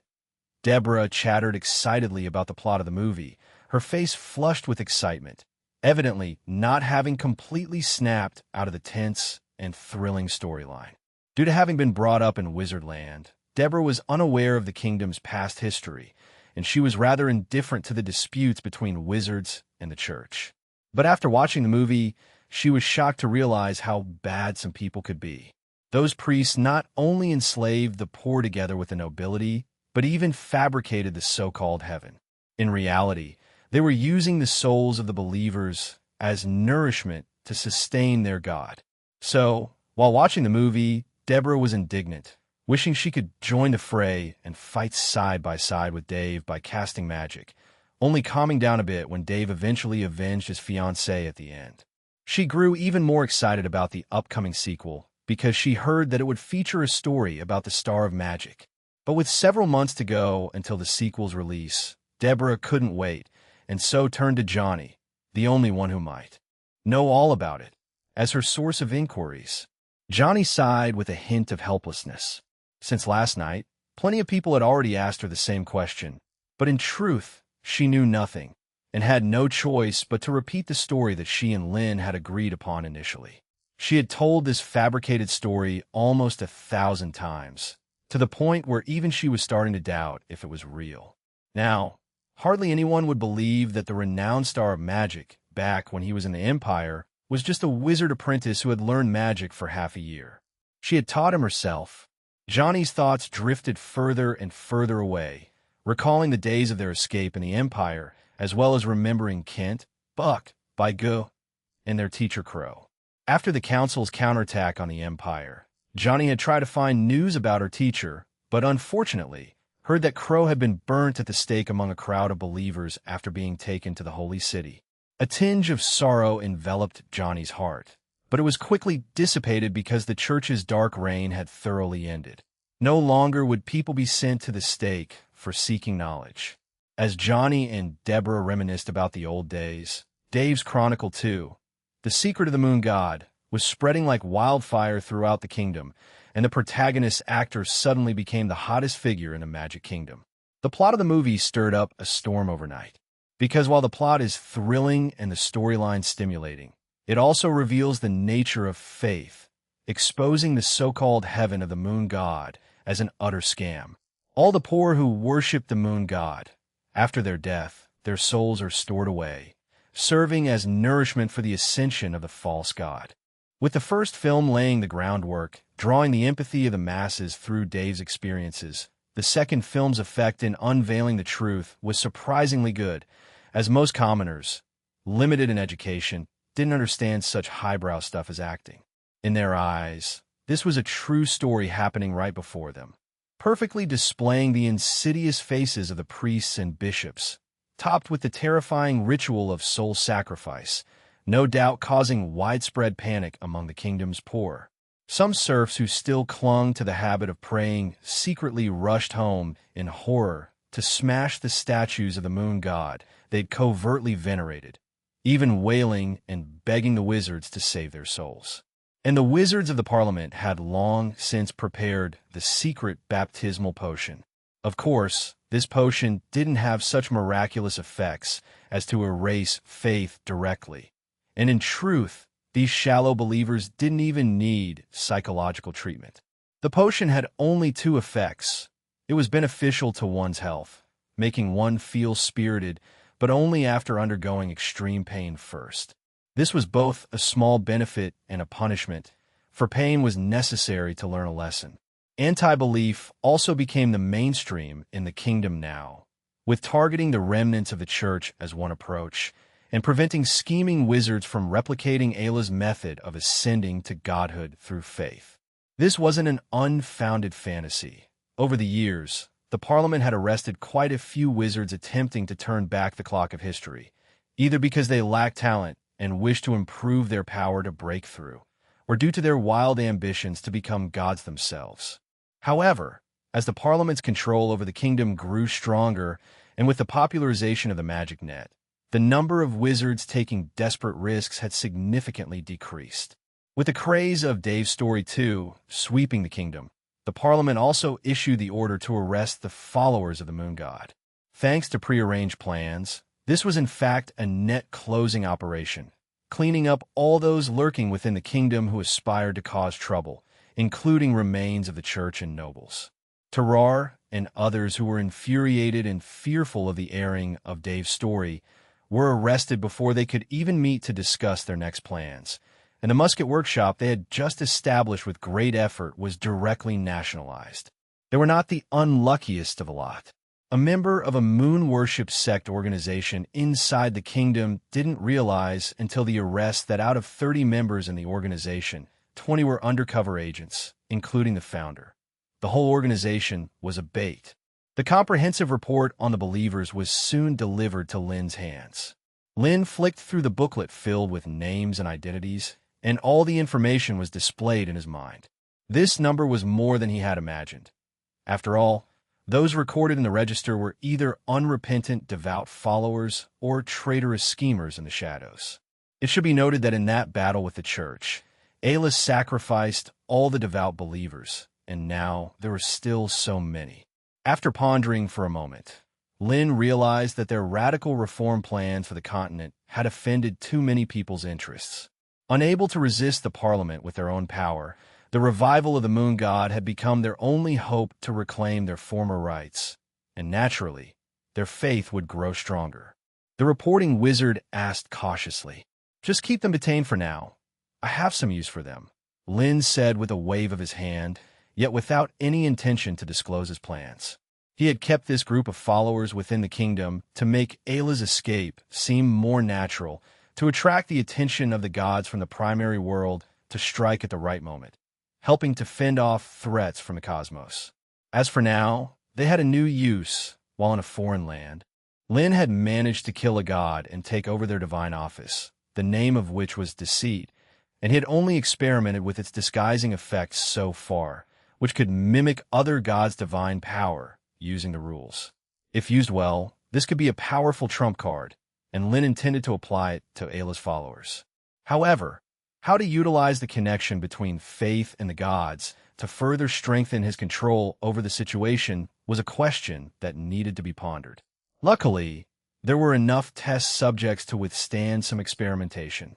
Chapter 724, 601. Chapter 724, 601. In the vast universe, within an unknown star system located on a spaceship near the moon, the intermittent cries of the believers gradually reached Aurora's mind. Because of the locks of arcane that restricted her and sealed off space and time, her connection with these believers was significantly affected. She could only sense their thoughts at the moment of their death. Recently, the frequency of the believers' deaths began to rise. From their final cries, Aurora was able to extract some useful information. That the wizards had started to consciously eradicate her worship within the kingdom and were actively hunting down her devout believers. Had they realized the source of her power? Aurora thought to herself. It was not unusual to be targeted, considering the trick she had played on the Wizard Council and the deities of the main world during their war. However, the current situation was undeniably dire. If she were to lose the support of her believers, the possibility of escaping on her own would become minuscule. Now, her only hope lay in the fragment of her spirit that she had left in the main world. If it could successfully cooperate with the deities, then she might have a chance at freedom. Complex thoughts flickered through Aurora's mind, and she continued to accumulate power bit by bit. The death of a large number of believers had somewhat replenished her nearly depleted divine power. Although she still didn't know if there would be another opportunity to escape, regaining strength was always of the utmost importance, no matter the circumstances. Just as Aurora, with eyes closed, silently awaited the opportune moment, she suddenly sensed someone entering the power room. Her eyes snapped open, and upon seeing who it was, her brow furrowed involuntarily. It was Lin. Aurora's heart sank. Could it be that he had realized she was accumulating power and intended to strip it away completely? But this thought was dismissed the next moment. After entering, Lin made no move to act, but instead surveyed her bound form with an inspecting gaze, revealing a trace of satisfaction. The moon god couldn't help but frown. Though she was a prisoner, she had accumulated some power to destroy herself. After surveying the area, Lin spoke coldly. "I'm here to remind you, Aurora, that the spacecraft is about to undergo a long journey." The blatant threat filled Aurora with immense humiliation, her face turning ashen. She glared at the male wizard in front of her, but swallowed the harsh words she wanted to voice. She knew well that provoking him would only disadvantage her.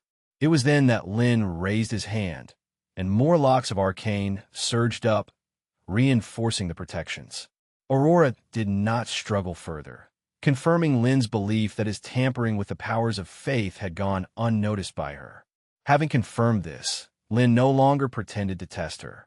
After reinforcing the protection and cutting off Aurora's possibility of reaching the outside world, he dismantled the entire power room from the spaceship.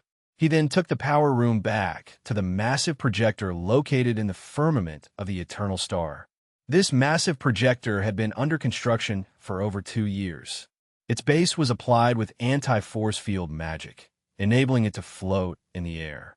Wizards inside the council who were unaware of its purpose were very interested in it. Rumors abounded, but in reality, this place was a site for high-level technology experiments. The entire projector stretched 5 kilometers, divided into dozens of sections, each of which was a rudimentary miniature spacecraft. If the aircraft designers at the Institute had any new ideas, they typically tested them here first, collecting accurate data to ensure no errors before installing them on new spacecraft. It was also used to experiment with the effects of ultra-high speeds on the interior of the atmosphere. Now, Lin intended to send Aurora into the sky using this contraption. Lin stepped into the projector and saw Dennis and others making final adjustments.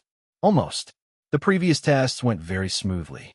If there are no surprises, It can sustain a half-year of continuous journeying without a problem, Dennis confidently stated before proceeding to introduce the internal modifications of the miniature spacecraft to Lynn. First was the removal of the weapons system, retaining only the protective, propulsion, and communication systems. Since there was no need to carry people, space was compressed to the extreme, and energy consumption was greatly reduced, meeting the needs of long-distance travel. Further, at Lynn's instruction, a front-to-back separation device had been installed. What about the screen issue? Lynn asked again.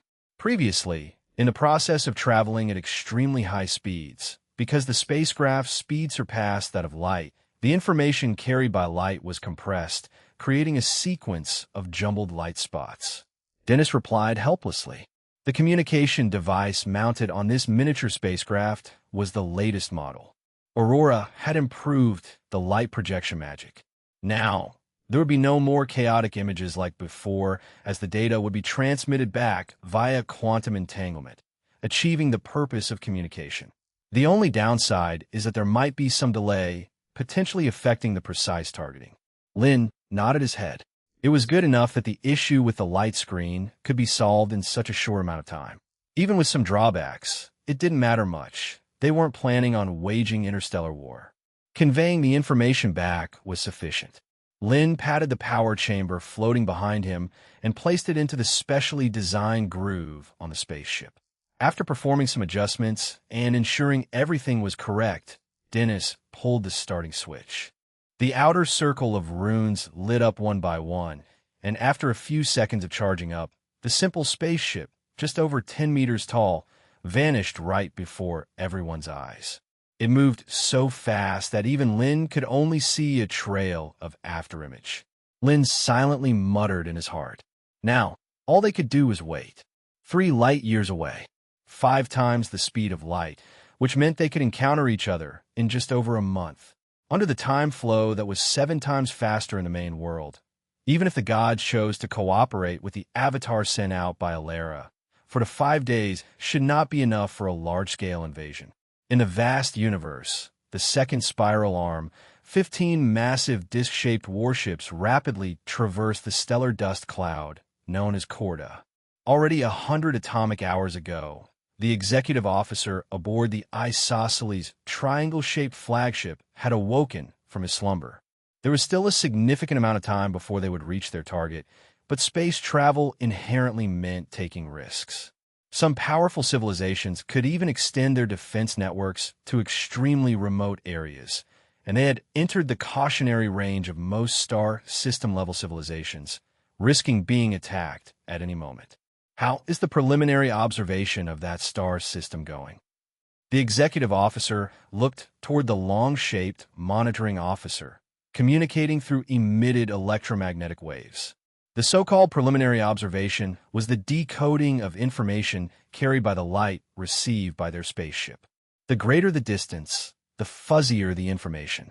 The closer the distance, the clearer the information, to the point where one could construct a clear and complete image. The only problem was that the information carried by these light signals was from the past and lacked timeliness. The monitoring officer answered confidently. The standard classification for cosmic civilizations by the homeworld ranged from level 1 to level 9. The first 3 levels were planet-level civilizations, which, as the name suggests, could only operate on their birth planet. The criteria for classification included whether intelligent life had emerged, whether they had advanced fusion technology, whether they had completed transformation of planets within their system, and whether they possessed the capability for cosmic voyaging, among other factors. And from the results of the observations, the other party didn't even meet the standards of a second-level civilization. Firstly, there was no sign of large-scale modifications on the planets within the star system, which ruled out the possibility of them possessing interstellar colonization technology. Secondly, the brightness of the star had not dimmed at all, indicating that they did not have the capability to utilize this enormous energy source, leading to such evident waste. Thirdly, the process of receiving and decoding the information within the light was exceptionally smooth. For civilizations adept in using electromagnetic wave technology, Such negligence would never occur because there are too many technologies that can prevent the leakage of information. The long-shaped monitoring officer said scornfully. A nearby aide-de-camp couldn't help but remind. Such preliminary observations could only serve as a limited reference because some civilizations would deliberately alter the information carried in electromagnetic waves, just like one of their exploration fleets had reported that an area seeming to be void was actually an advanced civilization world. A civilization capable of such technological prowess would definitely not fail to hide even their coordinates, the monitoring officer argued, noting that many factors could annihilate an exploration fleet, such as spatial turbulence or a sudden cosmic storm. After all, the exploration fleet was equipped with technology from the previous era, so it was plausible they couldn't withstand these cosmic disasters. The executive officer also did not believe that the opposing civilization's technological level could reach such heights. It seemed their operation would proceed smoothly. However, the next moment, an urgent message was transmitted from a probe that had been deployed ahead. An attack beyond their anticipated range had arrived. Chapter 725, 602. This is impossible. It completely defies the laws of mechanics. Chapter 725, Chapter 602. This is impossible. It completely defies the laws of mechanics. A piercing alarm resonated within the battleship. Moments earlier, discussions had been ongoing about how to handle this primitive civilization's geometric inhabitants. But now, a sense of solemnity enveloped the room as lights indicative of high alert flared up around them. "What's the situation?" the governor inquired seriously. "No, neither." The monitoring officer transmitted through rapid electromagnetic waves. "Based on its trajectory, there's a 90% chance it originates from the indigenous civilization of our target planet." The governor paused. "Did you get a reading?" At that same moment, the monitoring officer also received detailed information from the sensor, surrounded by a multitude of colored lights, a sign of mental disarray. It took him a while before he could respond in a fragmented transmission. This response plunged everyone aboard the interstellar warship into silence and awe as multicolored lights began to manifest around everyone. A geometric alien voiced the first doubt, the speed of light being the ultimate speed limit in known cosmic space. How could a planet-level civilization, which hadn't fully occupied even this galaxy, create something that travels at 1.5 times the speed of light? As some crew members fell into a state of doubt and panic, the monitoring officer suddenly spoke up again. "Wait, it seems like it's not entirely heading in our direction. If it continued on its current path, it would bypass them by a distance of 3 atomic hours." Relieved by this information, the governor's body relaxed, and the flickering multicolored lights quickly settled. Perhaps this was not a creation of the target planet's natives, but rather a detector from some advanced civilization, just accidentally passing through that galaxy in their vicinity. The monitoring officer's electromagnetic waves grew intensely stronger, indicating his emotions reaching the climax. According to the detector's feedback, the metal object had made a blunt angle turn of 120 degrees without any deceleration, and its speed had actually increased throughout the maneuver. This completely defied the principles of dynamics. After all, force is mutually exerted, and regardless of the type of thruster used, speed should inevitably decline significantly during a turn or direction change. Yet, the object maintained its superluminal speed throughout, tracing a perfect arc through the void.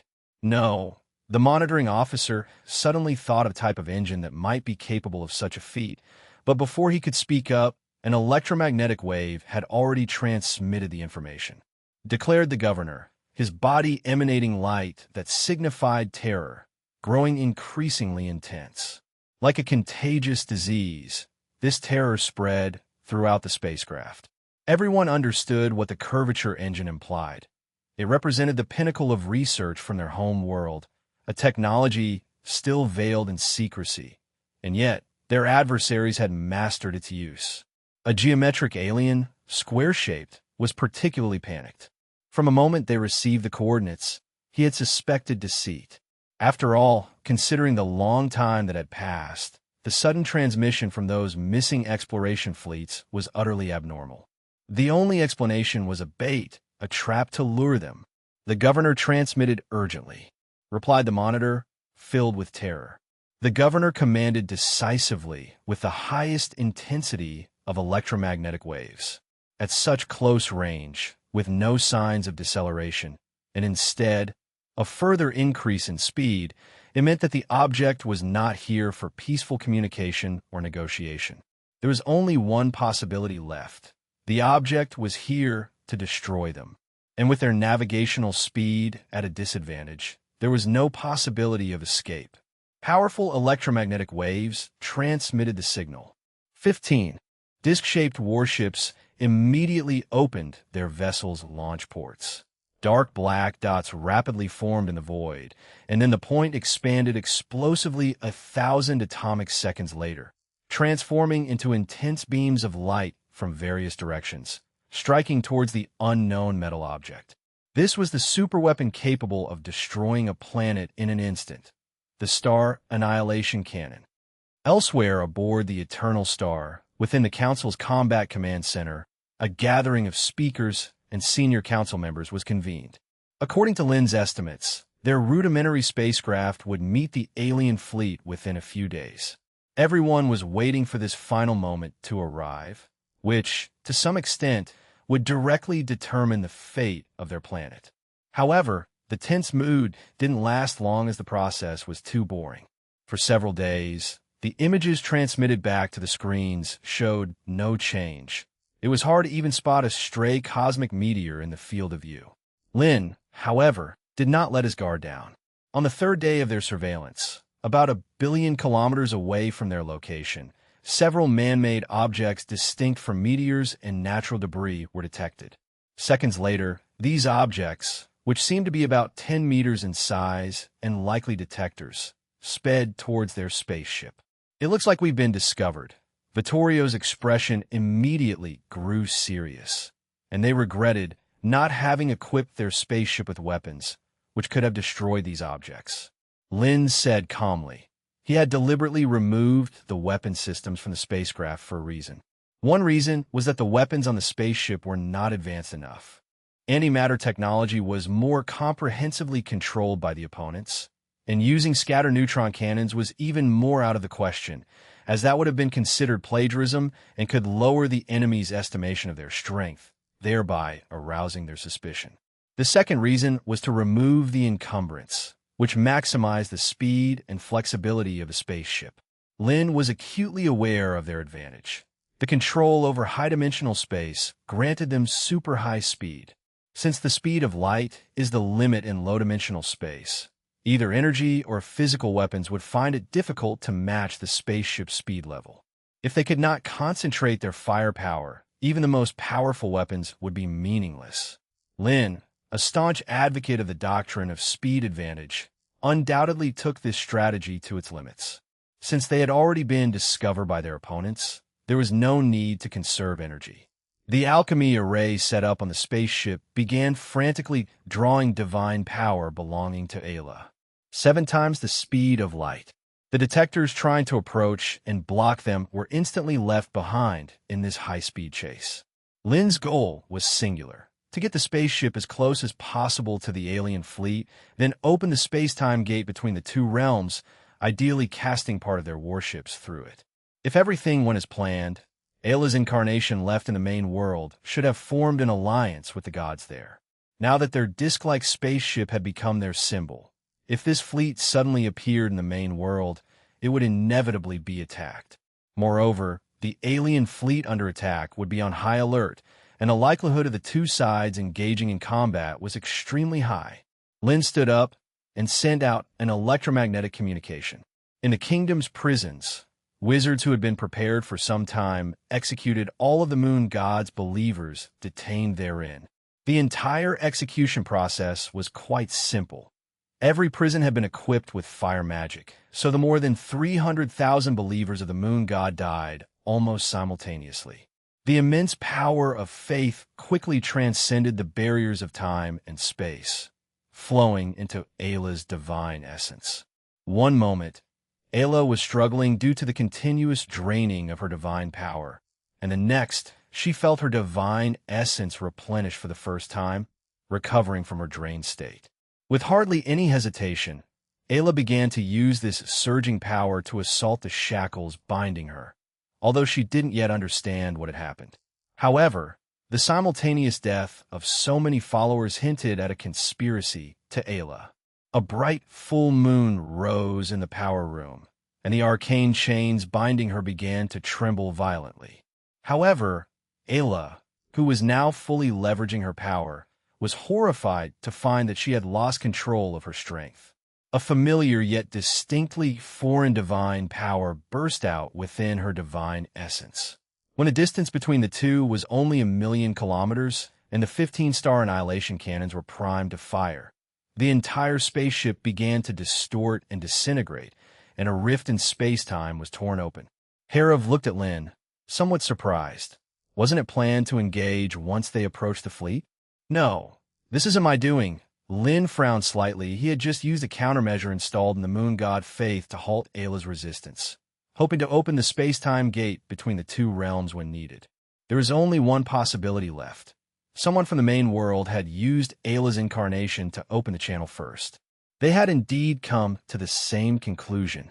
Watching the space-time rift rapidly expand, a terrifying silhouette of thunder appeared in the process. Lin's furrowed brow relaxed slightly. Having the battlefield in this universe might not be such a bad thing after all. Chapter 726, 603. Our enemy may be from a higher dimensional civilization. Chapter 726, Chapter 603. Our enemy may be from a higher dimensional civilization. Divine power boiled, divine nature twisted, and the divine body melted away. In just a few breaths, Alara, the moon god, fell in extreme reluctance, and a powerful energy wave immediately erupted in the vast cosmic void. Under the terrifying energy provided by the death of a deity, a portal between two universes cracked open. A dark fissure first appeared in the void, then quickly expanded, and dreadful thunder immediately surged out from within. The thunder and war god, Harry, soon arrived within the great cosmos, and the moment he invaded, he sensed something different about this world. It was simply too vast, with no boundaries visible even from a high-dimensional viewpoint. In that instant, Harry realized that he had not descended into a common large realm, but very likely into a vast world that could be compared to the main void. A surge of frenzy and ambition suddenly condensed in Harry's heart, but it was replaced by a strong sense of crisis the next moment. Exactly 15-star annihilation cannons swiftly approached at the speed of light, targeting from various directions. It only took 3.5 seconds to cross a distance of 1,000,000 kilometers, and by the time they arrived, the star annihilation cannons had already been activated. The god of calamity also saw the destructive light heading towards them, along with the disc-shaped creations farther away. This time, with a god as a sacrifice to open the interdimensional portal, the energy that could be accommodated was immense, so naturally, Harry wasn't the only god who descended into this cosmos. There are also the gods of fire, calamity, sky, order, and space, forming a rather luxurious lineup. Based on the information extracted from that moon god's memory, they naturally understood those disc-shaped alchemical creations, the war engines of the wizards. It seemed that those wizards were not unprepared. The god of calamity had thought their surprise attack would catch the others off guard, but the opponent had launched the attack first. As for the destructive light that met them head-on, despite its extremely powerful aura, the god of calamity was unconcerned. Just because he couldn't handle it didn't mean the other gods couldn't. The space god, Nisos, made the first move in a high-dimensional viewpoint, swiftly distorting the surrounding spatial curvature. As a deity possessing immense divine power and a ruler of spatial laws, it was he who used Alara's remnant soul to pinpoint the position of the great cosmos. The 15 hurtling star annihilation cannons soon disappeared into the modified void. However, space god Nisos quickly realized that the power contained within these energy beams surpassed his expectations. Nisos initially wanted to bounce the attacks back, but found it impossible. In the end, he had to settle for less. Under the surge of high-level divine power, the originally straight paths began to twist and warp under the influence of the spatial curvature. Among them, the 3 closest star annihilation cannons collided with each other, and 5 that were on the outer perimeter deviated from their path. The expression on the face of Nisos, the space god, was dreadful, as he could barely stop half of the attack, even when giving his all. He was the space god, not the god of space-time. The divine remit of time had been separately allocated, so although he was powerful, he was not a great deity. The control he held over space still had its flaws. The ultra-limited energy gathered exploded instantly, unleashing a terrifying force that sparked a quantum tide. However, under the successive weakening by the electromagnetic force, it didn't significantly affect the gods who were 100,000 kilometers away. Yet even so, it made them feel the threat of death. If their true bodies were struck by this entity, they would most likely fall with hardly any chance of survival. Harry, however, was not afraid at all. One of his motives for stepping into this plane was to find worthy opponents, to build glory crowns with war and enemy blood. Besides, the power displayed by the opponents did not exceed the range he could handle. The ability to manipulate thunder was undoubtedly among the highest of all divine offices because electromagnetic force exists everywhere in the universe. Thus, even though he had stepped out of his divine domain, his power had not significantly diminished. Harry declared proudly, and within the tens of thousands of kilometers of the electromagnetic net, numerous incandescent light points shot out from the inside. These so-called light points are merely results observed from a cosmic macroscopic viewpoint. In reality, each light point was an energy beast 5 meters tall, creations of divine power, embodiments of thunder, and they were the vanguards of the war. The geometric beings on the battleship saw all this, that the star annihilation cannons were blocked was secondary.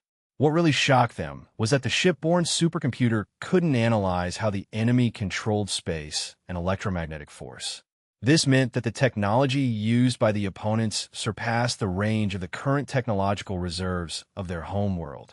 As for Harry's roar, they naturally heard it too, but they didn't understand it, as deciphering a low-level encrypted language system with their home planet's current technology would require at least 500 different phrases.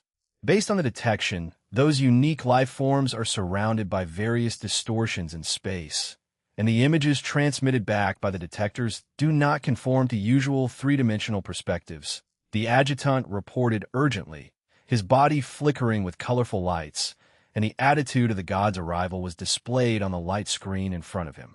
A long-shaped crew member guessed, terrified. From that brief first contact, the opponents had already displayed technologies like the curvature engine, faster-than-light travel, wormhole technology, and the creation of intelligent energy beings, and they could also manipulate space and electromagnetic force directly with some unknown technology. This was undoubtedly the worst conjecture. A true higher-dimensional civilization would not be something they could contend with. The executive countered in transmission. For instance, the exploration fleet had reported from a powerful civilization beyond the distant star fields, which gathered most of the energy of a galaxy to create a batch of intelligent light quantum creations designed for interstellar warfare. But they still were not a truly higher-dimensional civilization, just a bit further in dimension and energy research than them. Chapter 727, 604, Star Annihilation Cannon, Gravitational Bomb, Wormhole, and Dimensional Jump. Chapter 727, Chapter 604, Star Annihilation Cannon, Gravitational Bomb, Wormhole, and Dimensional Jump facing an opponent whose technological level might far exceed that of their home planet. Whether to continue the war or to surrender immediately was a question worthy of deep thought. However, the opponent had already made the choice for them. The massive surge of energy beasts from the electromagnetic domain was a declaration of war. The executor quickly made a decision. Since the other side, having a technological advantage, deliberately revealed coordinates to lure them into this trap and dispatched such powerful four-dimensional war weapons. They clearly harbored immense malice. Thus, they could only choose to continue the war to demonstrate the strength of their own civilization, while simultaneously probing the true capabilities of the opposing civilization. As long as they demonstrated formidable destructive power and war potential, even if they were ultimately defeated, their homeworld would not be in an entirely disadvantageous position in any possible subsequent negotiations. The executor transmitted with unwavering determination. Given the current situation, it was simply impossible to wait for the leaders to finish their discussion and then issue commands, as every minute and every second were critical to the survival of these 15 warships and their homeworld. At the same moment the order was issued, the bottom of the disc-shaped warship cracked open, and tens of thousands of 10-meter-sized, bizarrely shaped sentinels burst forth. This was a war creation of the geometric civilization, typically responsible for intelligence reconnaissance, close-range raids, and the occupation of planets. Since the individual mass of a sentinel was negligible compared to that of a warship, they could accelerate to 99% of the speed of light and were extremely agile. When necessary, they could even detonate the gravitational bombs within, capable of destroying thousands of kilometers of the surrounding airspace on a higher dimensional level. In fact, regarding dimensions, the geometric civilization was not without significant research. On the contrary, this was a technology fervently pursued by the researchers of the homeworld. The gravitational bomb was one such achievement. If using basic nuclear technology as an analogy, then the gravitational bomb was to the hydrogen bomb what the curvature engine was to the mastery of nuclear fusion technology. On the other hand, at the wartime strategy room in the Eternal Stars capital, a group of chairmen and senior counselors watched, both nervous and excited, the ever-flashing screens in front of them. In the void, numerous sentinels clashed with the energy beasts, terrifying high-energy rays sweeping out incessantly, annihilating every Thunder Titan in the area. But in high-end combat, the advantage of the geometric civilization became extremely weak. Under the dimensional manipulation of the space god Nisos and the electromagnetic control abilities of the great god Harry, soon enough 3 warships were struck by the erupting spears of thunder, disintegrated into the most basic microscopic particles by the billions of degrees of extreme temperatures. And the weakest god of flames also became the first god to fall, hit by a star annihilation cannon, engulfed in the destructive light capable of annihilating a world, eliciting continuous exclamations of awe from the counselors. It must be said, this was far more engaging than any movie. The opportunity to watch this unprecedented battle from such a close distance was also thanks to Lynn's newly acquired priesthood of deception. The rudimentary spaceship they launched was divided into a front and rear cabin. The front one was used to trap a raid, ambushing the opposing fleet, while the rear chamber was separated when Lynn decided to undertake a suicidal spaceship charge. The purpose of this device was twofold. First, it provided real-time battle reports, and second, it supplied coordinates when necessary, allowing them the chance to benefit from the chaos and clean up the aftermath. Previously, Lynn had worried that this chamber, disguised as cosmic debris, might be discovered, given that the vicinity was utterly desolate with nothing around. However, it seemed that his worries were unnecessary now, since both parties had started fighting directly. The battle situation was extremely fierce, and there was no time to care about the peculiarities of a meteor tens of thousands of kilometers away. This was like a grain of sand suddenly appearing on a smooth surface, which was certainly abrupt, but also required full attention and careful searching to be detected. Moreover, Lynn had applied the disguise abilities of the deity of lies to this cabin, hiding the magic power and energy fluctuations, which made it even harder to find. Compared to most of the council members who were consumed in the tense excitement of the interstellar war, Harov, Vittorio, and a few others wore serious expressions as they evaluated the power comparison between the two sides. First were those gods from the main world, with the most powerful undoubtedly being the one who could control the power of thunder. He not only erased 3 Galaxy-class warships with electromagnetic force, but even blocked close-range, scattered neutron cannons from the flagship. One should know that based on reference objects for measuring speed, these neutron cannons had reached the speed of light. Their mass was even larger, and their power was dozens of times more forceful than the weapons mounted on the flying ships intercepted by the Council. If it hit the Eternal Star, it would have been enough to turn the planet they depended on into cork until it completely fractured. The other arriving deities, however, were considerably weaker. For example, the weakest god of flames was frozen by a cooling ray, losing the ability to dodge, and ultimately died under the Star Annihilation Cannon. Moreover, these alien spacecraft possessed a unique dimensional technology that could instantaneously relocate warships as large as a city. The largest battleship used this technology to evade the large-scale electromagnetic domain created by the Thunder God. However, Lin guessed that this technology must have some difficult-to-overcome flaws, such as too large an energy loss, distance limitations, inability to precisely locate, and so on. Otherwise, it should have been used more frequently. Just don't know who will win this war. Alade smacked his lips. Given the current situation, the outcome wasn't easy to predict, and the power displayed by both sides truly alarmed Alade internally. The 6 arriving deities were just the vanguard of the main world, and the fleet that appeared in front of them could also potentially be the full force of the alien civilization. It wasn't clear if they even amounted to a 10th, but both had demonstrated enough power to destroy the Eternal Star several times over. Luckily, Lin had a stroke of inspiration, staged a grand play that made both parties mistake each other for archenemies, leading them to start fighting immediately. It can only be said that the Council currently lacks high-end combat power. There is only one ship capable of superluminal travel, and now that the moon god Isla has fallen, it is downgraded. Divine tier power was only represented by Lin alone. Even within his own divine realm, he couldn't possibly defeat 6 gods and a whole space fleet. I think there's a high probability that the god from the main world will win. That space-time gate has not stopped operating.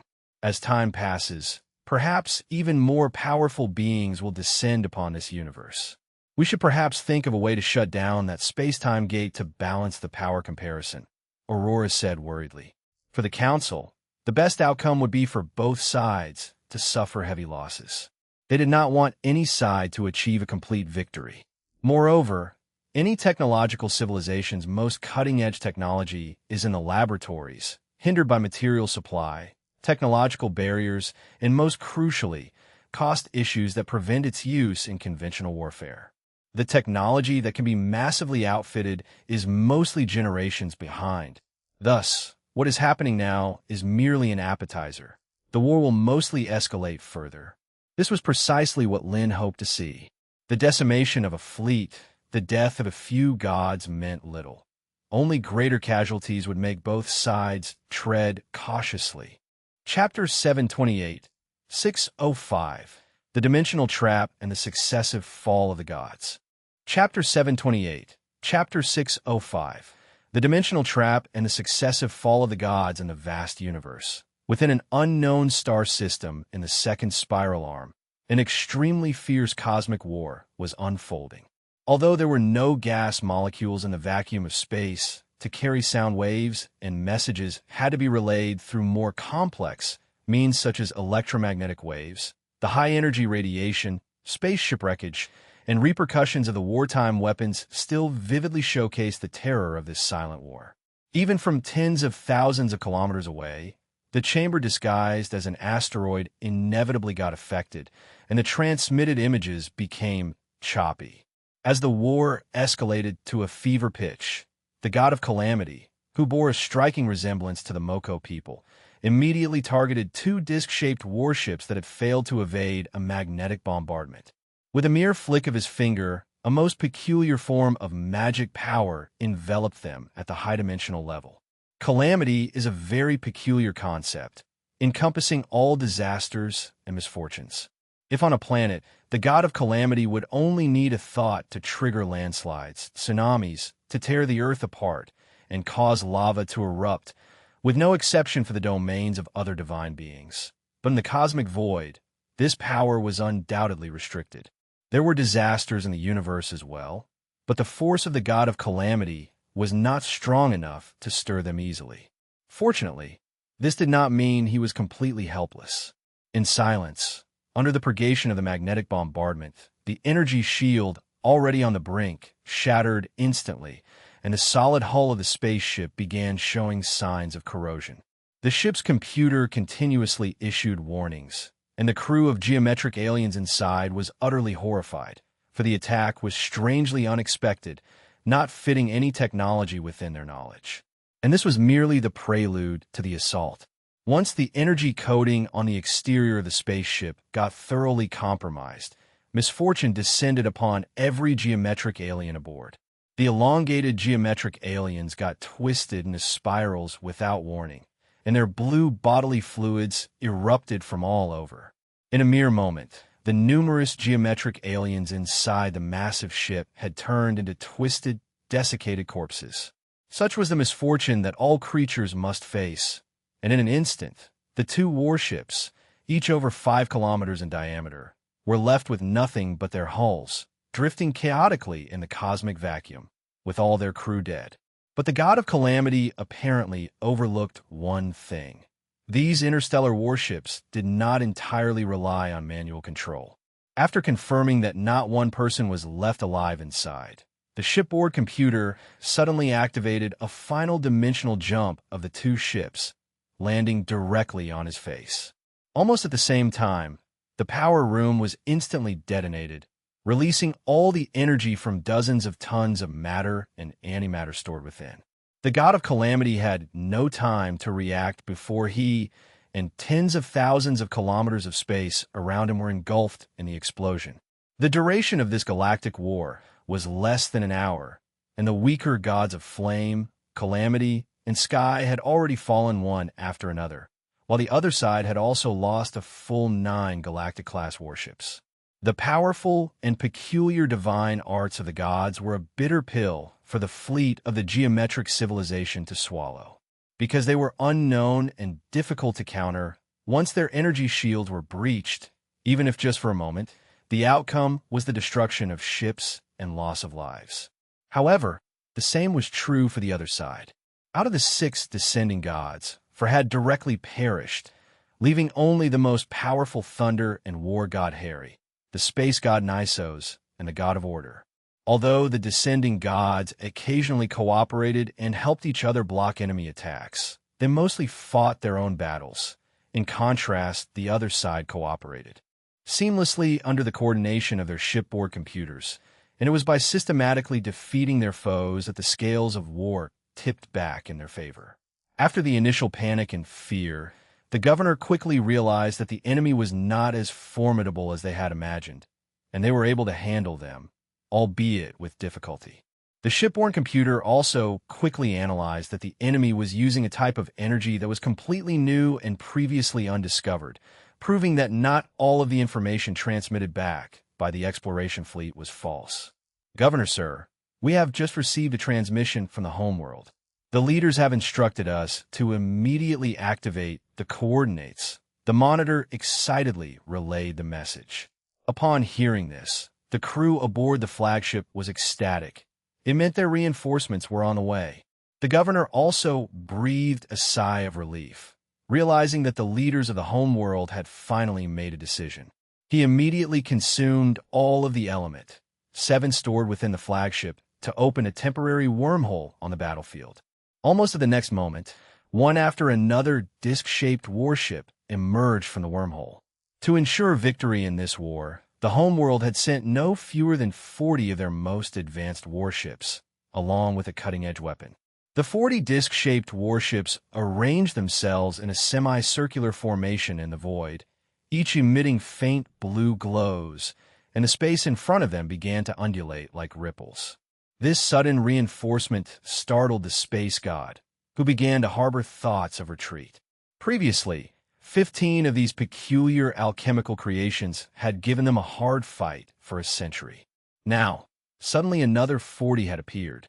They knew that once they were outside of their divine realm and main world, if their divinity was shattered and their godly bodies destroyed, it would mean their direct fall. However, the thought of retreating had clearly come too late. The space god quickly discovered in horror that the space in this region had been sealed from 4 dimensions. The energy required to distort space-time had increased more than 1,000-fold. This was one of the pinnacle weapons of the geometric civilization, a dimension trap. This powerful dimension weapon could tear through space and trigger massive quantum tides across a large area. Under the onslaught of this terrifying cosmic catastrophe, almost no material or energy conglomerate could remain unscathed.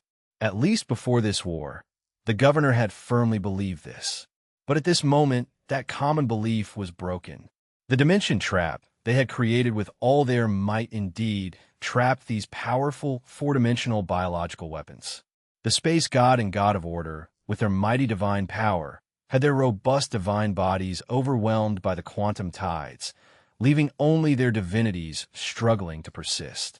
Yet thunder and war god Harry managed to withstand this appalling cosmic disaster, proving the greatness and power of a supreme deity. And as the gods of fire, calamity, and the sky fell one after another, the space-time rift connecting the main world and the cosmos had expanded by dozens of times. An enormous hand, large enough to cover a small asteroid, extended from the crack in the sky. This was the chief deity taking action personally. Chapter 729, 606, The Transcendent Main God and the Ultimate Weapon of Geometric Civilization. Chapter 729, Chapter 606, The Transcendent Main God and the Ultimate Weapon of Geometric Civilization. The moment the giant hand extended from the space-time rift, all the wizards present clenched their hearts in their throats. Especially Herav and others who had experienced the Great Retreat in the foreign domain, were acutely aware of how terrifying the opponent was, as a single strike had almost crushed the entire foreign domain. Its power was beyond description. Even Lin's expression became grave as memories extracted from the remnants of the moon god's consciousness swiftly surfaced in his mind. Compared to gods of lies, the undead, and life, who held definite divine offices, the chief god was the true ruler of the main world. It was rumored that there were 3 of them, but even the moon goddess Diana had not seen them exert their full strength. The only certainty was that this hand extending from the void was even larger than the one that had previously grasped the foreign domain, and, roughly estimated in comparison to a spaceship, its size was not much smaller than that of Eternal Star, and it was immensely solid. Even the lines on its skin were distinctly visible. A chill suddenly rose in Lin's heart, and he then realized that this was not merely a projection of power. It likely was a real hand, a part of the chief god's body. Clearly, with the fall of the 3 gods, the space-time gate could now accommodate even more powerful beings. The chief god intended to personally step into this world. As the giant hand reached out from the space-time rift, the situation on the screen immediately took a complete turnaround. The cutting-edge weapons of a geometric civilization, the terrifying dimensional traps, could even confine beings like Harry wielding the great divine power and severely injure the other 2 gods endowed with significant divine power. However, their effect on this giant hand was minimal, merely slowing down its advance. Aurora immediately saw that this kind of weapon capable of affecting space-time was probably the most powerful force that this alien civilization could muster, but it was evidently insufficient against a chief god-level opponent. Lin pondered for a moment before speaking. I specifically reserved some power in the spaceship's cabin. Just in case, perhaps we could try to close the space-time gate, but we only have one chance. Indeed, the appearance of the chief god was not unforeseen by him, as the opponent had already intervened during that battle in the foreign domain. Deciding on a full-scale invasion this time, they would surely be prepared. Now, It was to be seen if that extragalactic civilization had the capability to contend with this formidable foe. In the cosmic void filled with wreckage and electromagnetic rays, the sky-covering giant hand already reached out towards 45 disc-shaped warships, moving extremely fast. Even under the influence of the dimensional trap, it had reached sublight speed. It would only take about 4 seconds to cross that million-kilometer distance. Escape was not an option. The governor was acutely aware, once the opponent broke through the dimensional trap, by leveraging control over higher dimensional space, its speed could easily surpass the speed of light, making it fundamentally impossible to withdraw. The previous leap had likely also exposed the coordinates of their home world, but before that, 45 star annihilation cannons had roared out simultaneously, these terrifying weapons that could disintegrate a planet hardly needed any further explanation, soon blasting open the divine protective arts covering the surface of the giant hand, tearing open its flesh and bones. But the giant hand was far too large. Such damage was of no consequence, akin to poking dozens of blood holes in a palm with a toothpick. A huge amount of blood gushed out from the wounds of the giant hand. In fact, in the vacuum of space, there is no concept of direction, and normally, even if wounds occurred, the blood would merely stick to the surface of the hand or scatter all around. But in this case, a large amount of blood strangely sped towards the direction of the warships. Aurora, sensing something was amiss, quickly instructed. Lynn nodded, and, on the screen, the view which originally gave an overview immediately zoomed in on the falling remnants of flesh and blood. Upon getting clear sight of the interior, a chill ran through everyone present, because these were not merely strips of flesh, but a multitude of grotesquely formed eyes, densely packed and layered in such a way that it sent shivers down one's spine. Subsequently, beams of crimson rays shot out from these eyes. Millions of beams, resembling a spectacular meteor shower, bombarded down, and even though the disk warships were protected by top-tier energy shields with plenty of reserve power, they couldn't withstand such a number of attacks. Just in one encounter, over 20 disk warships were destroyed. Watching the nearly overwhelming battle on the screen, the council members couldn't help but gasp in shock. The gap was simply too wide. It wasn't just Lynn and the others who were watching this scene. On the home world of the geometric beings, during the Disk Council meeting, electromagnetic waves of argument flowed continuously among them, with bright multicolored lights flickering nonstop within the meeting room. Most of the officials participating in this meeting believed they should immediately cease hostilities, because the high-dimensional war weapon that emerged from the space-time rift was terrifying beyond belief. Even the most advanced weapons of their home world, the dimensional traps, had no effect. 45 shots from the Star Annihilation Cannon had been fired, causing only superficial damage. If they continued to engage in the war, not only would they suffer greater casualties, but surrendering later would also extract a devastatingly heavy price. This was essentially a war they could not win. However, many geometric beings held opposing views, arguing that if this war ended in their complete defeat, it would inevitably lead them into an even more perilous situation.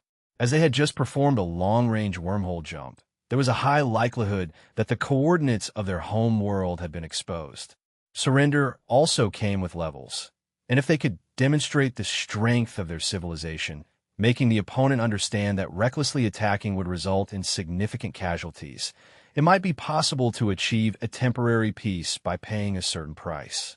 A few senior officials clearly communicated.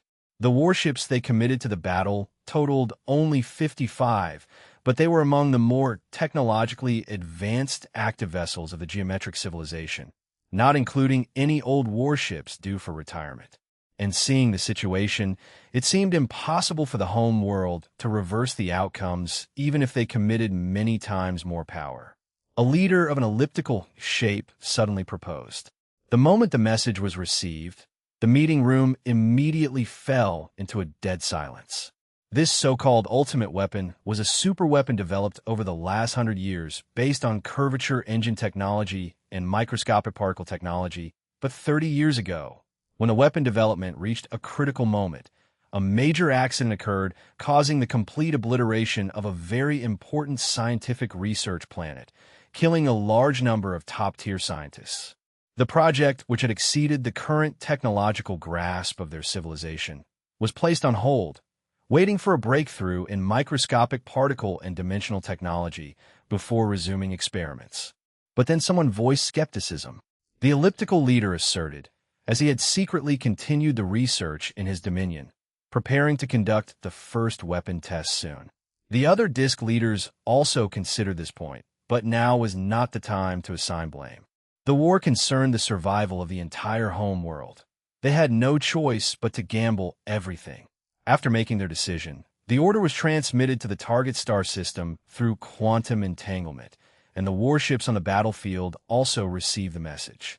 The observer on the flagship said upon hearing the words, "Ultimate Weapon," shivering and completing the communication with lightning speed. The latter did not hesitate at all, using all remaining energy to perform the longest distance dimensional jump they could manage. There had always been caution in its use, as it was extremely energy-consuming. Only main ships were equipped with it, and even then, the jump distance was not long, only about 500,000 kilometers, reachable in less than 2 seconds at sublight speeds. 4 seconds to arrive. And now was the critical time to use it.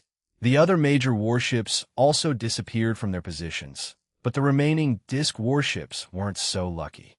Lacking the capability for dimensional jumps, they could only try to flee the area at sublight speeds.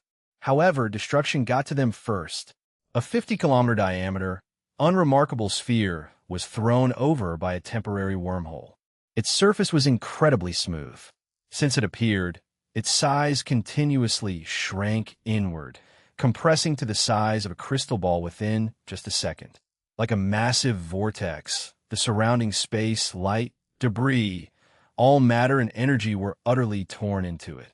This was the ultimate weapon of the geometric civilization, an artificial black hole.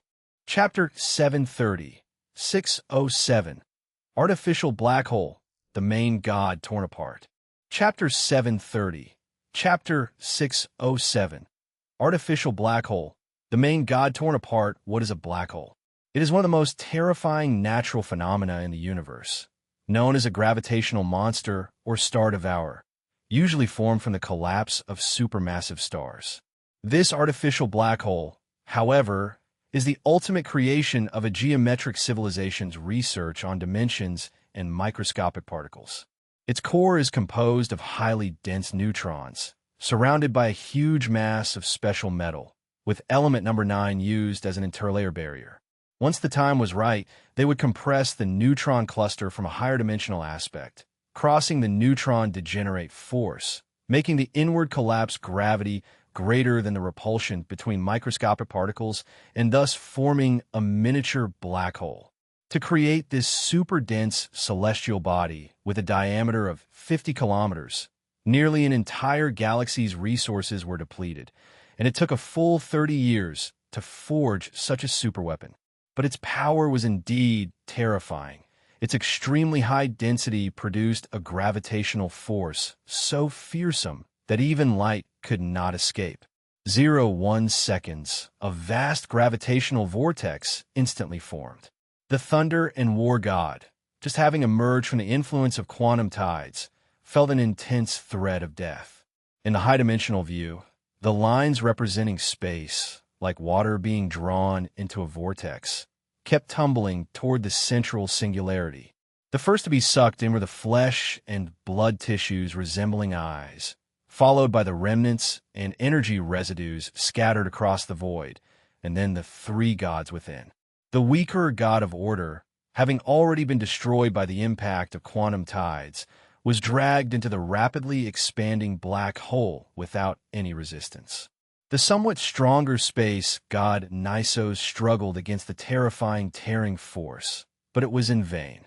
5 seconds before following in the footsteps of the god of order. 5 times the speed of light. It's not that the leaders of the mother world didn't value the lives of these geometric beings. It's that the giant hand that blotted out the sky moved too swiftly. Even a second late, and the warships would have been crushed to pieces. Sacrificed as bait, they died with a bit more value. And that hand, extending from a space-time rift and as large as a planet, was bending as if to crush the black hole by sheer force. Two powerful forces intertwined on the battlefield. The nascent black hole drew in limited matter initially, and for a moment it seemed unable to affect the giant hand. But as the three mighty gods were pulled into the singularity, the internal matter and energy surged again, and swiftly the balance of force was broken. Streams of blood and flesh sprayed out from the gaping hole blasted by the star annihilation cannon, forming terrifying columns of blood in the void. The range of the black hole was rapidly expanding. For such a cosmic spectacle of a disaster, the more matter and energy it absorbed, the more it warped space, with virtually no upper limit to its strength. Vittorio and the others were dumbfounded at the sight. Just a moment ago, they were worried about the geometric civilization's lack of resistance against the chief deity. The next moment, they were standing up in alarm, staring at the terrifying space-time vortex. The whole hand stretching out from the time fissure was engulfed by the black hole's powerful gravity, first tearing off the flesh, then several knuckles followed, and the intensity of the tearing grew stronger, directly swallowing up several fingers. Lin was also utterly surprised. The fact that the enemy had mastered the method to create black holes elevated his estimation of this alien civilization's technological level once again. However, judging by those interstellar warships that were also swallowed by the black hole, it seemed highly likely that the enemy could not yet freely control this superweapon. Nevertheless, as the black hole's mass rapidly increased, it wouldn't be long before its influence reached this place. It looks like this war is about to end, he mused, watching as the huge hand, as large as a star, was torn and ripped apart to become nourishment for the black hole. Lin quickly made a judgment. It was time to clean up the aftermath. 1 light years away, the terrifying black hole had swallowed the sky-obscuring giant hand, and the event horizon had expanded to hundreds of thousands of kilometers. From afar, it looked like a massive void had appeared in the universe. The flagship that had initiated the dimensional jump had fortunately escaped the black hole's range in time, but after consecutive battles and a super long-distance spatial jump, its energy was completely depleted. It could only rely on capturing cosmic rays and converting them into electricity to maintain enough power for propulsion, though its speed had decreased to about 1/3 of light speed. Their only hope was that the black hole's range wouldn't expand further. Otherwise, at the ship's current speed, it would definitely be sucked in. Such a terrifying force, the governor muttered. Looking back at the spectacular cosmic phenomenon and recalling the enormous hand that had obscured the sky, it seemed unbelievable that such a powerful higher-dimensional weapon could contend with a supermassive celestial body like a black hole. Fortunately, it was ultimately consumed by their ultimate weapon. The governor quickly regained composure and glanced at the observer nearby. Not for the moment. The elongated observer hesitated, then transmitted the message. The governor sensed that something was amiss. While it was true that black holes could disrupt communication, they had left the range of the event horizon, and their communication shouldn't be completely blocked. As this thought crossed his mind, a strong alarm suddenly resounded throughout the ship's interior. The remaining crew members inside the ship instantly became tense, and colorful communication electromagnetic waves flickered non-stop within the cockpit. The governor immediately rebooted the ship's photon computer, which had gone into standby mode due to energy depletion, but before that, an incredibly strange electromagnetic signal forcefully invaded their communication system, conveying a message into their minds. Chapter 731, 608. We shall be the best at boasting in the universe. Chapter 731, Chapter 608. We shall be the best at boasting in the universe. The moment the electromagnetic signal was sent out, a majestic figure had already appeared on the spaceship, still holding a geometric alien of elongated shape. This was undoubtedly the projection of power that Lin had deliberately left here, who barged in straightforwardly as soon as he saw the ship couldn't even maintain its energy shield. The sudden transmission made the geometric aliens aboard the spacecraft tense to the extreme, each pulling out their weapons, anti-electronics guns, from within themselves. But just before they could act, all surrounding time, space, and matter seemed to freeze in place. Then, hundreds of weapons floated up simultaneously and drifted towards the back.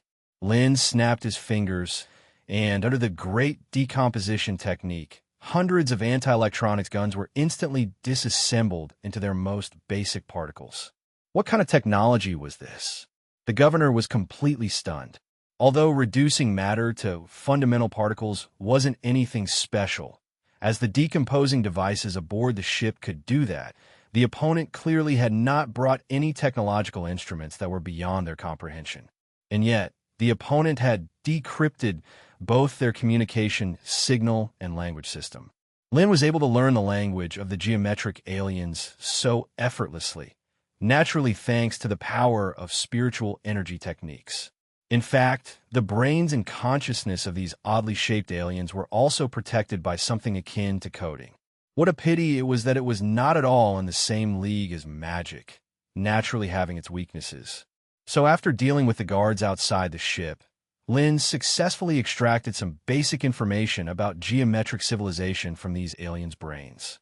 The information he now threw out was to enhance the mystery in the aliens' eyes and to create the image of a higher-level civilization's might.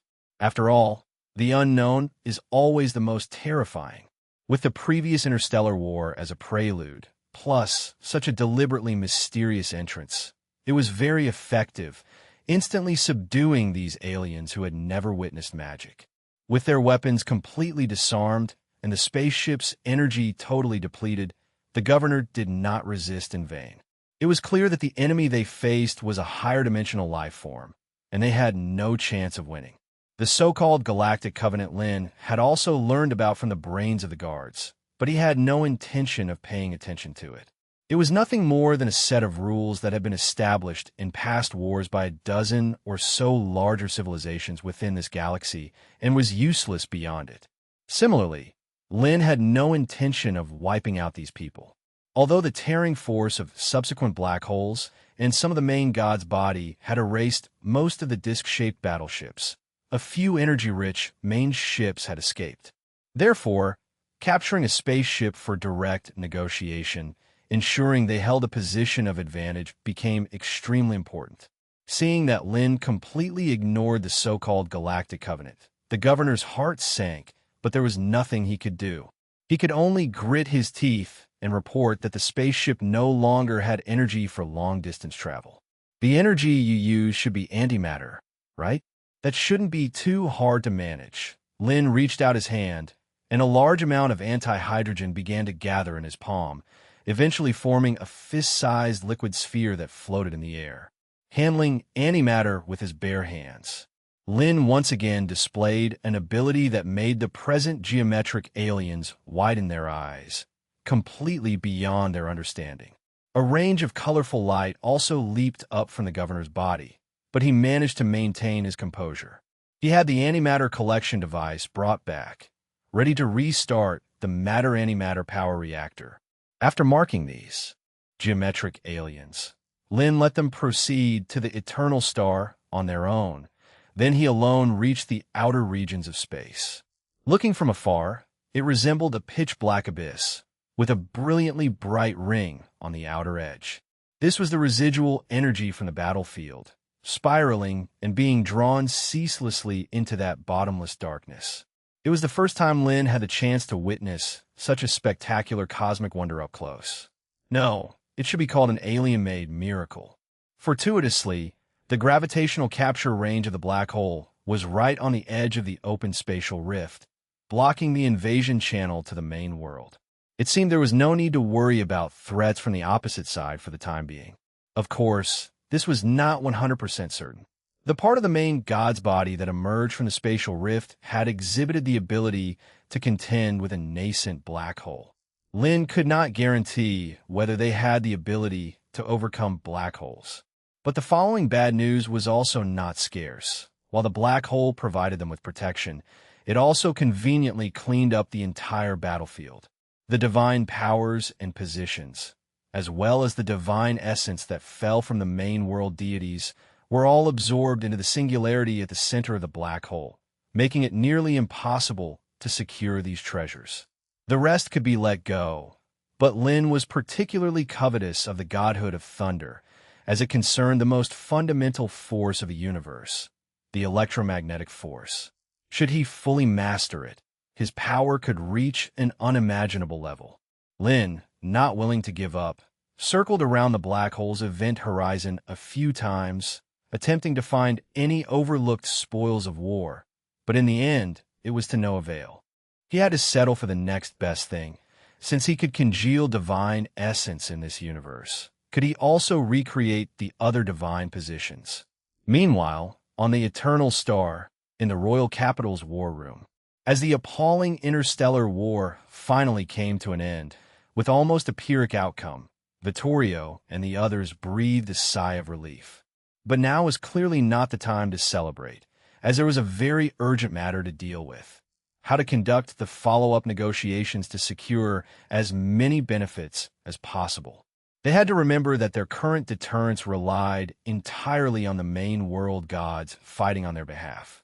Once they let the opposition realize they had been fooled, the carefully crafted advantageous situation would be ruined. If the geometric civilization realized this, they might send more fleets to invade in a fit of rage. With their own powers, they would not be able to withstand it. Chapter 732, 609. Show the enemy weakness and ponder the greatest fears.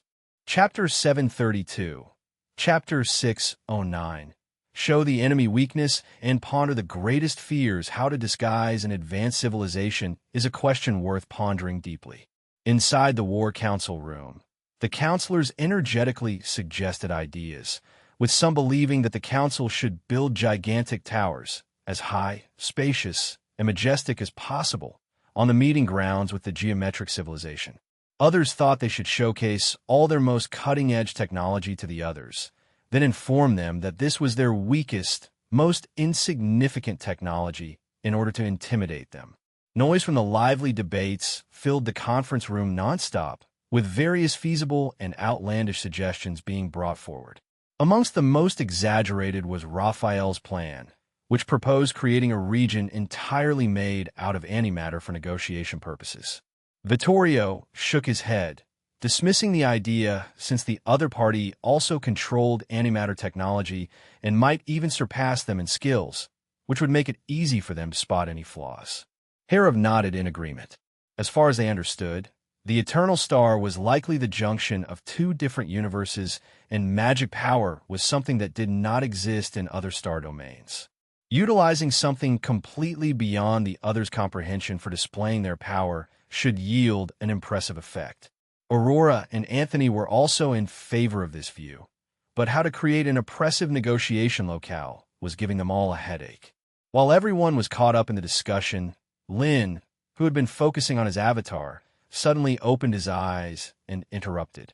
The noisy conference room instantly fell silent. "No, it's not that bad." Lin shook his head and then relayed the intelligence he had gathered from the brains of those geometric aliens through his avatar.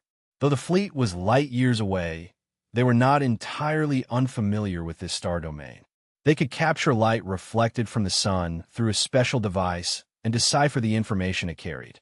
And as they got closer, the information they obtained became more comprehensive. Now, the geometric civilization was aware that they had not colonized the other planets in this star system, and even treated them like a planet-level civilization that had not yet managed to leave their homeworld. Of course, that wasn't entirely wrong. A few years ago, during the reign of the empires and churches, without considering top-level combat forces, the entire level of civilization didn't even reach the second-grade civilization in their assessment system. Fortunately, this war should have some impact on the alien's judgment. At least from the memories he acquired, part of the geometric aliens had begun to doubt whether the coordinates received from the Eternal Star might be a trap. After pondering for a long time, Vittorio came up with a new idea. Anthony immediately understood Vittorio's meaning, who nodded in response. Since the other side believed they were a civilization fond of disguising themselves, they might as well continue to solidify that belief. Lynn also thought it was a good idea, but it still needed something extra. It would be best to show weakness, yet have enough alarming details. A month passed swiftly, and the council was busy making preparations. In a vast cosmos, within an unknown star system in the second arm, a disc-shaped warship with a diameter of over 5 kilometers was rushing toward the target star system. As the distance between them was now less than 1 billion kilometers, the information captured from the reflected light was increasing. However, no matter how one looked at it, this did not seem like a star system under the control of an advanced civilization. They saw no light energy conversion instruments encircling the entire star, and 4 out of 5 planets were still in a primitive state with no trace of any civilization. Could it be that this was a star system that had just been discovered and colonized by them? But it would be unlikely that even the basic infrastructure like light energy conversion instruments would be missing. The counselor was utterly baffled by this, although over this period many things had confused him, such as the fact that, although they were prisoners, they were not subjected to strict control. In fact, there was no guard at all, and they were free to navigate as they wished. Unless these people were not at all worried about them turning tail and running off. Considering this concern, the counselor allowed the ship to travel along the fixed route honestly, but still managed some subtle moves. After the energy system was restored, they secretly communicated with their homeworld, reporting the events leading to their capture. The disk leaders did not express any blame, instead seeing it as a rare opportunity to understand the targeted civilization up close and decide on their next action. Fearing discovery, the secret communication was terminated after a few atomic parts, and another reason was that the target star system was now close at sight. The onboard photon brain soon sent a notification that 2 ships, not inferior in size to the main ship, were approaching at a very high speed, and significant space-time fluctuations were noticed around them. He was very aware that the top scientists of their home world were also researching curvature engine technology and were at a crucial moment. The ship in front of them would undoubtedly serve as an excellent reference. Just as before, the information was sent without any interception. At that moment, in the conference room of the disk, the leaders who received the communication immediately summoned a group of top spaceship designers, ready to start analyzing the other civilization's level of technology from the appearance of their ships. If they could find a way to replicate and decipher the secrets of the curvature engine, that would be more than ideal. Chapter 733, 610, Lin, the Governor-General of the Magic Empire Galaxy. Chapter 733, Chapter 610, Lin, the Governor-General of the Magic Empire Galaxy. Under the powerful analytic capabilities of the cerebral computer, the transmitted image information swiftly appeared as a 3-dimensional projection within the disk conference room. Interstellar spacecrafts forever serve as benchmarks for a civilization's technology, and from the power systems, exterior design, to material application, one can often infer the scientific and technological depth of civilization. The exteriors of the 2 spacecraft sent for negotiations resembled gigantic rhombic fortresses, with intricately carved patterns on their shells that appeared to be arranged systematically and were clearly not merely decorative. As for their purpose, a group of scientific researchers had discussed for several atomic hours without figuring it out, and even the material used for the spacecraft hull was completely unknown. These 2 ships had been specially modified over the past month to prepare for this negotiation, coated with a special layer 30 centimeters thick, made from magigold mined from exotic lands. This magical material was also extraordinary. Although it was not as hard, radiation-resistant, or pressure-tolerant as the original hull metal, it was hundreds of times stronger than ordinary steel. Most importantly, its high mana conductivity, combined with the array developed by Vittorio, could completely block various types of ray scanning. The continued failings in the fields of materials and alchemy provoked a strong sense of defeat among the spacecraft designers from the geometric civilization, with the only thing they could understand being the designs on the exterior. I speculate they might have placed a curvature generator at both the front and back ends, forming a compressing front and expanding rear, U-shaped curvature space, propelling the spacecraft forward. The designer, who bore a striking resemblance to a ring, quickly made guesses based on the spacecraft's shape and the space wave data transmitted, but found the structure of these two ships utterly baffling. According to the cerebral computer's analysis, the most energy-efficient and rational shape for a curvature spacecraft would be a tapered form, larger at the front than at the back, which they had envisioned for their new warships as well. However, a civilization possibly from a higher dimension would clearly not make such rudimentary mistakes. The choice of a rhombic hull must carry profound significance.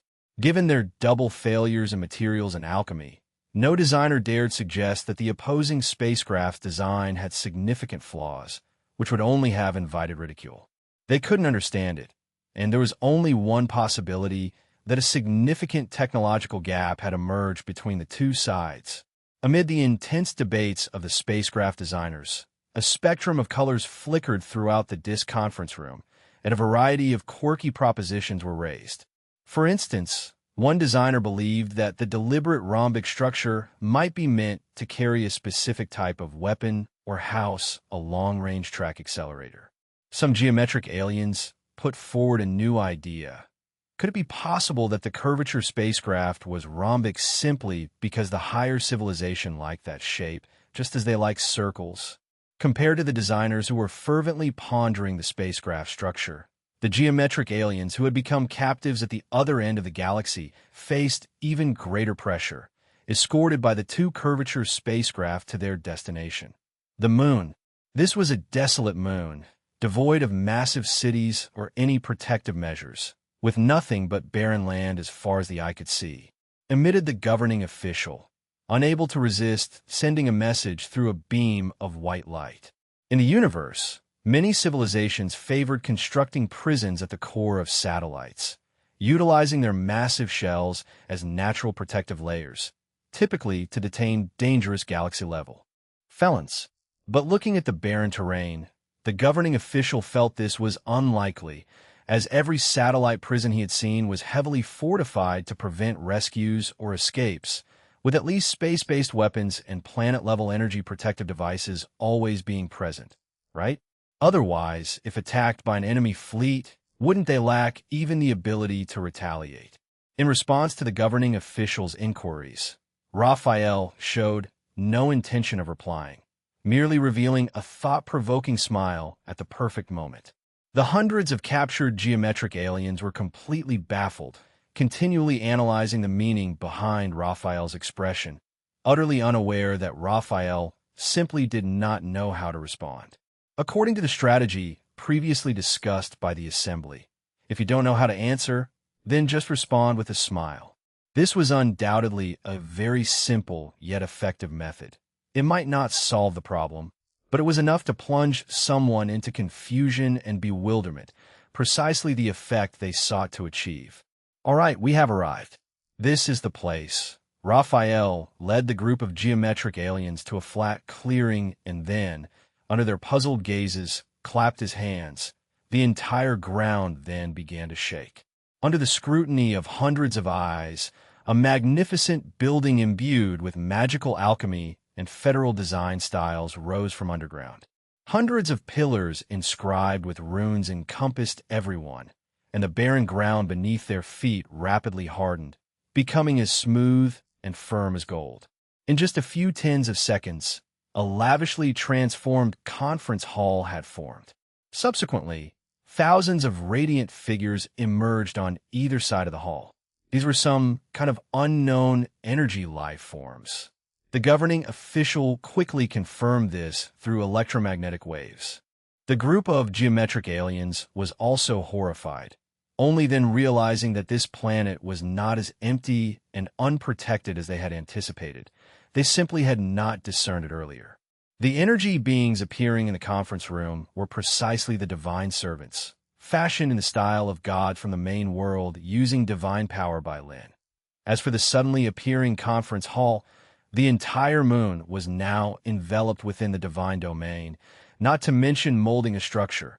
Even creating a city from thin air was effortless.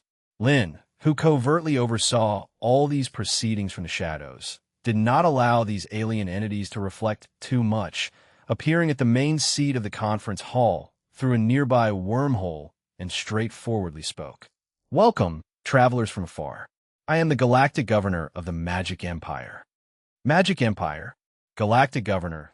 The governing official immediately memorized these terms, and seeing that he wasn't directly thrown in a prison, immediately guessed that this must be some sort of process akin to adjudicating crimes.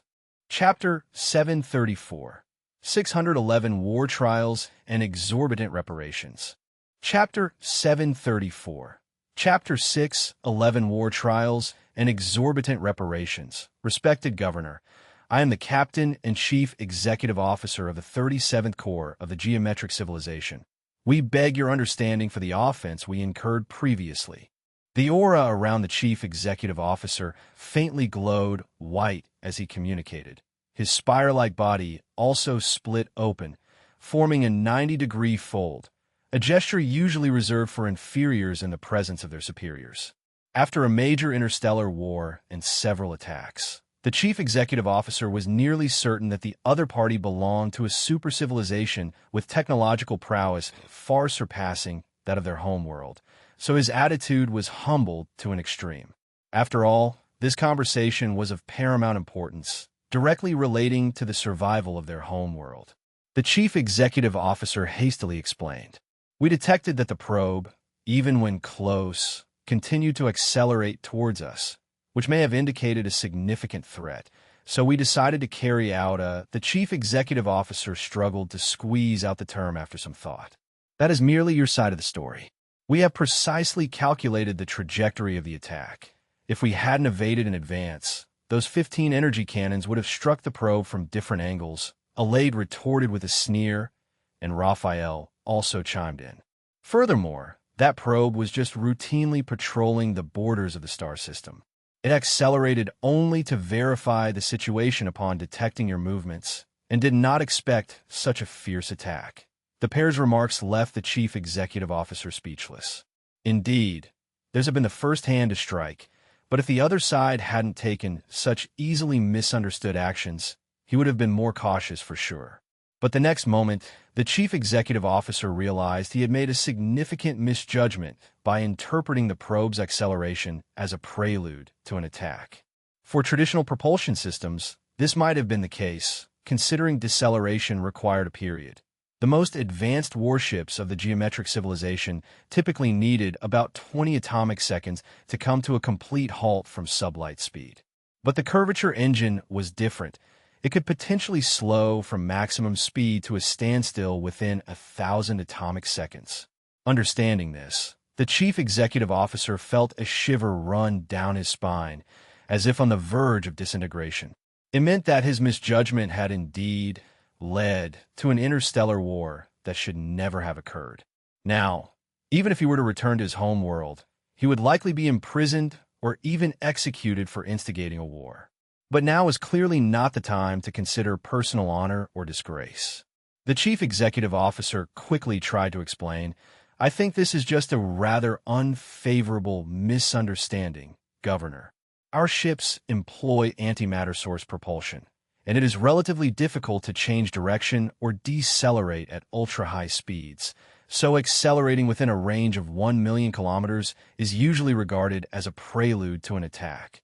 The Chief Executive Officer candidly recounted his misjudgment and aggressive actions, suggesting that as the culprit behind the war between the two civilizations, he could self-destruct as an apology.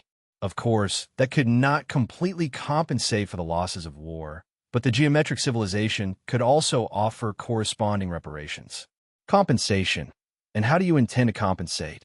Raphael's face displayed a hint of disdain, but inside he was struggling to contain his excitement and joy. They had witnessed the power of the geometric civilization, and Raphael coveted their star annihilation cannon, a formidable weapon capable of killing a true god and destroying an entire world with one blow. That superweapon, named Black Hole by Lin, was even more terrifying, capable of repelling the chief deity. The Chief Executive Officer was naturally unaware of Raphael's scheming thoughts. Perceiving these words as nothing but overt mockery, but found it understandable. Providing compensation that would satisfy a more technologically advanced civilization was certainly no easy task. At the very least, wasn't something he could decide on his own. Respected Governor, concerning the compensation, I am not in a position to give you an immediate answer. I must consult our leaders before making a decision. The chief executive officer once again lowered his stance. Lin suddenly interjected. This statement made the chief executive officer's heart grow cold. Realizing only then that his prior ability to contact his homeworld must have been deliberately permitted by the opponent, who may have even been monitoring the entire communication process without them noticing. Since that's the case, I will give you a few more days to think it over. Lin waved his hand dismissively, and the several divine servants escorted the strangely shaped geometric aliens away. Under the watchful eyes of numerous divine servants, the chief executive officer returned alone to his spaceship to meet with the awaiting disk leaders using the shipboard cyberbrain, and reported all the latest developments and his thoughts. However, such a significant matter couldn't be resolved in a short time, and there was a lot of internal agreement and dissent. Luckily, Lin hadn't insisted on an immediate response, but in the days that followed, the captive geometric aliens received no special treatment. Instead, they were locked up in the prison. This prison was established at the lunar core, inspired by Lin's hearing of the satellite prison from the chief executive officer. Created using his divine power, the prison was quite extensive, albeit a bit rough in appearance. Hundreds of geometric aliens were incarcerated separately.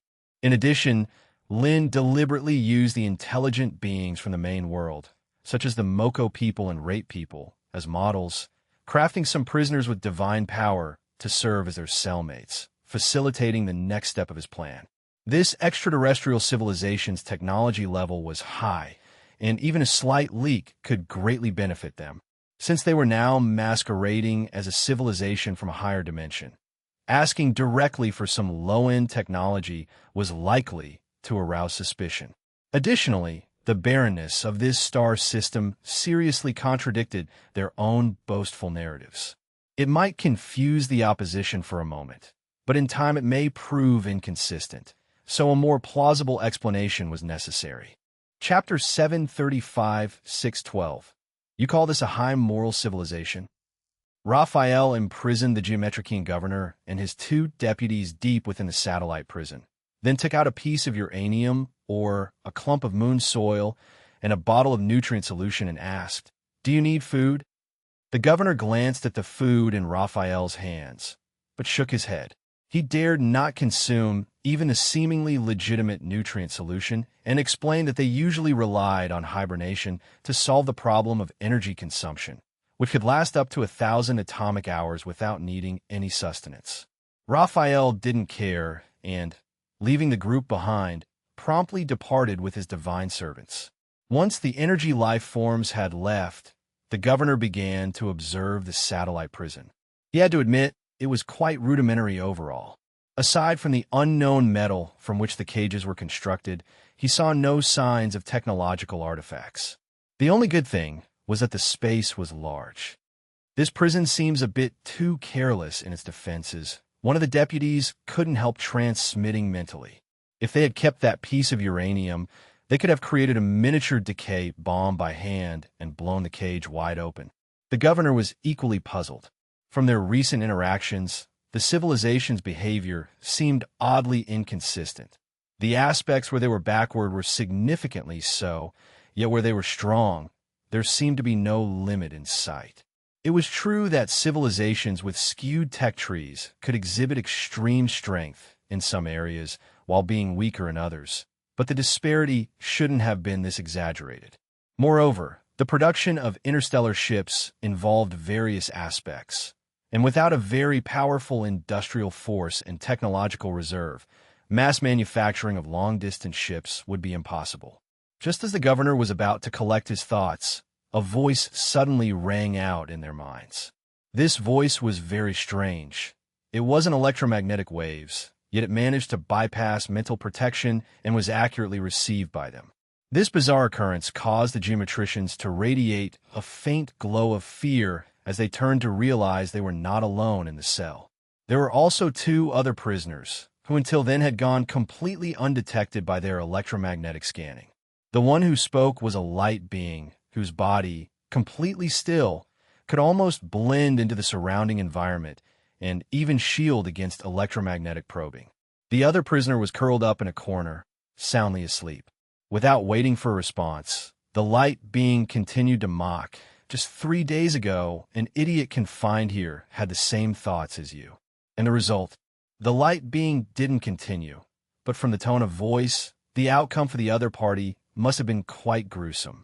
The governor was intrigued by this inmate who was also lodged deep within the prison. The problem was they hadn't brought any language translating devices, making communication impossible. After some thought, the spire-like top of his head opened, and a floating holographic image projected into the void. This was the relatively ancient but most reliable method of three-dimensional image communication. However, this low-end method of communication was clearly disdainful to the light being. Which civilization do you come from? Let's do this. I'll establish a mental communication channel. There's no need for you to keep trying in vain, the light being said while infiltrating their consciousness with a magic web. Unjustly scorned, the three geometricians felt rather awkward, unable to find a reason to refute or decline without losing face, so they could only accept this unconventional method of communication.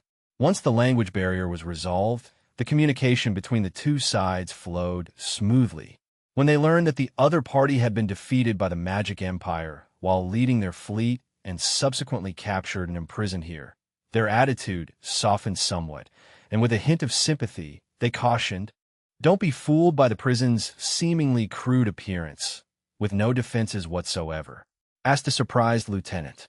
"As far as I know, the Magic Empire has mastered a very powerful technology that allows them to infuse a special energy into microscopic elements, thereby achieving absolute control over anything. That means the entire satellite is under their control," explained to Raphael half-truthfully. As they spoke, the ground began to shake violently, or more accurately, the entire planet was quaking. The Raphael, unperturbed, assured the assembled geometricians not to panic. It was just routine. After all, every 3 hours, the location of all the cells would change randomly, meaning no one could be certain of their exact location on the moon. The governor, quickly picking up on the term, hastened to ask if the Raphael had had a similar experience. The Raphael nodded and then helplessly shook his head. Such messages have actually spread to other galaxies in this universe as well. Exactly like fishing. At this point, the Raphael sighed. The concept of fishing was somewhat alien to the geometricians, but with explanations from the Raphael, they soon grasped its meaning. The governor asked, puzzled, with the level of technology demonstrated by the Magic Empire, launching an invasion and occupying the entire galaxy seemed like a simple task. Nobody knows why. The Raphael shrugged, conjecturing. Suddenly, the geometricians were surrounded by glimmering lights of various colors. To spread rumors, set traps, lure the greedy into invading, and then counter-invade, extort. It seemed hard to equate these tactics with a so-called high-morality civilization. With the Raphael's reminder, the governor finally realized something was amiss.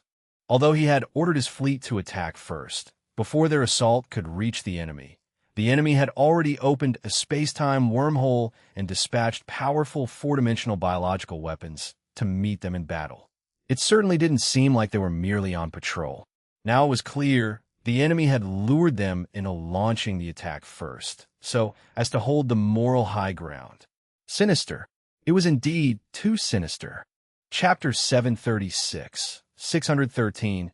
If it weren't for you, we would have been almost cheated.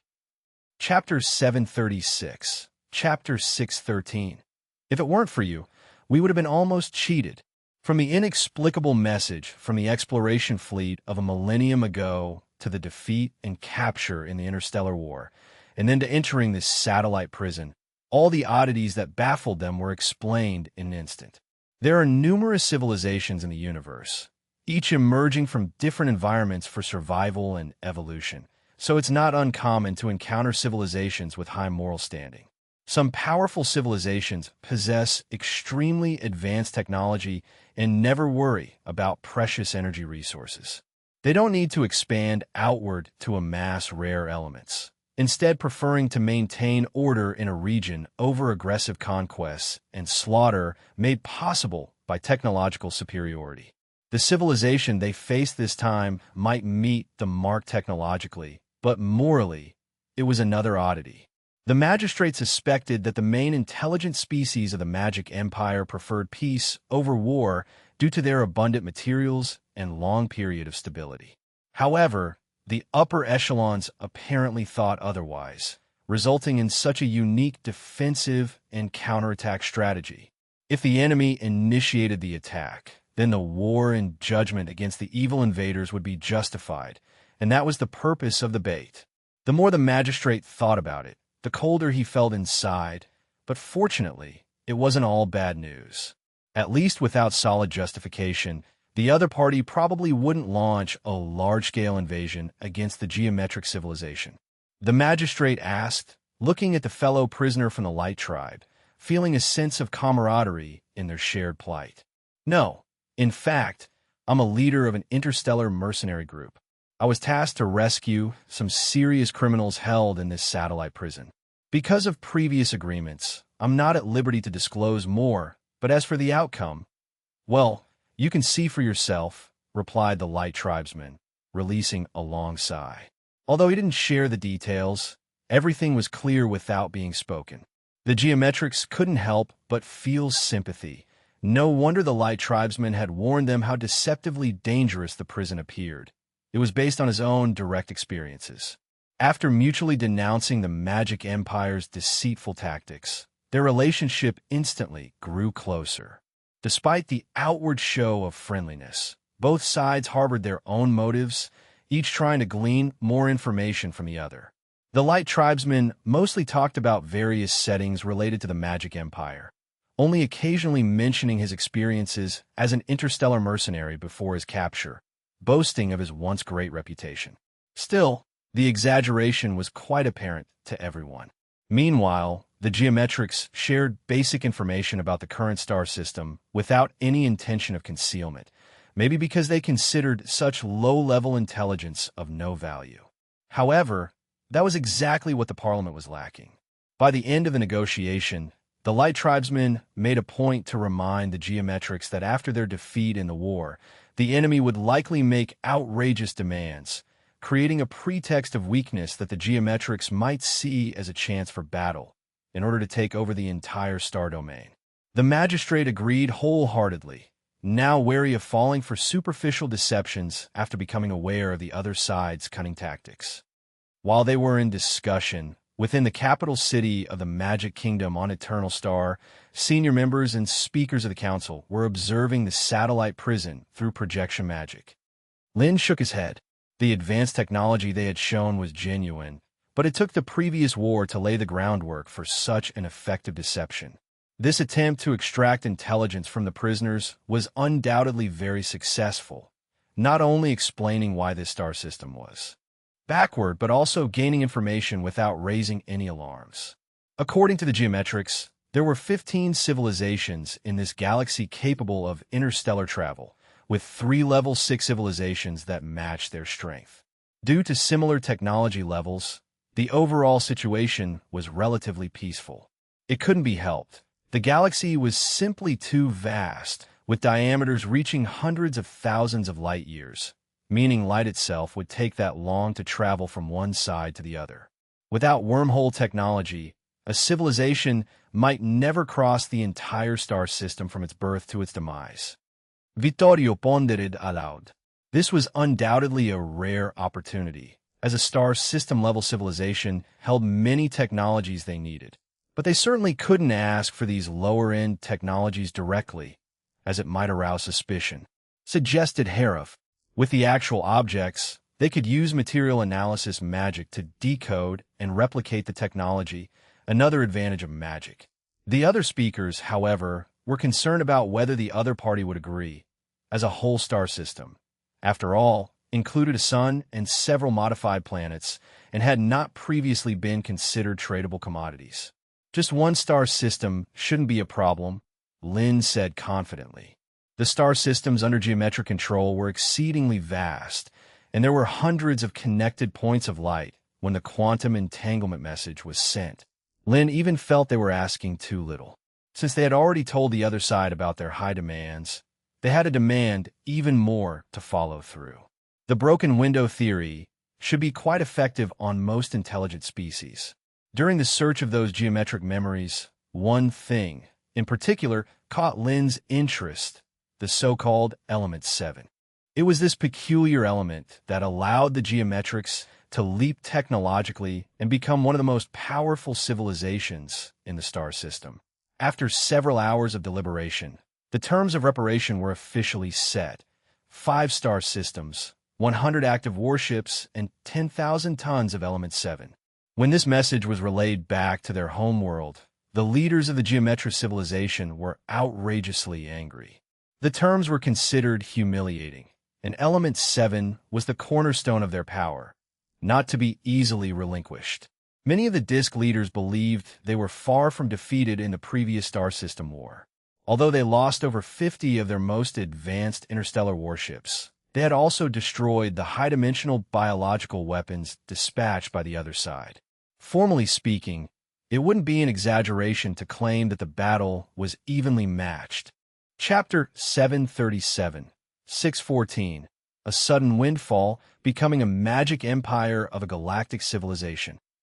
Chapter 737, Chapter 614, A Sudden Windfall, Becoming a Magic Empire of a Galactic Civilization. Under Lin's conditions, which could be described as robbery, even the disk leaders, who were originally inclined toward compensating for their defeat, could not accept them. A warmongering disk leader transmitted at the highest frequency electromagnetic waves, arguing that since the other party had no intention of negotiating, it was time to gather more fleets and engage in a full-scale war. Such rhetoric soon dominated the entire disk council. But as the true leader of the geometric civilization, the supreme leader in the form of a ring did not let anger cloud his judgment. Instead, he looked toward the governor who had just been released and served as the mediator in these negotiations through the quantum communication screen. Tawa, you have delved deep into that civilization's world. Very powerful, extremely powerful, the governor named Tawa said with great certainty. I believe we should abandon the idea of war, continue negotiations, and try to lower the compensation to an acceptable level. A disk leader questioned discontentedly. If there really was such a huge gap between their technological levels, they should have had no ability to resist during the previous star system war. Furthermore, the images transmitted from the battleships that arrived in this star system did not seem indicative of a star system under the rule of a powerful civilization, but rather one filled with desolation and backwardness. Watching the disk leaders be misled by these superficial appearances, Tawa quickly went over all the information he had gathered about the Magic Empire while in the satellite prison, sparing no detail. Using entire star systems as bait, they released information to induce other civilizations to launch attacks, then counterattacked those invaders under the guise of righteous defense, satisfying their own moral demands. Such deceitful strategies shocked the disk leaders. No wonder they always felt this civilization appeared so disjointed. But compared to Tawa, who had experienced it firsthand and believed the words of the light people without doubt, some of the disk leaders still harbored deep skepticism. They were unwilling to believe the gap was insurmountable. The supreme leader asked solemnly, I have witnessed their profound technology that manipulates elementary particles firsthand. In a mere fraction of an atomic division, they established a vast tribunal on the satellite surface. Furthermore, their satellite prison corroborates this. Tawa spared no effort in illustrating the might of the Magic Empire, even adding deliberately exaggerated remarks, all to quench the disk leaders' desire for war as much as possible. Under Tawa's continuous assurances and descriptions, the disk leaders, originally excited about the prospects of war, had to calm down and reconsider the pros and cons of going to war. To initiate a war with no chance of winning was undoubtedly foolish, and it would only plunge the entire civilization into an abyss. Tawa said hesitantly. This was the only chip they could bring to the negotiations, as it had indeed repelled the high-dimensional biological weapons sent by the other party to annihilate their fleets. Moreover, according to information sent from the other fleeing flagships, the black hole still existed in the void and had not been dealt with, whether from inability or excessive cost. Regardless, it was enough to serve as a strong deterrent and negotiating chip. When Tawa brought up the ultimate weapon, the various disk leaders displayed different reactions. The artificial black hole was undoubtedly the ace up the sleeve of a geometric civilization. It could even be considered a cross-civilizational level of black technology. Its creation required not only particle and dimensional technology, but also the consumption of a significant amount of Element 7, which previously had been mockingly referred to as the Eternal 100 years due to the insurmountable difficulty in its development. Although it had finally been developed, the only prototype used for the experiment had been consumed. To create a second miniature black hole, at least another 10 years would need to be invested. To a star system-level civilization, 10 years wasn't particularly long, but it wasn't short either. Sometimes an interstellar voyage could take a decade or more. However, the other party might not be willing to give them another 10 years to prepare. Traveling at 1.5 times the speed of light, it would take only 5 years to reach the borders of the geometric civilization from Eternal Star. This didn't even take into account technologies like wormhole jumps that could cover great distances in a short time. Seeing that the disk leaders did not answer immediately, Tawa understood that they likely lacked the capability to use the ultimate weapon a second time in the near future. Luckily, the enemy might not be aware of this fact, and it could be possible to employ a strategy of intimidation to enhance their own deterrence. Bearing a heavy burden and unease, Tawa quickly returned to the negotiation with the compensation baseline discussed by the disk leaders. After nearly half a month of bluffing and bargaining, the unprecedented civilization-threatening negotiation was finally settled. The original demand for 5-star systems was reduced to 3, and the 100 active-duty warships were cut down to 20, while the quantity of Element 7 was decreased from 10,000 tons to 500. Tawa had actually wanted to substitute Element 7 with other rare mineral resources, and even on that basis maintain the compensation of 5-star systems, as Element 7 was far too important to the geometric civilization, essentially its foundation. Raphael, who was in charge of the negotiations, was also willing to accept the terms, since the compensation offered was far beyond their expectations. In the end, it was Lin who insisted on demanding more, forcing the other side to concede. Considering the identity they had previously crafted, they needed to maintain relative strength.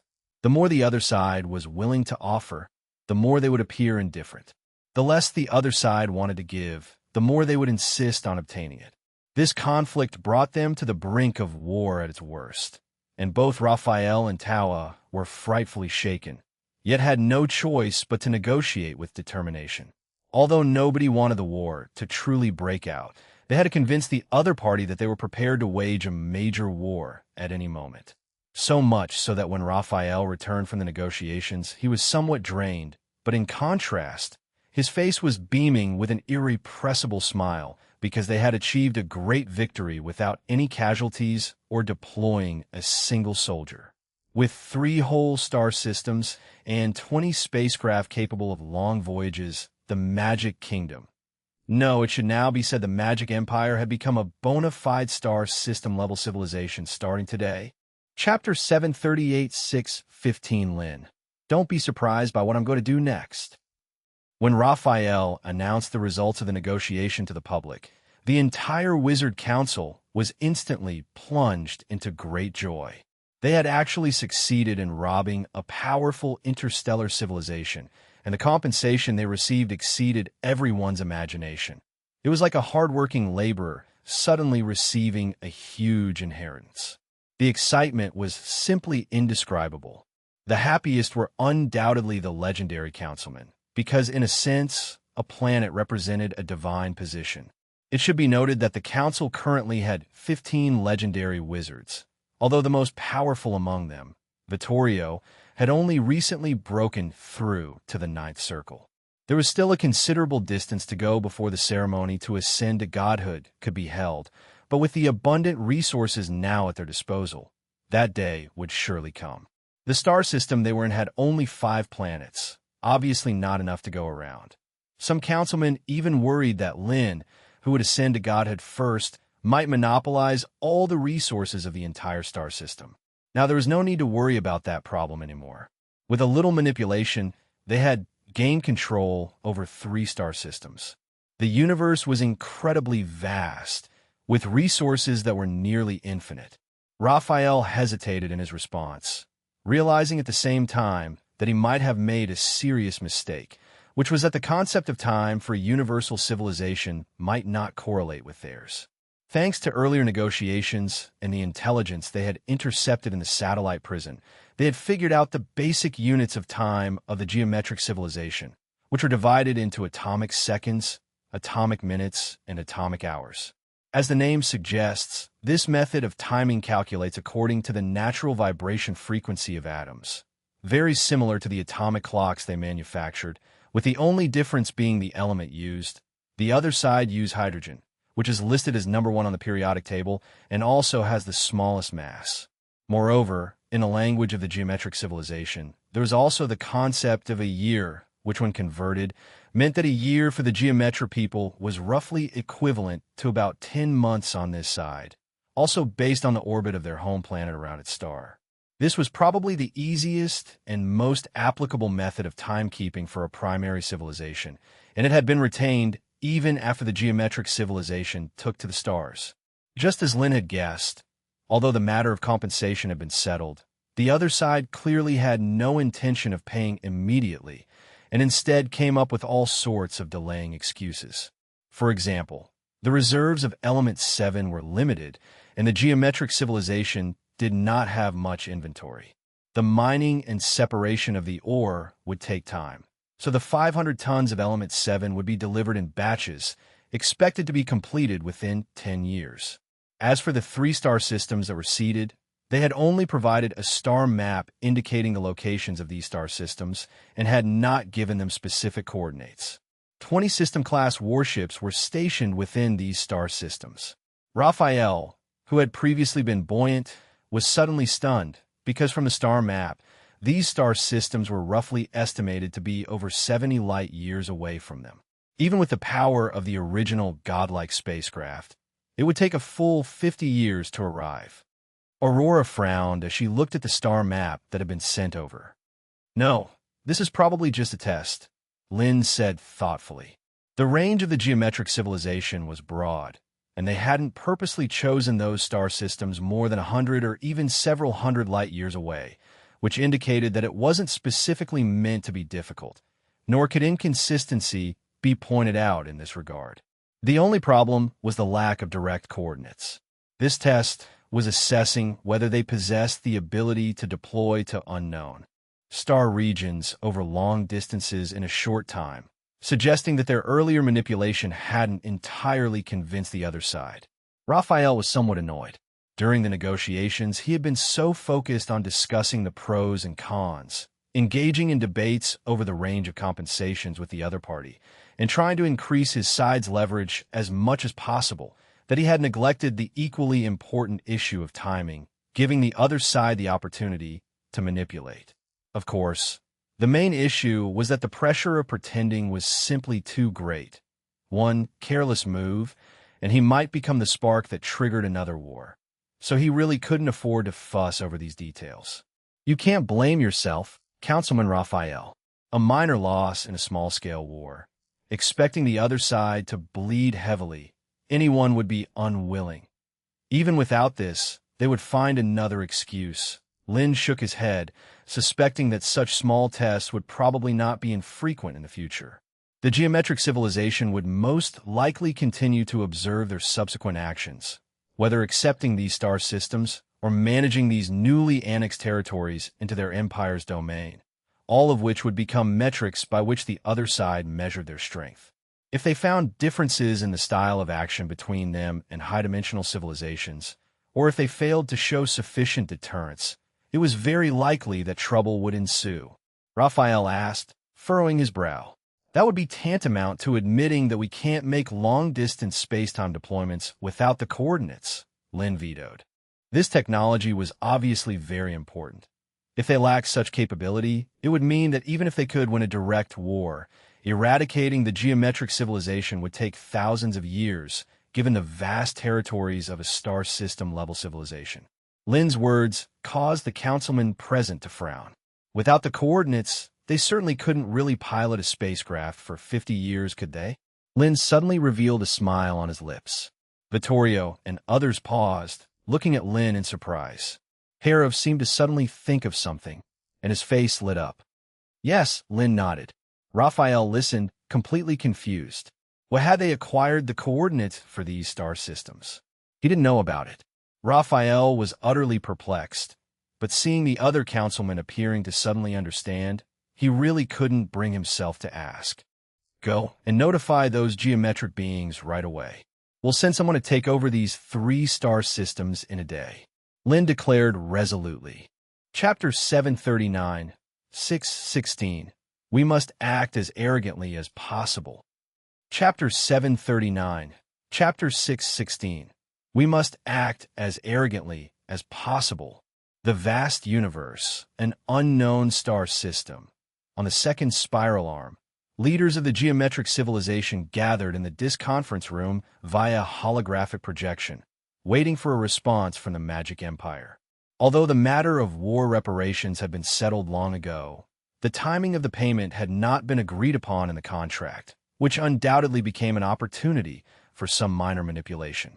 As the envoy for the negotiations, Tawa, who had witnessed the technological level of the Magic Empire, vehemently opposed this, gravely concerned that such offensive actions could provoke retaliation. Unfortunately, his opinion was clearly not taken seriously. After all, the compensation was no small sum even for a civilization spanning a star system. 3-star systems were manageable, merely equivalent to a fraction of their territories. Ceding them wouldn't hamper the civilization too much, except that it wouldn't look great publicly. However, the other 2 conditions were quite troublesome. Transferring 20 active warships meant virtually disclosing the majority of their cutting-edge technology. Even though the Magic Empire might not care for such technology, they could use it to analyze the warship's various data and weaknesses, which would put them at a severe disadvantage in the next interstellar war. Not to mention the number 7 element. It was definitely something they were most reluctant to part with. Thus, even though the situation forced their hand, many leaders of the disk conference room were not willing to hand things over so easily and sought to continue probing the Magic Empire's intentions while delaying the process. The ultimate deadline for the delivery of the number 7 element was set 10 years later precisely, because it would take 10 years to create another miniature black hole. Although this probing plan obtained the unanimous agreement of most disk leaders and left enough room for easing tensions, facing a civilization that might possess far superior technology, no one could be entirely at ease until they received a precise response from the Magic Empire. About a standard atomic hour later, Tawa finally re-established communication with their homeworld. A disk leader hastily transmitted. There weren't any. Tawa shook his head, then hesitated before speaking again. The assembly of disk leaders exchanged glances, clearly taken aback by his words. Could it be that the Magic Empire truly had a way to perform long-distance teleportation without coordinates? It should be noted that even if a flagship had been captured by the enemy, the positioning coordinates it carried had already been used during the war, which meant that the Magic Empire should not have their exact location now. And to cover a distance of 70 light-years in just one day. They had long since figured out what was meant by a day. It was the time taken for a planet within the star system to complete one rotation, approximately 20 standard atomic hours. Achieving such long-distance transport in such a short period of time was beyond their comprehension, only conceivable with the technology still in the realm of speculation.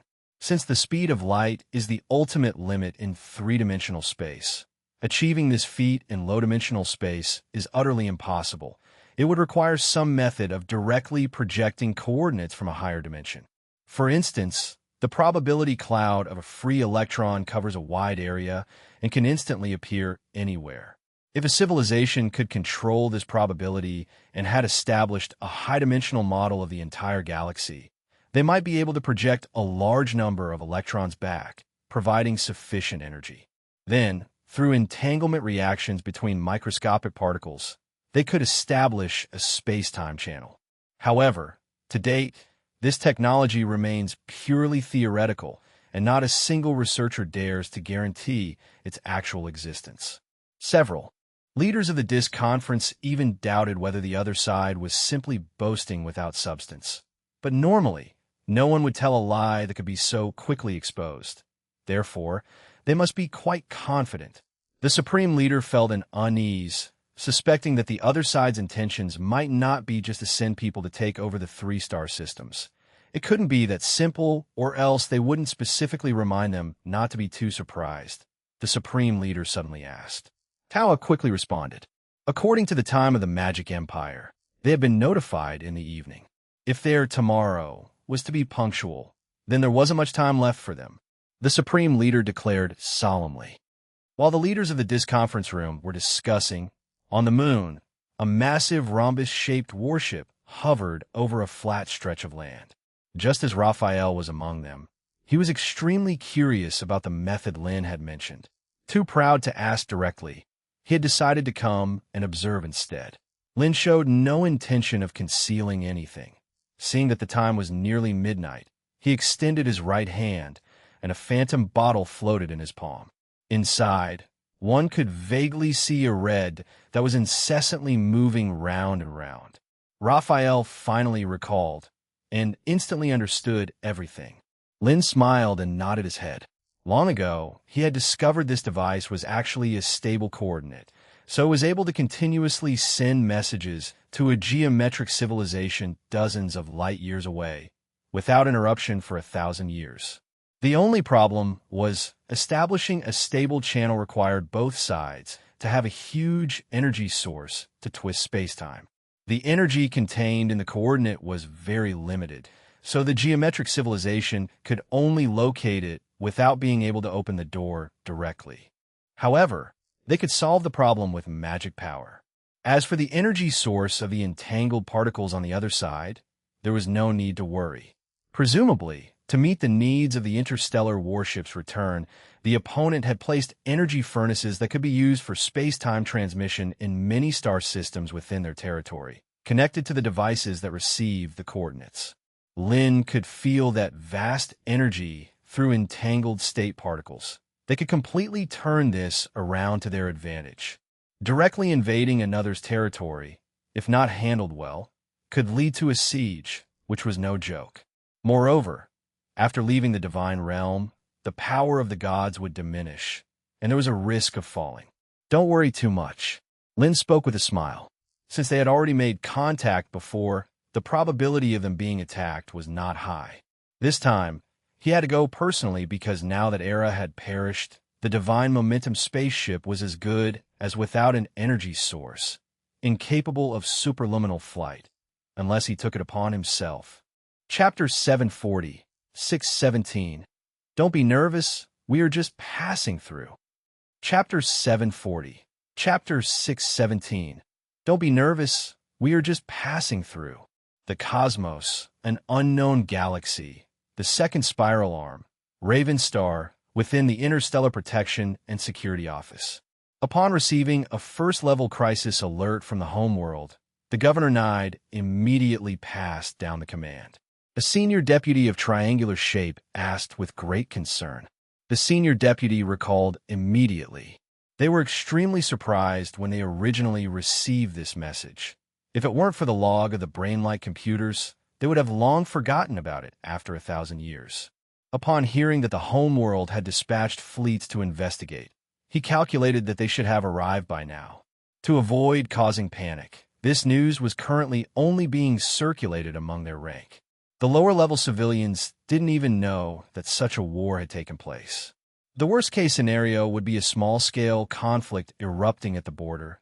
It shouldn't spread over here, Nide comforted, allowing his deputies to finally ease their minds.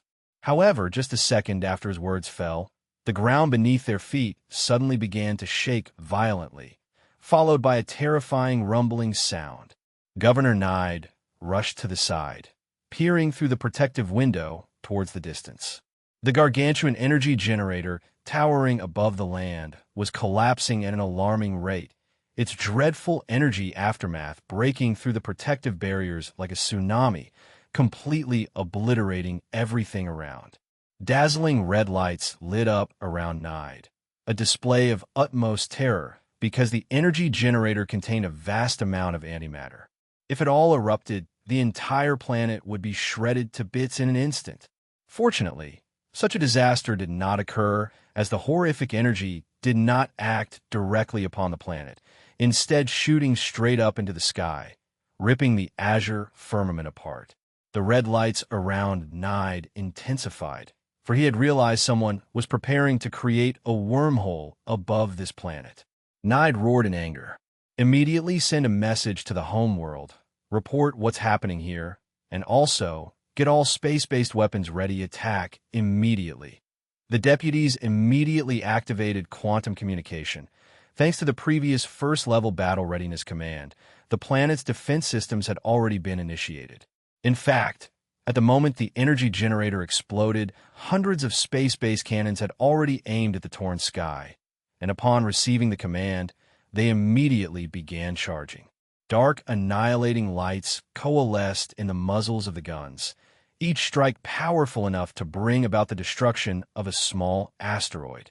Just then, a square-shaped geometric alien suddenly burst into the Office of Stellar Protection and Security, speaking with utter urgency. Lord Nide, we've just received a transmission from an unknown direction. L'onde passage. Commissioner Nide was clearly taken aback, and upon hearing Magic Empire, instantly thought of something. On the other side, the deputy officers responsible for conveying messages spoke up hastily. As they talked, a massive, rhombus-shaped warship emerged slowly from the surging space-time vortex above the torn skies, and the space-based weapons poised in the planetary orbit were already primed to strike. Commissioner Nide immediately grabbed the communicator and issued instructions at top speed.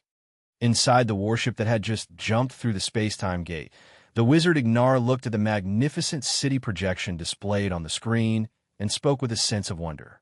At this moment, they seemed to be voyaging through a vast jungle of steel, or rather, an ocean of numbers would be a more fitting description. All sorts of bizarre symbols and strange geometric shapes were presented before them as forms of architecture, stacked layer upon layer, reaching high into the clouds, with the most conspicuous being a huge metallic ringed structure that floated in the void, unsupported beneath it, consuming an energy not at all small just to maintain this state. It was clear that this civilization was obsessed with geometry to the point of madness. However, the rest of the crew clearly had no mood to admire the peculiarities and grandeur of alien civilizations, as thousands of defensive ships had already surrounded them, and from above, hundreds of space-based cannons pointed at them, with a destructive energy so terrifying that even from tens of thousands of kilometers away, it still made Ignar and the others bristle with apprehension. Lin, however, was not tense, because the most dangerous moment had been when they just exited the wormhole, when the others might have attacked due to unclear information or an overreaction. That's why he'd taken the initiative to send a notification to the other side in advance to prevent such a situation. Now that they'd passed this difficult moment, the others had even less reason to attack. Indeed, as Lin had anticipated, despite being heavily surrounded, not a single defensive ship dared to launch an attack first. Lin's flagship was as if a lion had stepped into hyena territory on the savannah, and the protective ship surrounding them. The hyenas, fearing the lion's prowess, only dared to put up a posture of attack, watching from a distance. This feeling of humiliation made every geometric alien who looked upon the rhombus-shaped warship feel both frightened and angry. It should be noted that in the last 1,000 years, the geometric civilization had only activated a first-level alert 3 times, all related to a silicon-based civilization from another galaxy. And even in the most perilous encounter, the enemy had not managed to break through their defenses entirely. A coalition of several carbon-based civilizations managed, after a tough resistance, to repel those silicon-based creatures, keeping the enemy outside the star system. Yet today, a warship from another civilization had brazenly appeared before them, in the belly of their star system, and they were unable to retaliate due to orders, forced to simply watch the adversary strut proudly through the cluster of cities. Chapter 741-6-18. The Terrified Geometric Civilization. After the initial worries, Ignar quickly adjusted his mindset. After all, the opponents only seemed formidable but actually dared not launch an attack, so there was nothing to fear. The space-time gate behind him slowly closed, and Lin began to speed up. Previously, to avoid speeding through the space-time gate and hitting something strange and causing damage to the spaceship, they had been traveling at the lowest speed, but now these concerns were behind them. The space-time around them, initially only slightly indented, became increasingly distorted. As Lin's domain expanded, not only the spaceship but almost the entire city was enveloped. The escort ships surrounding the diamond-shaped spaceship were also affected. The crew inside panicked as they found their line of sight for the interception and electromagnetic wave perception severely disrupted. It felt as though the whole world was spinning nonstop. Direction and time lost all meaning at that moment. Fortunately, this situation lasted only a few seconds, after which the spaceship shifted from extremely slow to extremely fast, breaking out of the encirclement of thousands of defense ships. The closest dozen escort ships were immediately torn apart by the swirling space-time vortex. As the spaceship entered hyperlight speed, Lin finally felt completely relieved. Because the speed of light is the limit in low-dimensional space, almost all the weapons currently demonstrated by geometric civilizations lose their deterrent power at such speeds. They were truly safe now. Governor Nide was clearly aware of this too, but had no means to counter it, and could only watch helplessly as they escaped, dejectedly ordering his adjutant to send back images of the site to their home world. On the other hand, the disk leaders, receiving the 3-dimensional images, looked at the collapsed energy tower and the dozen torn-apart escort ships on Ravenstar, feeling both angry and immensely fearful. How dare they? A disk leader roared furiously, his body surrounded by continuously flashing red light, as dazzling as a fireball. The rest of the disk leaders looked dejected. Why wouldn't they dare, given such technology? According to messages from Ravenstar, aside from ultra-long-distance space-jumping technology, they had even cracked their communication systems. Before entering through the wormhole, they had kindly informed them, but even so, it had resulted in the casualties of thousands of civilians. What is the speed of this spaceship? The Supreme Leader asked seriously. Given its size and the fact that it was equipped with long-distance space-jumping technology, this was likely the most advanced flagship of the Magic Empire. 5 times the speed of light. The communicator responded, pausing before continuing in shock. No, the spaceship is still increasing its speed. Twice the speed of light. 5 times the speed of light during interstellar wars. However, that was after all just a detector, small in mass and size. Logically, detectors are much faster than battleships.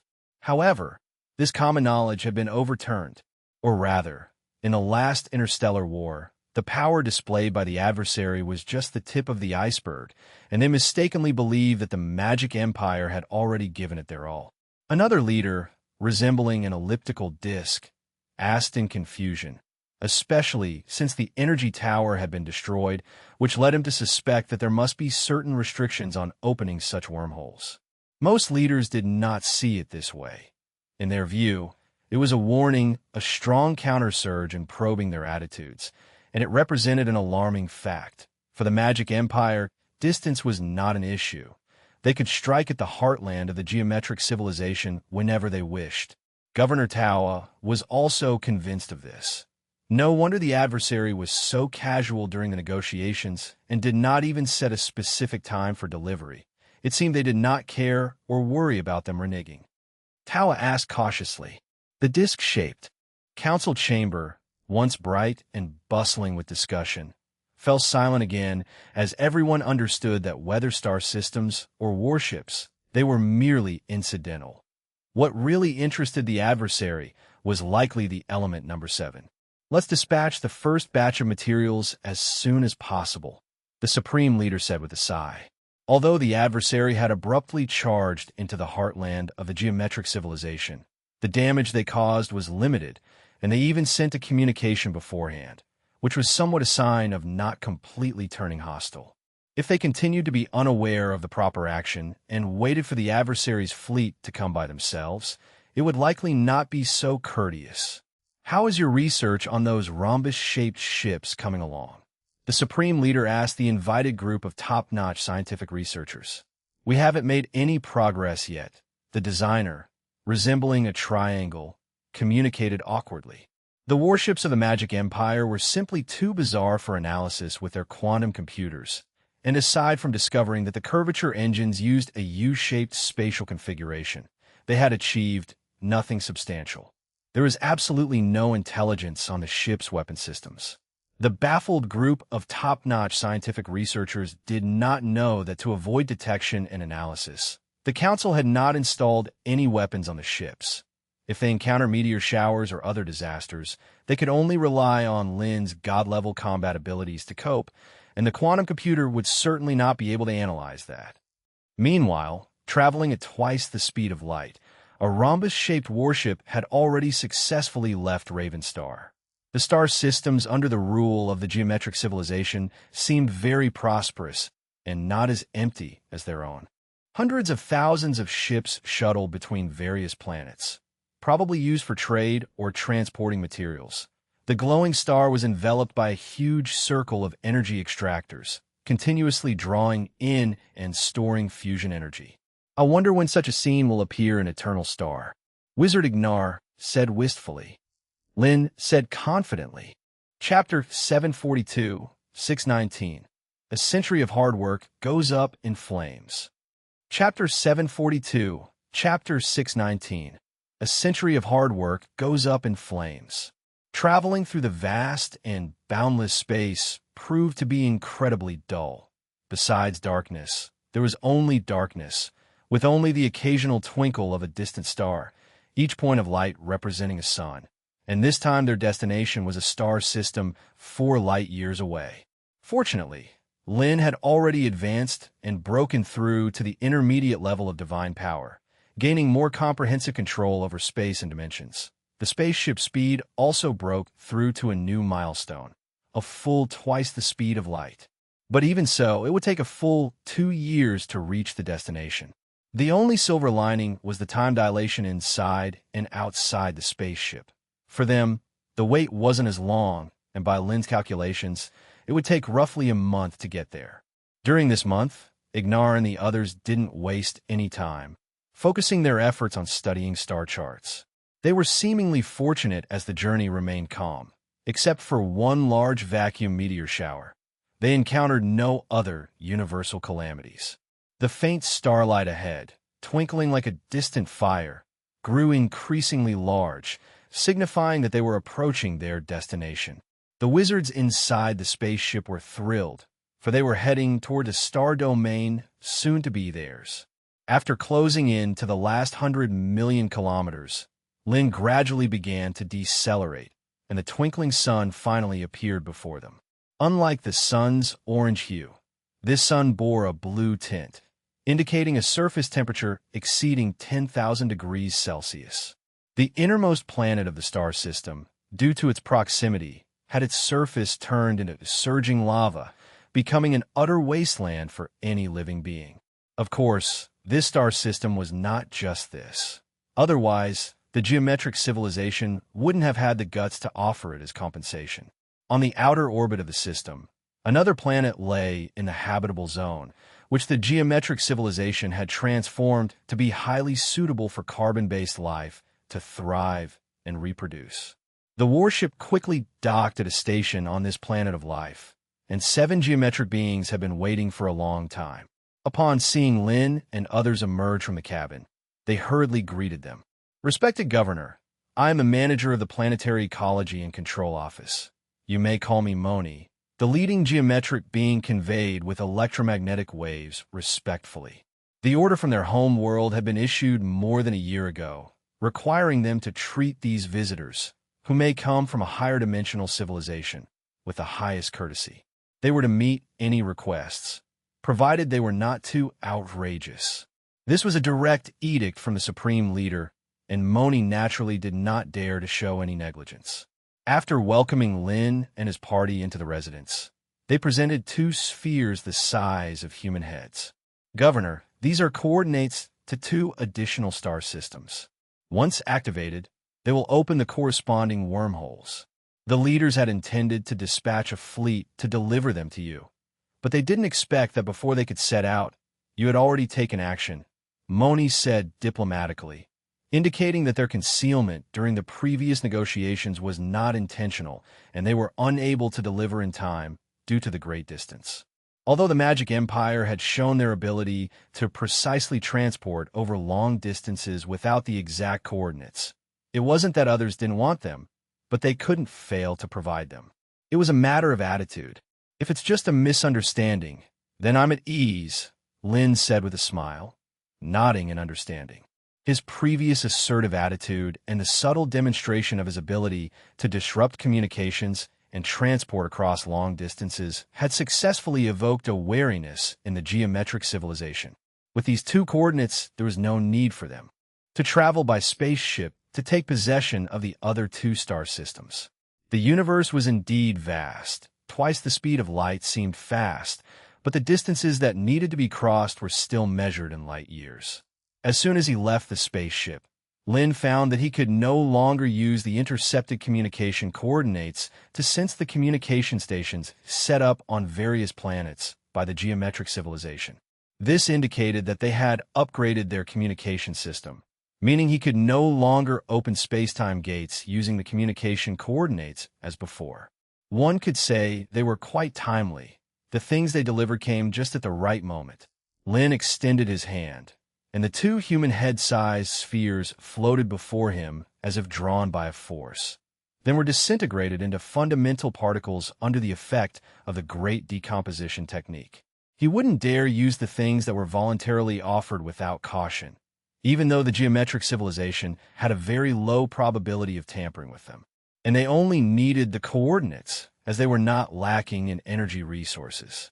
Moni stared intensely at the scene of Lin casting the spell, vainly trying to discern something, but ultimately, he came up empty-handed.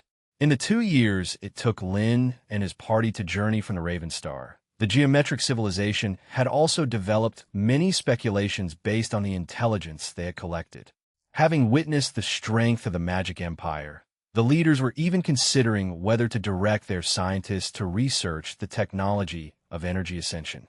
This process represented a complete transmutation of life forms. The power of the high-dimensional warfare weapons of the Magic Empire indicated that transforming oneself into an energy form would grant immense control over the microscopic world and space-time, performing miraculous feats without any instruments. It could be said that one individual would be a mighty interstellar warship. While pondering deeply, Moni didn't forget his duties, continuing to brief Lin and the rest on the interior situation of the star system. This was a nascent, life-bearing planet, numbered 1700. The term nascent did not imply that the planet had just formed, but rather that it had recently undergone preliminary ecological transformation. Before that, it was a barren world devoid of life, which they had towed from a light year away with great effort using a comet of suitable size, directing it to crash onto the planet. They also scattered a thin film substance in the sky to form an atmosphere that would prevent water from evaporating and shield from solar winds. The final and most critical step was establishing an ecosystem. Even with the technological level of the geometric civilization, it took nearly 70 years to construct a basic ecological cycle on the entire planet. And before they could even truly begin colonizing it, it was offered up as war reparations by the Disk leaders, and Moni felt a profound resentment, as nearly 100 years of effort had to be simply handed over. Chapter 743, 620. Chapter 743, 620. Despite the resentment in his heart, Administrator Moni dared not reveal his dissatisfaction in front of these envoys from the high-dimensional civilization, and he genuinely led everyone to tour the residence that had been built just 10 years ago. The area of this residence was not large, about 100,000 square kilometers, located on a plain, and its interior still featured the distinct geometric architectural style. Every time Lin saw these buildings filled with squares, triangles, circles, and various symbols, he couldn't help but want to criticize them. However, it was very apparent that the technological level of the geometric civilization didn't care about so-called energy loss or space utilization, and of course, they did whatever made them happy. Moni led everyone into the main hall, where dazzling light screens projected on the four walls, each displaying scenes from different parts of the planet. The Grand Wizard Ignar's gaze swept across the numerous light screens, his formidable computing power and excellent vision taking in every scene. In the dense jungle, a ferocious beast suddenly charged out and pinned down an herbivorous animal resembling a deer, firmly locking onto its neck and strangling it on the spot. But before it could enjoy the feast, it was intercepted by a dozen smaller forest creatures, and after a fierce fight, it fled in panic. On the snow-covered peaks, a giant bird of prey swooped down, killing fleeing prey with its claws. The scenes of survival of the fittest and natural selection appeared everywhere on the light screens, all under the remote control of the geometric civilization. Moni proudly declared that over 500,000 miniature detectors were scattered across the planet, capable of real-time monitoring of any incident in any area. The Grand Wizard Ignar was astounded by the methods of the geometric civilization. In a sense, Moni and others were the creators of the creatures of this world, and it was unimaginable that they had transformed a barren planet into a world teeming with life in just over 70 years. Lin was also very interested in this technology. It was not an easy task to establish an entire planet's ecosystem. In his previous life, when he had traversed the Federation, they had also developed planetary ecosystems, but the technology was clearly not yet perfect. Managing a stable interspecies balance was an extremely troublesome problem. Creating an ecosystem isn't as simple as just releasing a few wolves or deer. It involves over 1 million species, and the most challenging part is establishing the community of microorganisms. The ecosystems of forests, mountains, grasslands, wetlands, freshwater, and the ocean are all different, and even if one could simulate them in advance with quantum computers, it's very difficult to make perfect because there are just too many variables. A small oversight could lead to a domino effect collapse, resulting in mass death within the biological community, let alone performing such high-difficulty ecological transformations in other star systems. Yet the technology of the geometric civilization was clearly very mature. Colonizing a star system required only 30 ships and about 2,000 people to get it done. Lin guessed that the other 2 star systems were probably in similar situations. Although the geometric civilization had promised them a life-sustaining star in each star system. From the current situation, most of these planets were likely ones whose ecosystems had just been established but were not yet colonized. However, this was not entirely bad news. If the other party were truly ceding important territories, allowing them to rule over a large number of highly civilized geometric beings, that would have been truly troubling. Reality is not a game. Ruling over a group of aliens with completely different cultures, languages, ethnic groups, and even shapes is far more difficult than mere occupation, by more than 100-fold. Moreover, they were merely empty shells. If they failed to manage them properly due to neglect, it would be disastrous. The technology displayed by the geometric civilization for establishing ecosystems had also given Lin some new ideas. Perhaps he could quickly enhance their strength and solve their lack of magic power. As Lin contemplated, Moni had already led them into the central control room and explained various commands and methods for operating the monitors. Originally, according to the plans of the disk leadership, all technological facilities on the planet were to be dismantled and taken away, or thrown into a star to be incinerated, to prevent technology leakage. It would have been enough to leave a life-sustaining star to fulfill the agreement. But 2 years prior, because of their slight probing, the Magic Empire opened a portal directly within Ravenstar, causing thousands of geometric beings to be injured or killed. Such an evident warning made the disk leadership hesitant, so they had no choice but to leave these facilities behind, comforting themselves with the thought that the other side probably wouldn't care for such inferior technology, making it unnecessary to put in the effort. After completing the handover, Moni planned to leave with his team, but Lin stopped him. Next, I plan to establish an experimental star planet ranch here to test the Empire's latest energy biology transformation technology. Since you built the ecosystem of this planet, it's better to stay and research together. The Star Planet Ranch plan was a spontaneous idea for Lin, but it was very important. Despite the Council's success in stabilizing the powerful geometric civilization and using their power to fend off the invasion of the god from the main world, temporarily averting the risk of annihilation, their own strength was still very much at a disadvantage compared to these two opponents. Now that the Magic Empire was ruling over 3 more star systems, the most lacking resource had become magic power. After all, it was the most important substance for constructing divine realms. Over the years, Lin had also gained some insight into the research of magic power. Matter and energy could be transformed into each other, and although magic power came from another universe, it also followed this principle. The medium for this transformation was the soul. Lin did not intend to harvest the souls of sentient beings for divine power by relying on faith, like the gods of the main world did.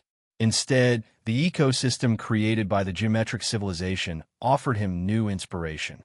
If they wanted souls, they could use the advanced genetic modification technology of the geometric civilization combined with magic power to selectively breed a batch of fast-growing, rapidly reproducing powerful magical beasts that would go through natural selection. Every deceased being would be collected by the divine realm and transformed into magic power. This would not only save effort, but also promote the emergence of strong individuals. This was the so-called Star Planet Ranch plan. Lin's sudden invitation took the geometric beings by surprise and piqued their interest, especially concerning the energy biology transformation technology he mentioned. Because researchers in their home world were secretly studying energy ascension technology, staying might provide them with access to some key technological insights. Chapter 744-621. This is simply a miracle in the history of biological evolution. Under the invitation of Lin and the temptation to observe the biological transformation technology, Moni, the manager, hesitated for a moment before deciding to stay with a group of geometric star people, intending to secretly learn the technology. Lin, who had other plans, didn't mind much. After using the quantum brain to understand this planet's topography and location, he didn't delay any further, and in one step, he was already atop a snowy mountain. This was the highest terrain on the entire planet and the original crash site of the ice comet, covered by glaciers and snow. At first glance, it appeared as a vast, deathly white expanse, but Lin could sense the vitality hidden beneath the ice and snow. In an area where temperatures fell below -20 degrees, millions of creatures still thrived, constituting a complete ecological cycle. But today was clearly destined for change. Lin closed his eyes and began to sense the position of Eternal Star. Although separated by a full 70 light years, that place was his divine realm. The connection between the two could transcend time and space, unless he stepped into the main world. No matter where he was in this galaxy, he could clearly sense the existence of Eternal Star. In other words, he himself and the divine realm formed two clear high-dimensional coordinates, which could serve as a medium to open the space-time gate. This was one of the reasons Lin needed to personally come here. About a dozen seconds later, Lin opened his eyes and lightly tapped the air with his hand, like casting a stone into a calm body of water. At a higher dimensional view, the stable space-time curve began to ripple, and with the input of energy, it became more intense, eventually twisting into a space-time vortex. In his recent studies, Lin had also clarified some characteristics of magic power, such as its tendency to spontaneously flow from areas of high concentration to low until equilibrium was reached. Thus, he didn't even need to guide it. An immense amount of magic power surged from within, rushing into this new world, permeating everything around at a microscopic level. Whether it was the white snow or the rocks hidden beneath, or even the dust floating in the air, all matter was encompassed. Yet the speed was still too slow. At this rate of expansion, it would take at least 10 years to completely envelop the entire planet. Lin took another step, his form flickering, appearing at 21 specific points on the planet. Over oceans, plains, and forests, he opened space-time gates to Eternal Star. The influx of magic power increased tens of times in an instant. However, similarly, the magic power concentration of Eternal Star would continue to decrease. Fortunately, they had conquered a foreign domain in the past, plundering its materials and energy completely, and the fall of a deity had raised Eternal Star's magic power concentration to an astonishing level, which should suffice to complete the assimilation of a second planet. An unending flow of magic power surged out from the more than 20 space-time gates, and quietly, this life-sustaining planet of just over a decade experienced an unprecedented transformation. In a hidden forest, a fleeing boar beast, caught by its neck by a savage predator, suddenly burst forth with tremendous strength, breaking free and piercing the attacker's abdomen with its newly elongated tusks. A creature grazing leisurely on the plains suddenly burst into intense flames. Although magic power had only just entered this world, some exceptionally superior individuals, able to adapt to the magic power, had already begun to evolve ahead of others. The once stable ecosystem was instantly disrupted.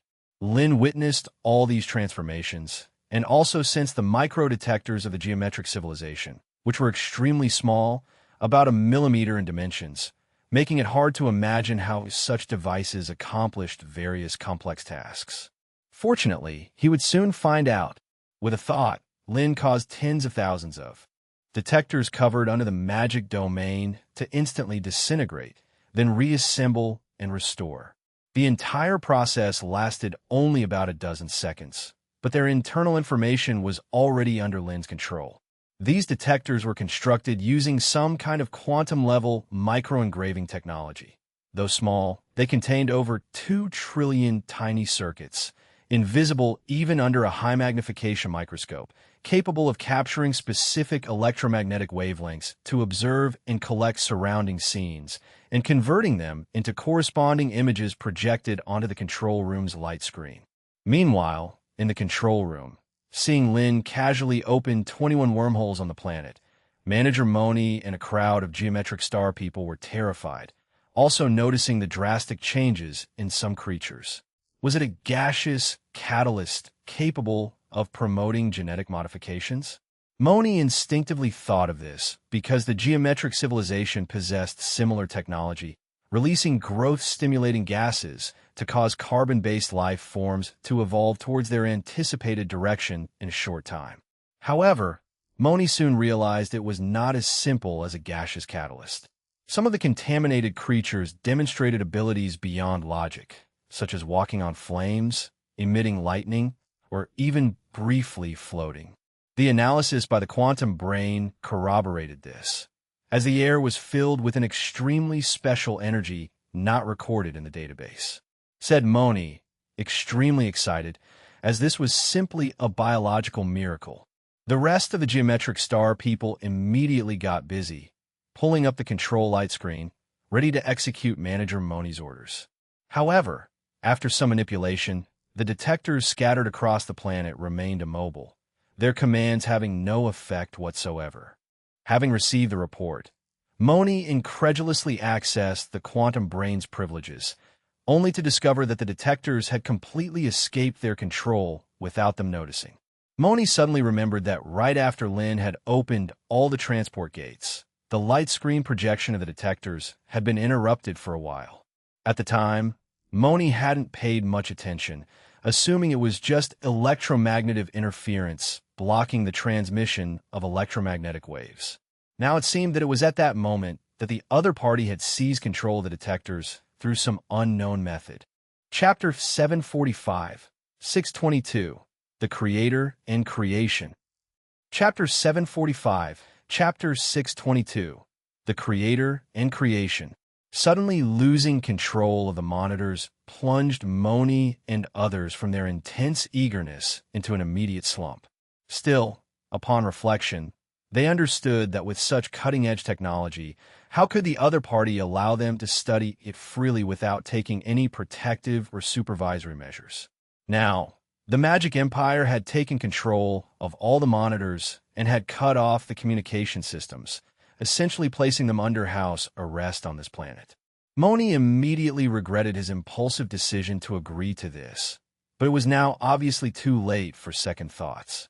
Meanwhile, Lin, who stood above the vast ocean, managed to expand his divine domain to every corner of the planet in just 2 days and a night. Of course, this was only a rough coverage of the divine domain across the planet, where the concentration of magic power was exceedingly low, mainly serving to prevent the flow of magic power into the boundless cosmic starry sky.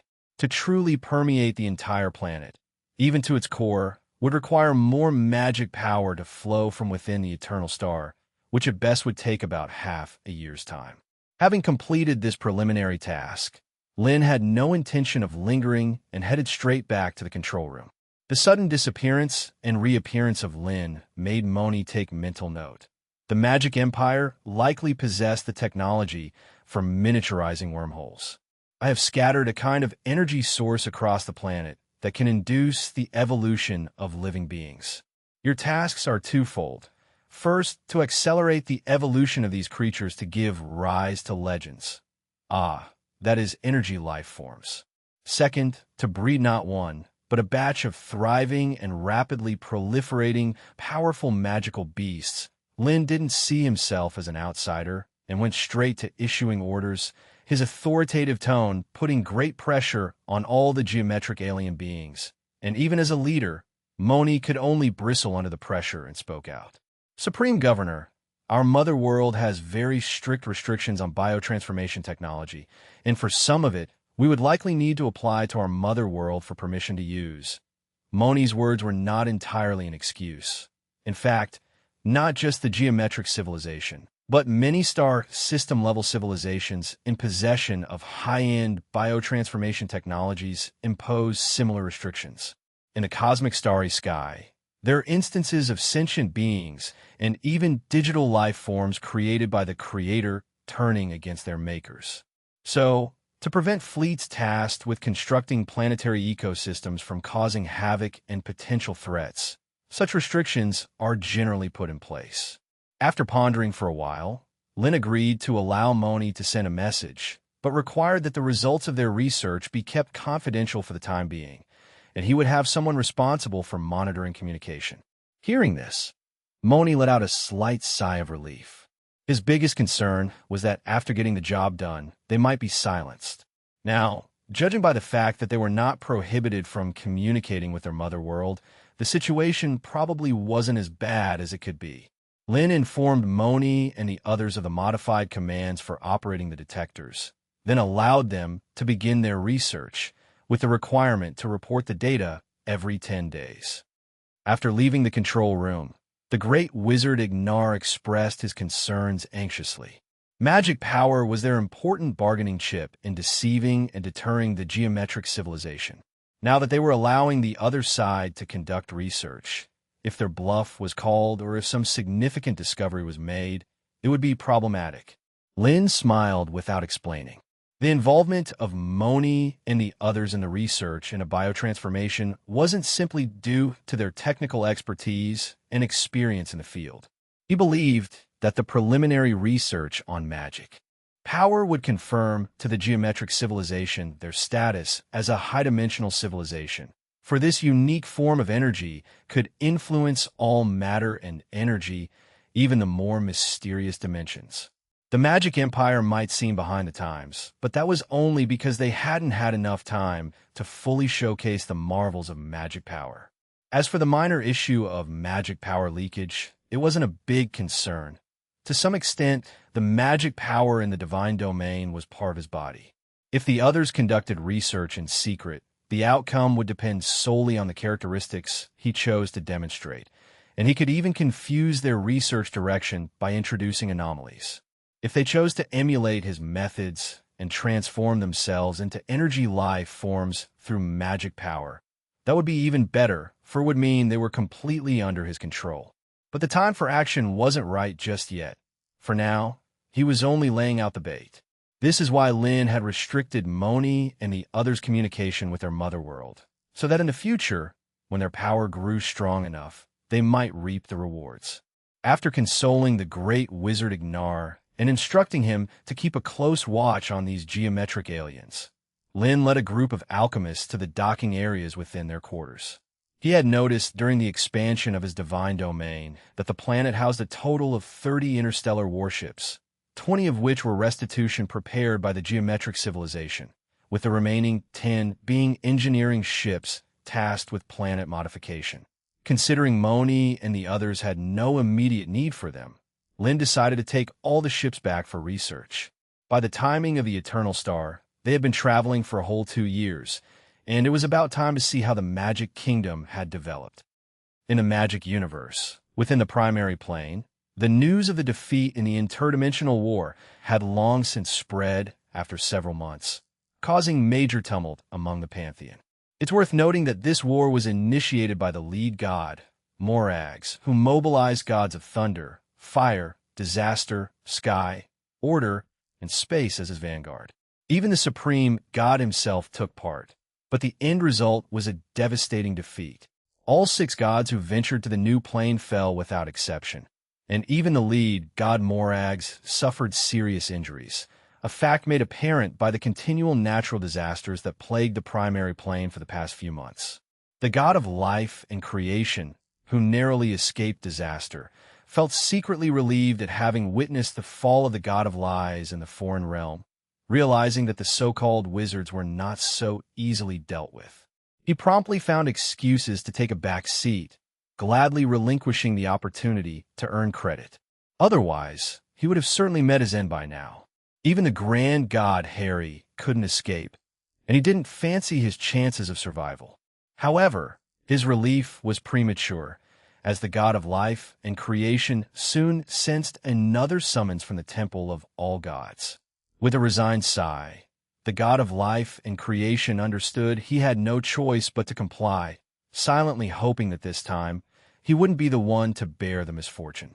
Chapter 746, 623. Trust me, that must be the full extent of their strength. Chapter 746, Chapter 623. Trust me, that must be the full extent of their strength. In the rift between the main plane and the endless void, a colossal palace stood tall, an abode of the gods according to the epics passed down through generations of the late people. However, the records in those epics were clearly not truthful, for under normal circumstances, no deity would willingly come to this place, unless they were summoned by the high god. One after another, silhouettes of light appeared in the brightly lit great hall, each representing a deity. The god of life and creation had arrived early at the site, facing the high god's invitation. He naturally did not dare to show any neglect, but before coming he also did not anticipate that the gathering would be so grand, that over 100 deities of the main plane had all arrived. It meant that they would also arrive. Just as this thought emerged from the heart of the god of life and creation, ripples suddenly spread through the space-time within the hall, a terrifying pressure beginning to loom in the hearts of every deity present. everyone realized that the high god had descended. Sure enough, three massive dark shadows appeared out of nowhere in the deepest part of the Grand Hall. They did not appear from any direction, but materialized from illusory to substantial, as if transcending the barrier of time, from the future and the past to the present. The god of life and creation subconsciously swept his gaze towards the high god on the right, Morags. It was rumored that this transcendently great being was severely injured, but the Morags that appeared before them looked as normal as ever, as if the rumors were all false. However, the continuous heavenly disasters on the main plane were very real. I think you should have heard by now, the last war against the new plane did not go as planned. Now the divine positions of thunder, war, flame, calamity, sky, order, and space are all vacant. High God Morag said directly. Even with mental preparation, the confirmation still shocked all the deities present. Some lesser gods could not help but feel a hint of fear in their hearts. If you include the positions of deceit, death magic, and the moon god, a total of 9 deities had fallen in the war against the new plane. The god of life and creation asked in a deep voice. This time, as many as 6 deities had mobilized together, including great deities like Harry, and even the high god himself had taken action. The power those wizards possess has indeed exceeded our expectations. The voice of Morags resounded throughout the Grand Hall. The alchemical creations they made were even capable of contending with deities. Of course, the most important thing was that the likes of Harry who entered there had all been trapped. Based on their previous anticipation, by harnessing the remnant soul left behind by the newly appointed moon god to connect with its main body, they would be able to open the space-time gate and launch a successful surprise attack. Yet, the outcome was the exact opposite. When the 6 deities descended, what awaited them was a fleet prepared in advance and a star annihilation cannon fired ahead of time. This was undoubtedly a trap. The newly appointed moon god must have intentionally left behind a fragment of his soul to lure them into the snare, most importantly, to make him personally take action. Once a deity leaves their divine kingdom, their strength would be greatly reduced. This goes for ordinary deities and also applies similar constraints to high gods. Moreover, because of excessively powerful forces, crossing between 2 realms becomes even harder. The opponent, based on this point, cunningly chose to launch an attack just as his true body set foot in the new plane, catching Morags in mid-transition, unable to dodge or to utilize much power, frustratingly forced a hard endure, and thus, one of his arms was torn apart by the wizard's meticulously prepared secret weapon. With Morags' explanation, the gods within the hall could breathe a sigh of relief. Those wizards from the new plane did not achieve victory in a head-on conflict, but by employing devious tactics, they repelled the high god's onslaught and were not as fearsome as they had thought. The god of harvest and fertility even believed that, in order to deal with the war with the main plane, those wizards had given their all, exhausted all strategies, to the extent of sacrificing the newly appointed moon god to achieve their goal. This conclusion also garnered the agreement of the majority of deities. If their opponents truly had the power to contend with the main plane, there would have been no need to abandon the occupied moon god domain, retreating to their stronghold. While the gods were discussing, Morags timely shared some good news. During the last war, he personally stepped into the new plane and discovered that they still underestimated the vastness of this plane. Even though his perception was not able to reach the edge and measure the dimensional distance, one thing was certain. This was not merely a large plane, it was very likely a super large world equal to the main plane. A world comparable to the main plane, the god of wisdom and knowledge said in disbelief. In their understanding, the main plane was the center of the void, the largest world, so much so that there was always a rumor among the gods that other planes were once a part of the main plane, separated due to some unknown reason. But the probability of Morags lying and deceiving them was extremely low, which meant that this was most likely true.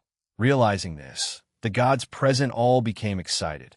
A world as large as the main plane meant a vast amount of resources, capable of supporting more deities, and possibly giving birth to several high gods. With the fall of 9 deities, their divine positions and divine kingdoms had become ownerless things. These were all stepping stones for ascension. It could be said that if they could dominate that world, every deity present could benefit from it. However, some more rational deities felt a chill in their hearts instead. The god of life and creation was one of them. From the moment they learned of this new plane, their understanding had been continuously updated, and every war raised the strength rating of those wizards a notch higher, and the last war might not represent the full extent of their power. What kind of terrifying beings would such a vast world give rise to? A war that caused the fall of gods and the destruction of countless divine kingdoms suddenly surfaced in the mind of the god of life and creation. However, this might also be an opportunity to break free from the control of the high god. Chapter 747, 624 1 month on the ship, 2 years on the ground. Chapter 747, Chapter 624 1 month on the ship, 2 years on the ground. Eternal Star, Magic Kingdom, Planetary Protection and Dimensional Supervision Office. Inside, the Grand Wizard Theodore, while sipping his coffee leisurely, was enthusiastically sharing his glorious achievements back in Wizardland with a group of apprentices who had just graduated from the Magic Academy and been sent here to handle menial tasks. So you mean to say you have actually seen the Magic Star in person and even had a face-to-face conversation with him? Mr. Owitch asked, both surprised and somewhat skeptical. The rest of the apprentices also looked excitedly at Theodore. As an Empire and Church's grave digger, controller of the Magic Network, and founder of the Magic Kingdom, Theodore was without doubt an object of admiration for all apprentices and wizards, especially since last month's blockbuster movie had propelled this star of magic to the peak of his fame. Theodore said, nodding proudly. Seeing that everyone was genuinely interested, he continued, "This happened over a decade ago.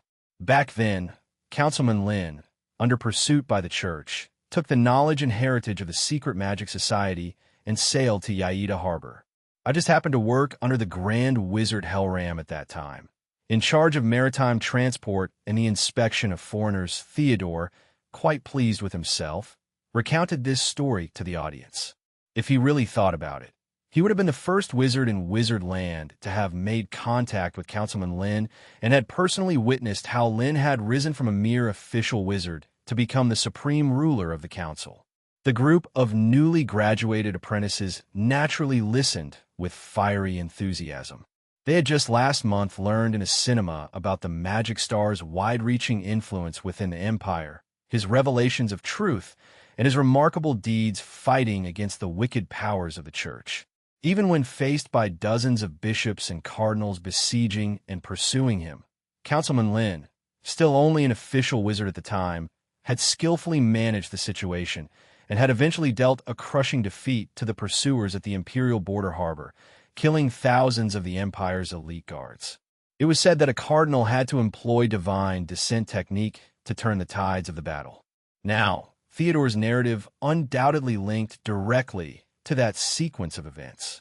Just as he was about to reveal more plot details, a loud alarm suddenly rang out, causing Theodore's expression to change abruptly as he urgently spoke.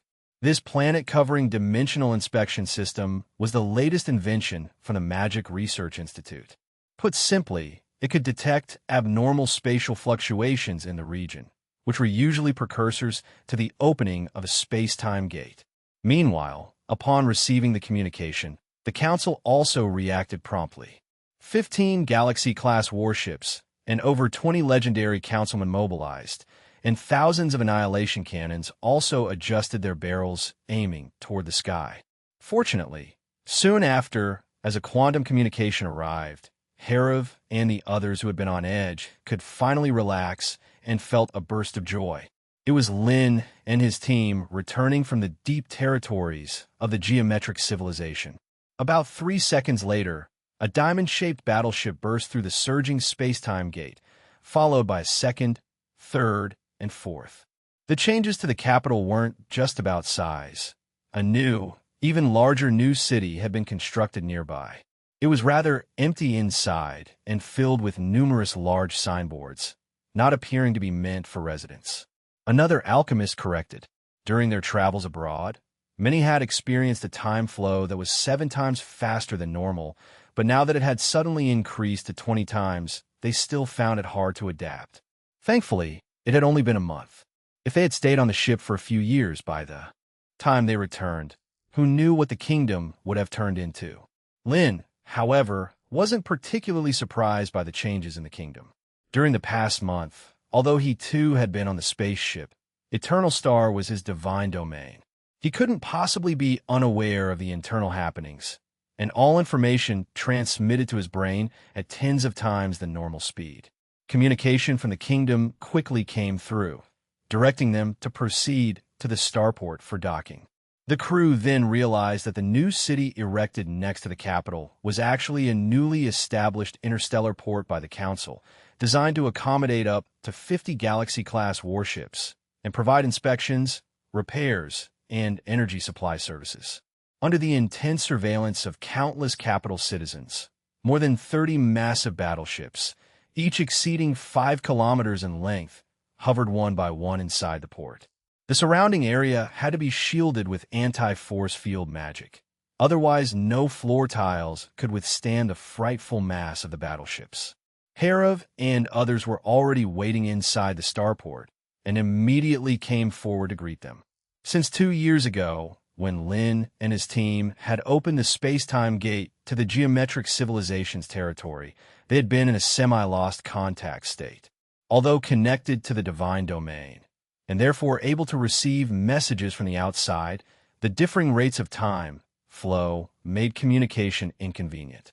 Lin said with a smile on his face as he briefly outlined his plans to establish a planetary ranch and casually requested that the Council send some wizards to the New World to assist the geometric aliens with the genetic engineering and research of magical beast breeds.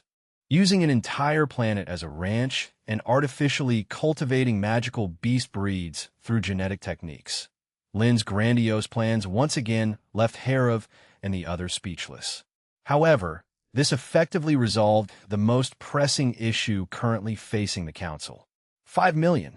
Of course, the vast majority of these people were just apprentices. The number of official wizards was less than a tenth of that. Even so, the amount of resources consumed was astronomical. In recent years, the prices of alchemical and magic potion materials had skyrocketed, and the large breeding facilities they had established couldn't meet the demand at all. Lin's planetary ranch plan could perfectly solve this problem. Chapter 748, 625, Element 7 and High-Dimensional Matter. Chapter 748, Chapter 625, Element 7 and High-Dimensional Matter. Using an entire world as a ranch to breed magical beasts. Although Lin's planetary ranch plan was shocking and could solve the most troublesome problem facing the Council of the moment, Raphael and others still felt somewhat inappropriate. That was a whole planet of life. If they could master the corresponding ecological transformation technology or obtain the clergy of life or creation, they could transform and convert other planets in the system. Therefore, planets with life were actually in surplus for them, and the Empire simply didn't have enough population to colonize them.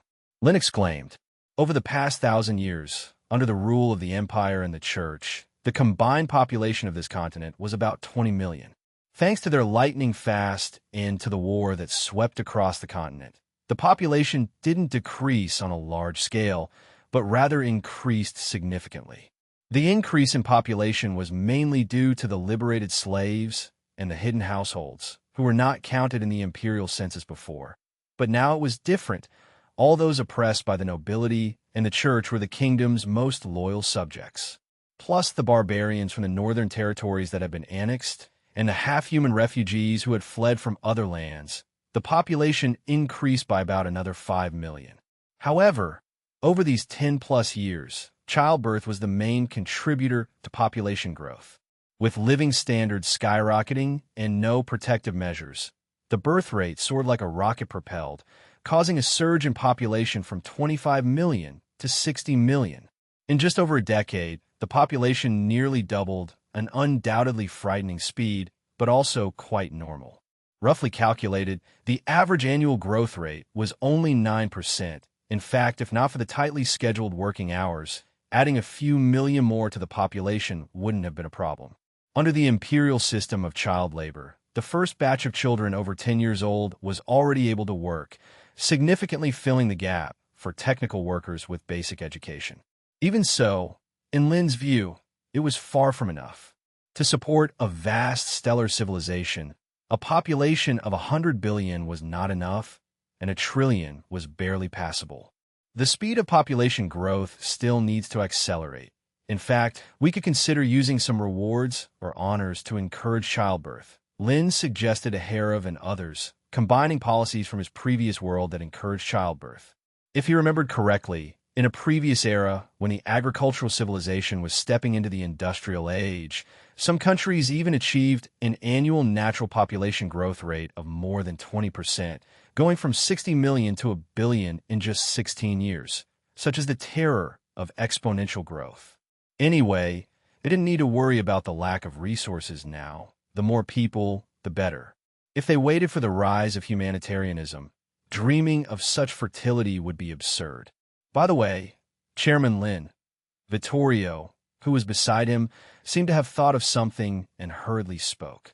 At that time, Lin happened to be out of touch, and finding the geometric civilization's fleet appearing within the star system scared them stiff. Fortunately, it turned out to be a false alarm in the end.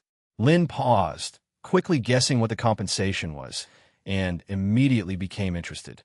He had seen this so-called seventh element in some memories of the geometricians, but because the brain he had accessed wasn't a scientific researcher, he only got some basic information. However, the geometric civilization had always kept it very secret, and during the negotiations, they nearly fought over it, which was enough to prove the importance of the seventh element, an item treasured even by stellar-level civilizations. This was also why he had specifically instructed Raphael to demand it during the negotiations. Lin asked curiously. Vittorio's expression became somewhat strange. This element is very peculiar. It seems to have no fixed form. We tried many methods, but were unable to precisely calculate its mass and volume, and even the great decomposition technique couldn't shatter it. Vittorio's words made Lin even more interested.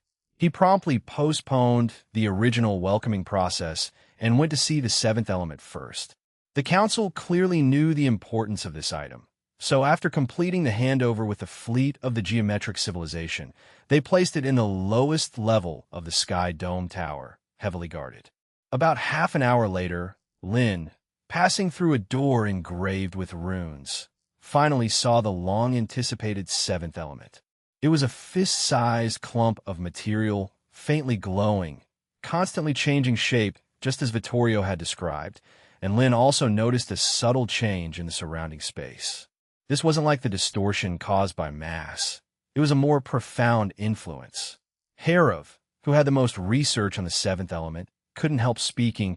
I found that this thing seems somewhat similar to divinity. I suspect it might be a kind of. Lin took over Herav's words and agreed with this assessment, instantly understanding why the geometric civilization valued it so much. Ordinary high-dimensional materials weren't anything rare because microscopic particles all possess high-dimensional properties. In a sense, all matter has more than 3 dimensions. However, it's as if the macrocosm has some kind of restriction. Once these microscopic particles align and aggregate into macroscopic matter, they lose their original high-dimensional properties. The seventh element was different. Its volume was trillions upon trillions of times that of a microscopic particle, yet it could still exist in a high-dimensional form. This uniqueness was where its value lay. Lin stretched out his hand, and with the guide of magic power, the seventh element floating in the bottom of the tower hovered over and fell into his palm. Then, a flood of divine power, wrapped in will, poured into it, and soon Lin noticed something different. If divine power were compared to a flow of water, this palm-sized clump of matter was like a bottomless bucket, continuously taking in the flow without showing any sign of being filled. Chapter 749, 626, The Lower Dimensional Unfolding Forms of High-Dimensional Matter. Chapter 749, Chapter 626. The lower dimensional unfolding forms of high-dimensional matter in Lin's perception. The divine power within his body was disappearing at an extremely rapid rate. Soon more than half was gone, while the palm-sized seventh element before him seemed like a bottomless vortex, as if intent on devouring everything into it. Herav, Vittorio, and the others were also nervously looking towards Lin. They had researched this peculiar element before, but the results were not as desired. If it weren't for someone interrupting from the outside world and time, Vittorio would have almost been trapped inside. At this moment, Lin, just like the previous Vittorio, found his consciousness trapped in a weird maze of thoughts. His mind was split into two parts, one present in the outer world and the other trapped inside the palm-sized seventh element, surrounded by what seemed like a bizarre maze, with layers of crystalline bodies all around. Lin knew clearly that this was a sight unique to high-dimensional space. It was like how a two-dimensional being would perceive a three-dimensional object. As the object moved continuously, the cross-sections presented before would also keep changing constantly. Fortunately, having transcended to the God realm, Lin had also become a high-dimensional being. Under the dual perspectives of the internal and external views, the features of the seventh element quickly unfolded before him. It was an irregular hypercube, about 15 centimeters in diameter, as smooth as a round mirror, reflecting the surrounding scenery within, dazzling like a kaleidoscope as the object rotated. The previously infused divine power was not without effect. Magic power could permeate every known element, and even microparticles were no exception. Despite the seventh element's uniqueness, it couldn't evade the infiltration of magic power. However, the amount of magic power needed was simply too vast. Even legendary wizards like Herav, even if they drained themselves completely, could not control it. After expending nearly 60% of his divine power, Lin finally gained control over this cluster of the seventh element. Although it appeared only the size of a palm, its mass was around 100 tons. Unlike a neutron star, which has high mass due to the close packing of microparticles, the terrifying mass of the seventh element came from it possessing 4 dimensions. It was like a metal block with a length and width of 1 meter and a thickness of 1 centimeter. Its mass would be roughly 78 kilograms. 8 tons. The seventh element, having 4 dimensions, was equivalent to countless three-dimensional materials stacked together. Naturally, its mass was remarkably exaggerated. Yet now, the seventh element, with its colossal mass, was being continuously reshaped by Lin as if it were a toy, kneaded into various forms. Anthony curiously inquired. Lin paused for a moment, stopped toying with the seventh element, and began to explain, this high-dimensional matter can directly influence space-time and possesses strong plasticity. For some reason, the notion that a triangle is the most stable structure suddenly popped into Lin's mind. Could it be the same for dimensions? Lin felt there was a strong possibility because the high-dimensional forms of microparticles typically appeared as probability clouds, very unstable. But when countless microparticles were fixed together under the influence of the strong force, presenting themselves in a low-dimensional form, their shape became more fixed. Numerous speculations quickly flashed through Lin's mind. Just the 2 discovered attributes alone were already very useful. For a technological civilization, this was the key to advancing from lower to higher dimensions. No wonder the seventh element was so highly valued by geometric civilizations. The numerous chairmen present were eagerly discussing the uses of this material. Vittorio quickly proposed a very useful constructive suggestion. Since this thing could directly influence space-time, could it not replace the God-powered system to provide energy for the curvature engine?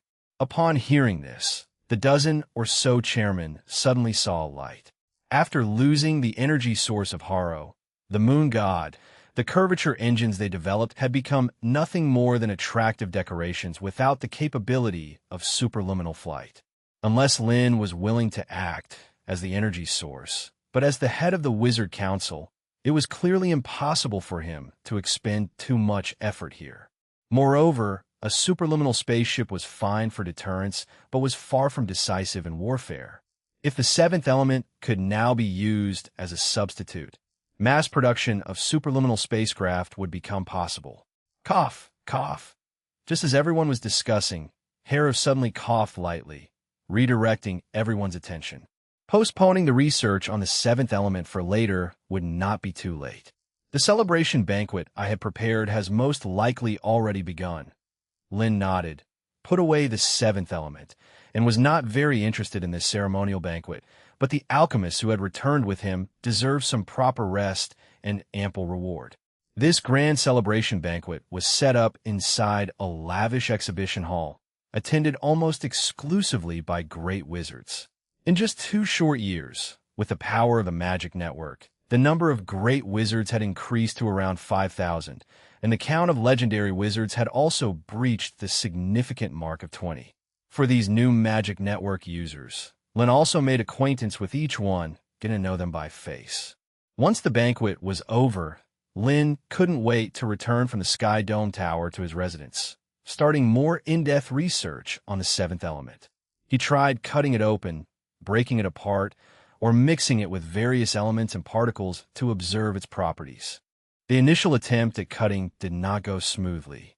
Lin tried various methods and finally discovered that normal materials, when slashed at the seventh element, were like cutting through fluid, only changing its shape but unable to achieve a true cut. After some effort, Lin managed to make a partial cut with a quantum blade bound by divine power, severing into 2 similarly volumed pieces of the seventh element. Of course, they looked the same size as before, but their mass had already changed, having been cut from another dimensional level. Following that, Lin attempted to fuse the pieces back together with magic power, trying to restore it to its previous form. This proved even more challenging, and what he did not expect was that an accident occurred so abruptly.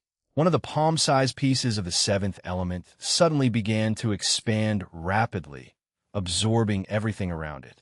Not only the room where he was, but the vast estate outside, and even the entire streets of the capital city disappeared into thin air. Chapter 756-27, The Folded Capital and Dimensional Space. At 7 in the evening in the Royal Capitol Square, the clock perched on top of the spire slowly struck, signaling the end of a day's labor.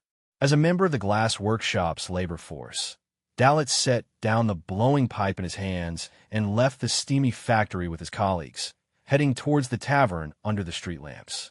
Along the way, the group of about a dozen workers incessantly complained about the recent literacy policy implemented by the council, which not only reduced their work hours from 11 per day 9, but also cut their salaries by about 20%. In its place, they were obliged to attend a 2-hour basic literacy class every workday morning, with a monthly fee of 1 silver coin, attendance compulsory. For Dalit, attending classes was far more unpleasant than laboring. The jumble of numbers and symbols made his head throb, and after several weeks, he still couldn't grasp the basic knowledge all those wizards talked about. Fortunately, the night belonged to them. They could momentarily forget the scorching heat of the workshop and those headache-inducing formulas and have a few good drinks. However, today happened to be little Lucy's birthday. Dalit suddenly remembered his daughter and started thinking about what present to buy for her when he passed the store later. As Dalit was fantasizing about how to surprise his beloved daughter, he suddenly bumped into the person in front of him because the workers ahead had abruptly stopped, their faces filled with terror. Dalit asked, puzzled. One of the workers stuttered in fright, almost doubting his own eyes. "How is that possible?" Dalit scoffed, aware that this area was among the most bustling and royal capital and the most heavily fortified in the entire kingdom. The wizards had said that even a fly coming in from the outside would be detected by the magic barrier covering overhead, ensuring incredible safety. However, when Dalit turned to look in the direction his co-workers were pointing, the mocking expression on his face instantly shifted to one of horror. He was very familiar with this road, passing it every day to and from work. Dalit distinctly remembered that leaving the workshop led down a small alley where the Black Thorn Tavern he frequented was located, and beyond that was the large square, the busiest place in the royal capital. But now, this alley had disappeared. It wasn't the kind of disappearance that comes from being emptied out, demolished, or destroyed. It was as the workers had said. It had suddenly vanished, with the royal capital square now directly in front of them. If it hadn't been for his walk down this street, just this morning, Dalit might have suspected that he was getting old and misremembering things. The workers who had witnessed the street vanish were so scared they fell to the ground. 1 second their familiar alley was in front of them. The next, they were on the square. Was it an illusion? Or magic? Or perhaps a wizard playing a joke on them? But Dalit quickly dismissed the idea, considering the crowd in the square, where many people, just like them, had witnessed the disappearing act. Some couples had been split, with one stepping into the alley and the other remaining on the square, now frantically searching for their vanishing partner. The council responded quickly. Within 20 seconds of chaos erupting, wizards dressed in golden red robes converged from all directions, securing and isolating the area. After a brief understanding of the situation, Sanchez, who had just arrived, felt a chill in his heart. An area of several hundred meters had vanished, and even he, a legendary wizard, hadn't sensed a thing, nor had the magic barrier that monitored royal capital issued any warnings. After a moment's hesitation, Sanchez had someone try to cross the area. Surprisingly, it went smoothly with no disappearances. Sanchez's brow furrowed. He went to the center between the city square and the industrial area, expanded his domain, and found nothing. Everything before him seemed harmonious, making him start to doubt if the street had ever existed, as though the royal capital's engineers had designed it this way from the start. This must be some kind of dimensional magic. Sanchez immediately realized. A wizard hastily suggested. Sanchez nodded. Of course, he hadn't forgotten Lynn's residence was nearby, and such an incident happening just as he returned today was no coincidence in his eyes. Only a deity could achieve such incredible acts. Typically, if the Star of Magic wished to do something within royal capital, he would issue a warning, but this time there had been no message. This made Sanchez feel subtly uneasy. He was about to instruct someone to notify Herav and others when he saw dozens of streaks of light speeding from afar. It seemed there was no need for that, but that was also right. With such a significant fault occurring in the core of royal capital, no one could remain indifferent. Meanwhile, in the mysteriously disappeared alley of royal capital, a carpenter who had just left the tavern and was heading home walked for a while only to see the bright sign of the Black Thorn Tavern again. He was baffled, starting to wonder if he had drunk too much, for how could there be 2 Black Thorn Taverns in royal capital? As time progressed, more and more locals within the street also started to notice something was wrong. The alley was usually only a few hundred meters long, clearly visible to the end, but this time it was different. No matter how they walked, they couldn't escape the street, as if trapped in a bizarre maze. Lynn, who was also in the area, had already left his residence and was floating high above, watching the increasingly chaotic scene below. He hadn't expected that his random meddling would peel this entire area off, creating an isolated space. It was as if a corner of a paper sheet was folded directly over, creating 2 areas, inner and outer. For those of lower dimensions, this folded space simply vanished from their sight, as if it had never existed. And that's where we'll leave this part. If you enjoyed it, smash that like button, subscribe for the next part, and drop a comment telling me which story you want to hear next. Thank you for watching, and I'll see you in the next part.